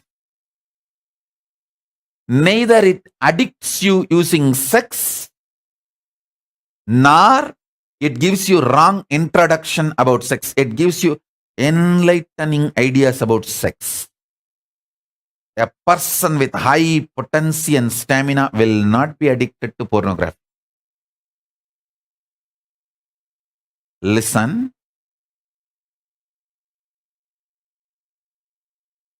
These two, Moringa leaf juice, Tooduvalai juice, can absolutely de-addict you from all porn addictions.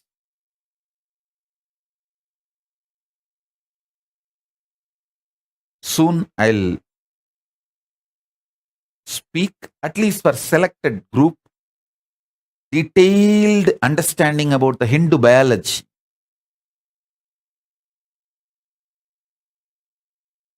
Those revelations need to be told to the world because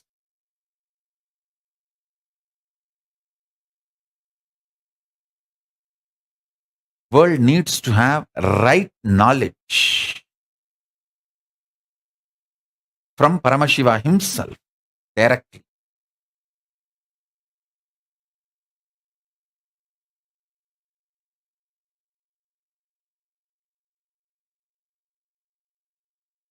In every level, de-addict yourself. I tell you, de-addicting you in biomemory level will simply make your whole energy focused and make you genius.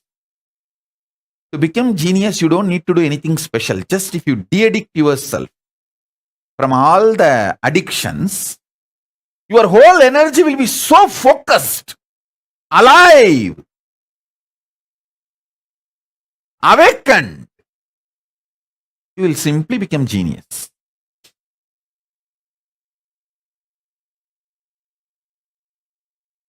You will simply become genius. Becoming genius will be just your lifestyle. Understand?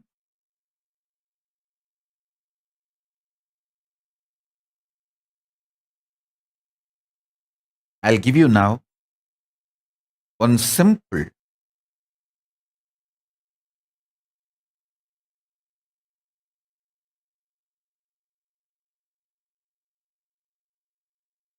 Shaktipada and Shaktinipada. Sit with the truth, Paramashiva, with his manifestation, with his Purnatva, with all his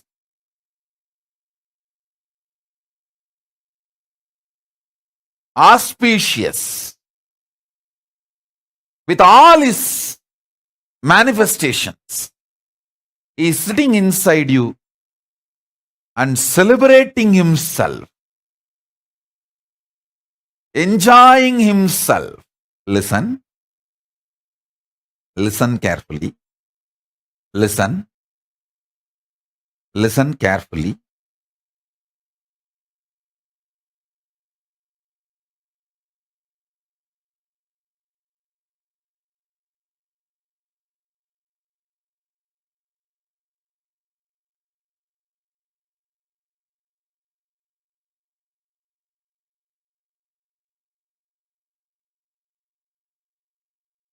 End of the day, conscious sovereignty itself is nothing but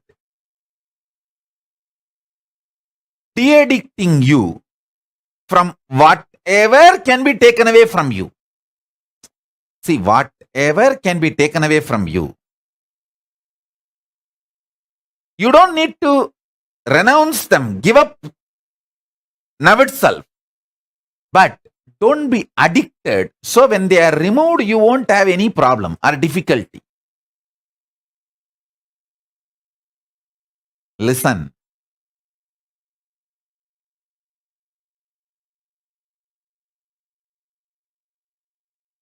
Whatever can be taken away from you,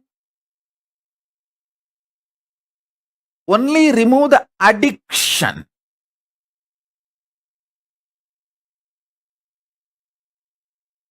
Best Shaktipada for this. I should say one of the ultimate Shaktipada I can give you is sit with the truth, reality, Paramashiva manifesting with all his glory, completion, powers, Purnatva, in his complete form, Purna, celebrating himself. Sit with this. Let this continue to be the source of energy, excitement, bliss, your very identity.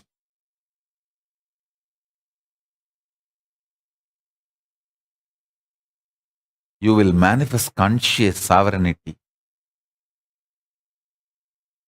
Because when this reality is asserted by you, means cognized by you,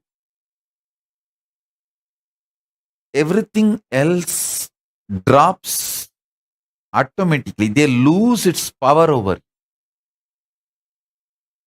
Anything which binds you loses its power over you.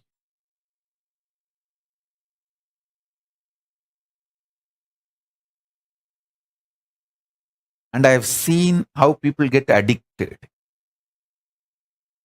how people lose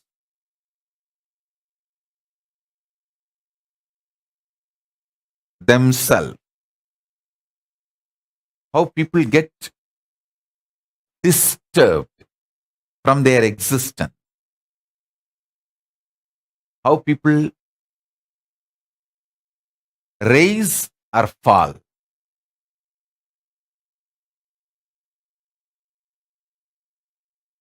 Just remove addictions, you will become genius. That is why our Gurukul education insists on not getting addicted to anything. The real education you need to have is not getting addicted to anything, keeping your consciousness alive, vibrant. You just need only completion signs when you grow up, not any information or facts.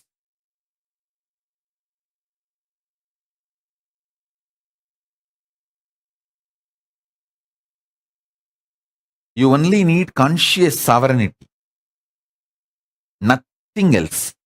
Especially after the advent of the internet, Google. People who are studying, reading, trying to master some subject are fools, stupid. By the time you become a doctor,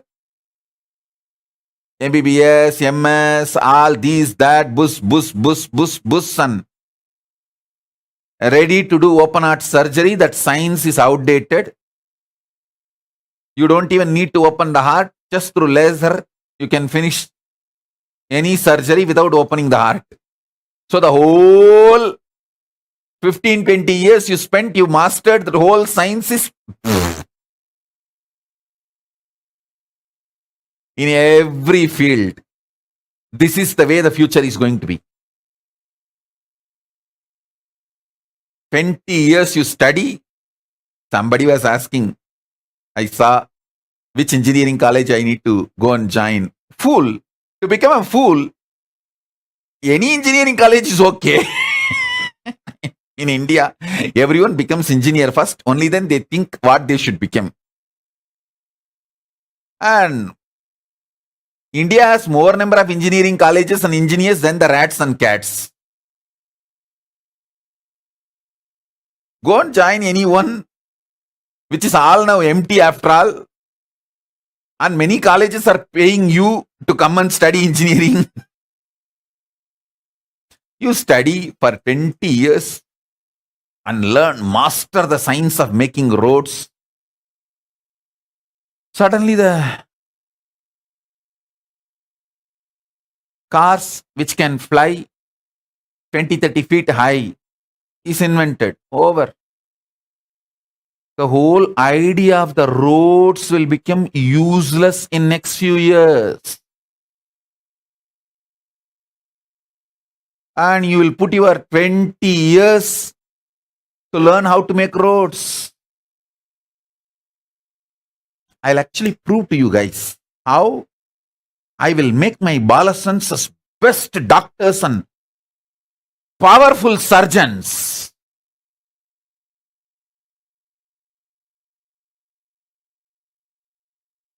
In Kailash, I'm going to do it. They will be amazing surgeons. Precisely. They will diagnose using the powers and they will do the healing, the Hindu medicinal methods. In every level, I am telling you, the conscious sovereignty is the real education you need to have. Sarvanyatva is the real education. Genius is the real education you need to have. Not the facts, figures, numbers, details. All those things are going to be, all that system itself is going to be outdated. What a doctor who studied for 10 years and practiced for 20 years can't give you. That solution, you can get it just by Googling in 3 seconds. The whole system has become different. So don't waste your time unscientifically, stupidly in outdated so-called schooling methodologies. I am telling you,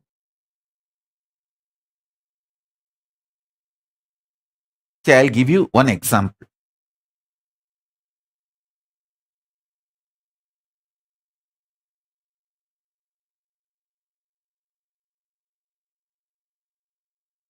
All the jewels you are wearing, anyone can make it for you. All the clothes you are wearing, anyone can do it for you and give you. All the makeup you are wearing, anyone can do it and give for you.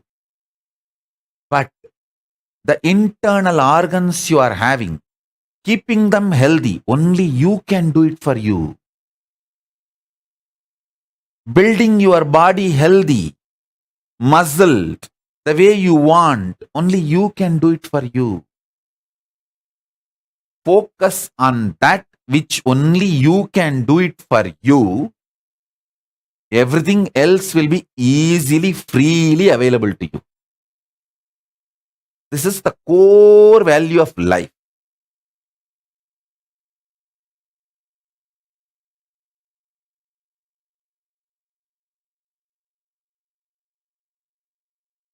Listen, core value of life.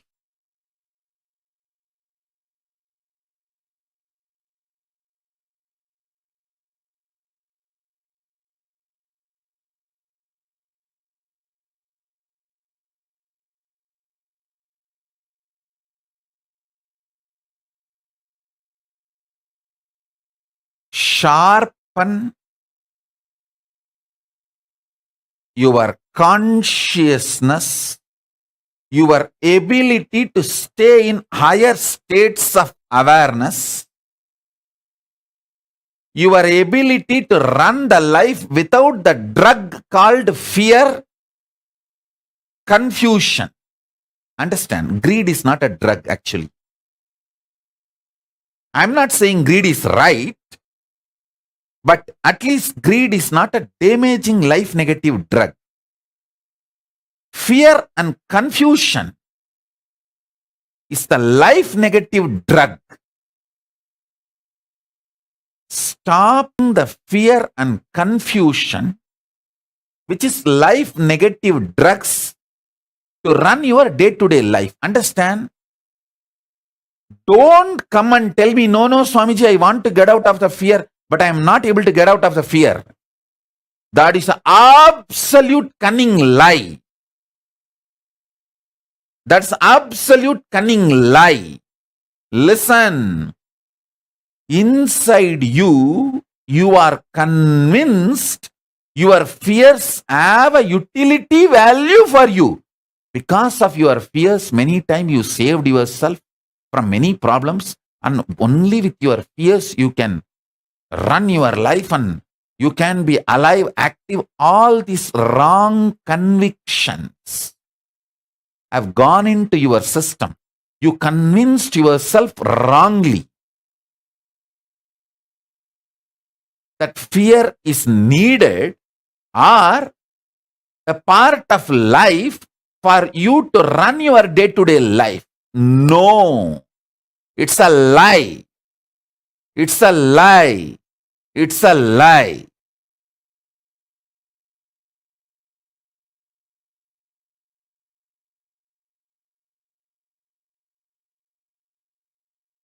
You saying you want to get out of the fear, but still you have fears, is cunningness. I won't even treat that as a ignorance or innocence. I will only treat that as a cunningness. So please understand, drop the cunningness now. Don't try to expect sympathy from others. Oh, you want to drop the fear. You want to drop the fear. You want to drop the fear. But you are not able to drop the fear. That is extreme cunningness, trying to get sympathy. No. Stop this cunning game. Drop all conviction you carry that fear as a utility value for your existence or better existence. No.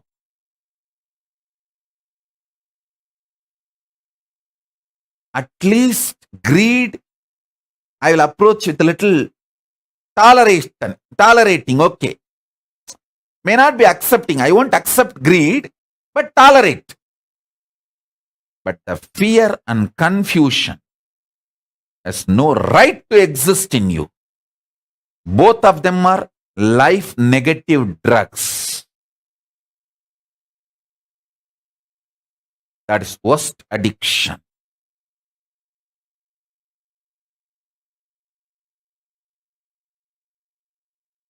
Decide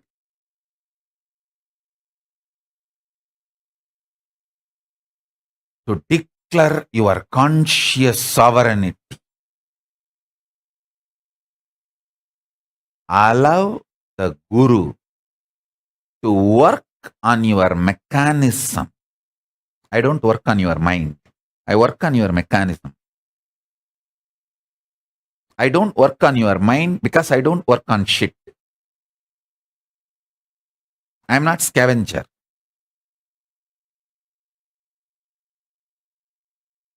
I work on real things on which I need to work to bring permanent transformation and conscious sovereignty in you.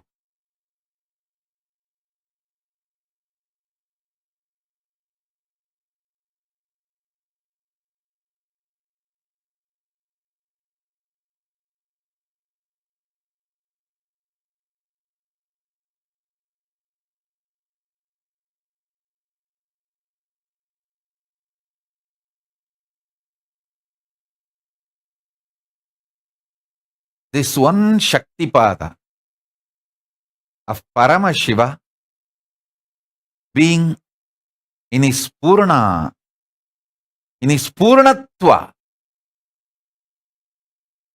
in his complete manifestation, Purna, ultimate,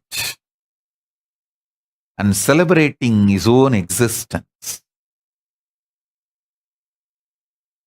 Use this Shaktipada and Shaktinipada in you.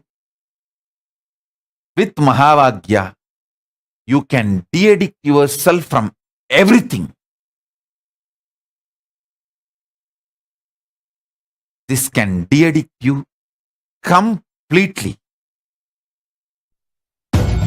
राजाधिराजाय प्रषड्यशालिने नमो वयं वै श्रवणाय कुर्महे श्यामे कामाय कामेश्वरो वै श्रवणो ददातु कुबेराय वै श्रवणाय महाराजाय नमः சனடி போற்றி சிவன் சேவடி போற்றி நேயத்தே நின்றடி மலனடி போற்றி மாயப்பிறப்பருக்கும் மன்னனடி போற்றி சீரார் பெருந்துரை நம் தேவனடி போற்றி ஆராத இன்பம் அருளும் மலை போற்றி ஈசனே சிந்தை கவல வந்த நேசனே நீ வருவாய் ஒடு கனிகளை கொண்டு உன்னை பூஜித்தோ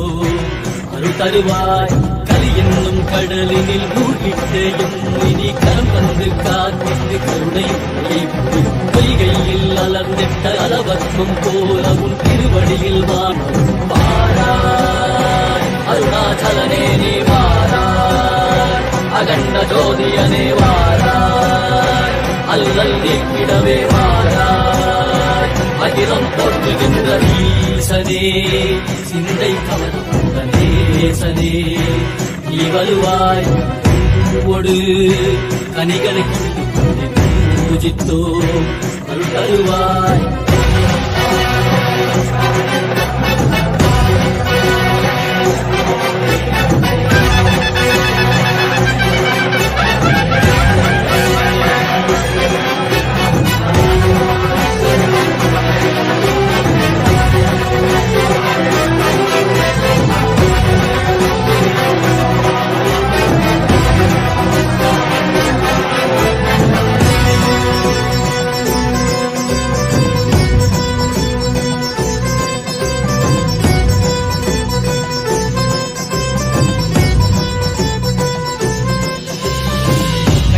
சூலமும் வெயிலில் வில்வமும் நிறையா கடல் நீர் குடியோடு தரிசனம் அல்லவா செம்பொன் மாட சிற்றவை தனிலே கவர்ந்த உன்னை சிக்கன பிடித்தேனே வந்தும் புகழ் பெறும் நான் வரை நாயகா மதியில் நிறைந்திடுவாய் மதி உணராதவர்க்கு மதி உணர் செய்திட வான்மழு நீ ஏந்திவாடிட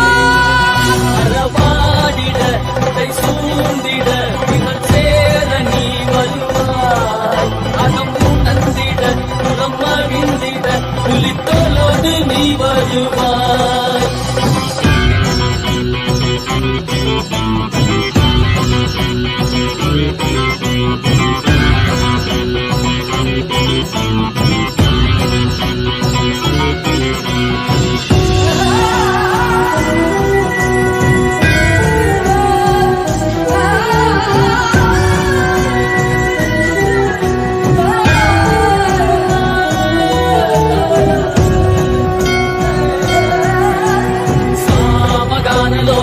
विमुक्ति कारणे नादिकेश दिव्य ब्रह्मरूपने मीनाक्षि शक्ति सहित सुंदरे सने अन्नामलै वियुक्त नित्यानंदने चित्त अचित्तெல்லாம் முன்னாலே இயக்கும் முன்னாலே உந்தன் கண்ணாலே சிகையில் அணிந்திட்ட மதியாலே மதியின் மொழியாலே தெளிந்திடும் வழியாலே ஜீவன் முக்தி பெற விழைந்தோமே திருபடியை தொழுதோமே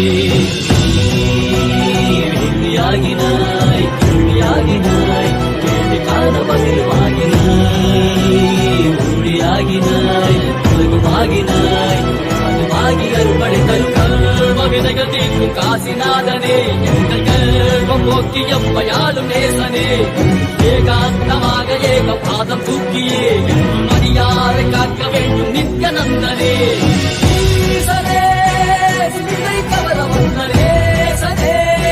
நீ வருவாய்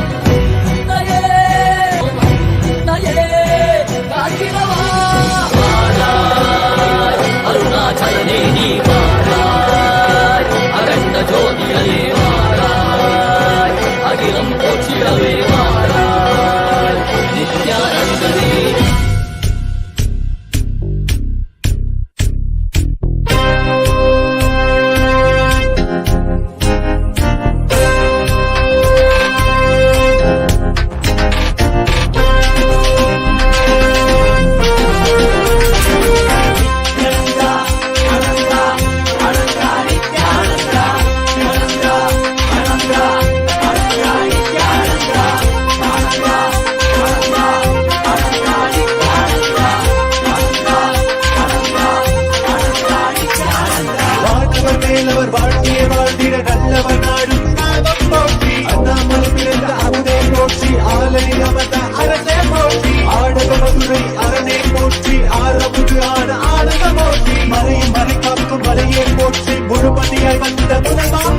அருணையில் உதித்த நித்தியனை போற்றி மாமதுரை மீட்ட சுந்தரா போற்றி அருணையில் உதித்த நித்தியனை போற்றி மாமதுரை மீட்ட சுந்தரா போற்றி நித்யானந்தா அனந்தா அனந்தா நித்யானந்தா நித்யானந்தா அனந்தா அனந்தா நித்யானந்தா நித்யானந்தா அனந்தா அனந்தா நித்யானந்தா அனந்தா அனந்தா அனந்தா நித்யானந்தா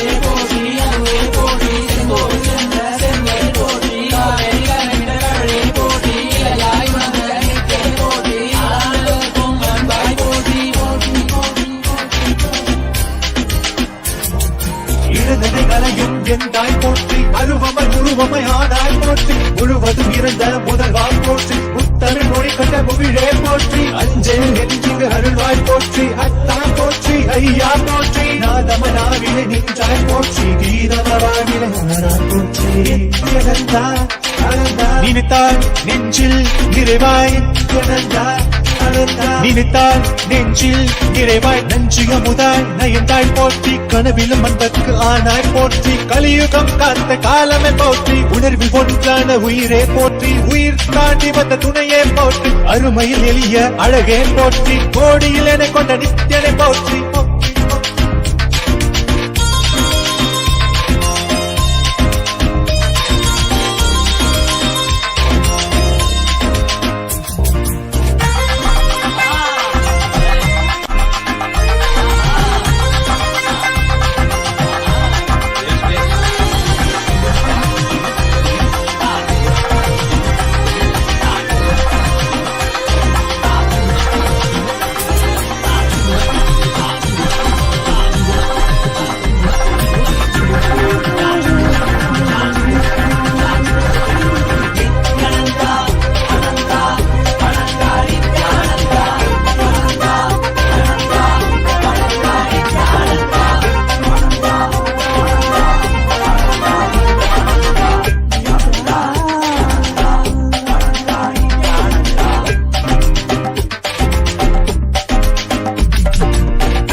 பெருக காக்கா காக்கா கவின் மிக அழக நோக்கா நோக்கா நின்னருள் பெருக ஏதும் பிற இரண்டால் கருணை நீ செய்யும் எந்தாயே ஏதும் பிற இரண்டால் கருணை நீ செய்யும் எந்தாயே அப்பனே செய்யும் எந்தாயே அம்மை அப்பனே நீ என்னை அப்பனே அம்மை அப்பனே நீ என்னை அப்பனே அம்மை அப்பனே நீ என்னை அப்பனே அம்மை அப்பனே நீ என்னை அப்பனே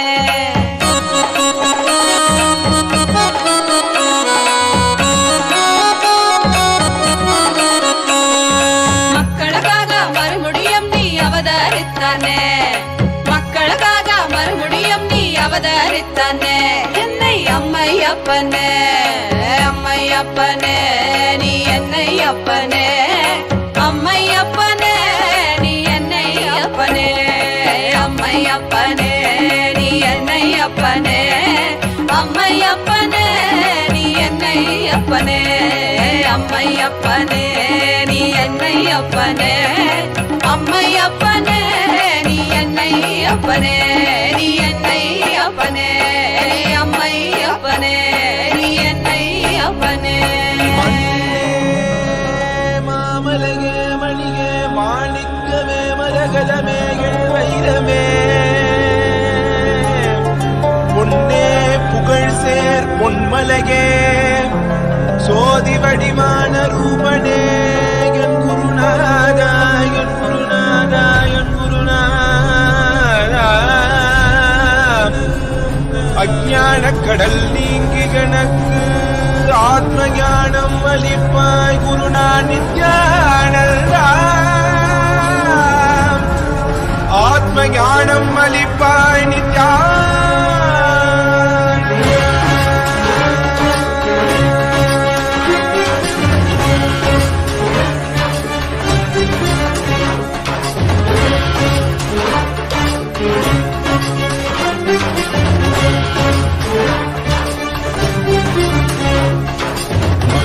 கொண்டு கங்கை முடி கொண்டு நர்த்தனம் புரியும் ஈசனே சுடலை பூசி குடுக்கை தன்னை ஏந்தும் காலனே புடி தோலனே பிடியால் உள்ள முறைகின்ற மதுரை மாநகரின் ராசனே இன்னல்களை கலைந்து இன்பங்களை அளிக்கும் சுந்தர வடமணி நேசனே ஞாயிறு திங்கள் நித்த முறைகின்ற செவ்விழி கொண்ட செல்வனே சொற்களே எந்த சோமனே ஐயா சோதி வடிவான ரூபனே பழிமொழி காணா அண்ணாமலையே அகிலமும் போற்றிடும் ஐயனே நாதாவரணனே நால்வர் போற்றிட நயமுடனாடிடும் நாதனே ஆழகாலம் உண்டு ஆழம் காடுதடில் ஆனந்த நடமிடும் ஆதி செய்வனே மங்கையிடம் கொண்டு கங்கை முடி கொண்டு நர்த்தனம் புரியும் ஈசனே சுடலை முடி பூசி உடுகைகளை ஏந்தும் காலனே புலி தோலனே மீனின் பிடிகால் உள்ள முறைகின்ற மதுரை மாநகரின் ராசனே இன்னல்களை கலைந்து இன்பங்களை அளிக்கும் சுந்தர வடமணி நேசனே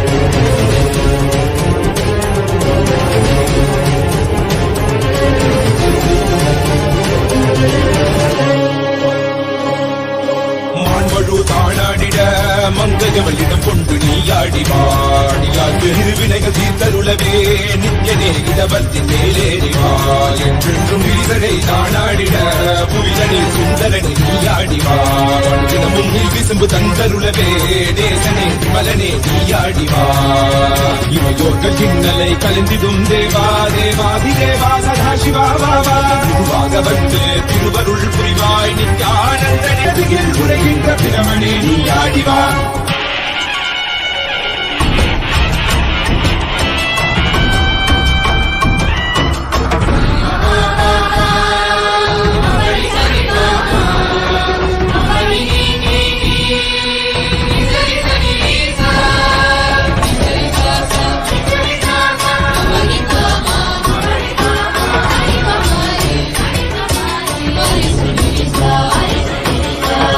வணங்கிடவே காஞ்சியில் மண்ணாய் உரைபவனே அப்பாய் காட்சி தரும் எங்கள் ஆணை காவலசே ஆதிகந்தமிழாத ஜோதியாய் அருணகிரி உரைநாதனே உலகை இயக்கிடும் வாயு வடிவேகமே திடத்தில்லை நகர்தனி வானில் ஆடும் கூத்தனே பஞ்சபூதமும் நித்தம் பணியும் பரமனே பரமேசனே நித்யரசித நித்ய வைபவ குப்த கைலை வாசனே ஈசனே சர்வேசனே பரமேசனே ஜெகதீசனே நித்யனே ஆனந்தனே என் ஜீவனே குரு சேவனே நித்யனே ஆனந்தனே என் ஜீவனே குரு சேவனே நித்யனே ஆனந்தனே என் ஜீவனே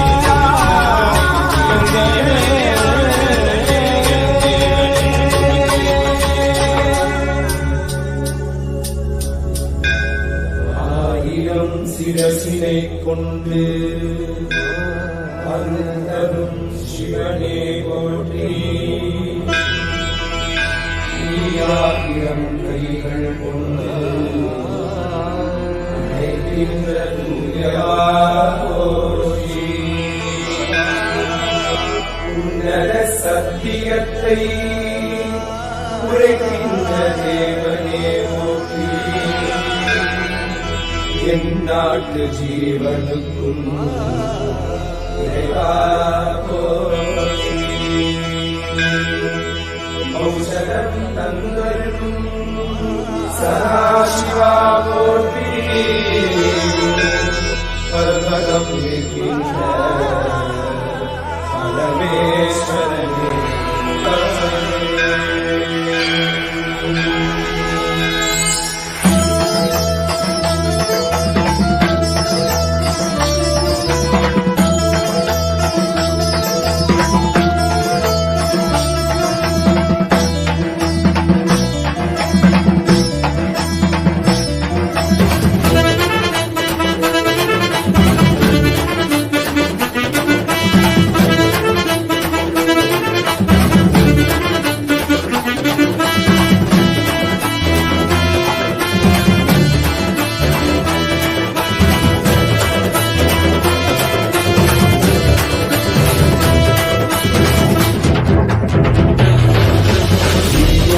नित्यानंदा सत्यादित्यरूपा नित्यानंदा सत्यादित्यरूपा ब्रह्मा नित्यानंदा विष्णु शिवरूपा ब्रह्मा नित्यानंदा विष्णु शिवरूपा आनंद तांडव नित्या हरे नित्यानंदा परमहंसा श्री नित्या हरे नित्यानंदा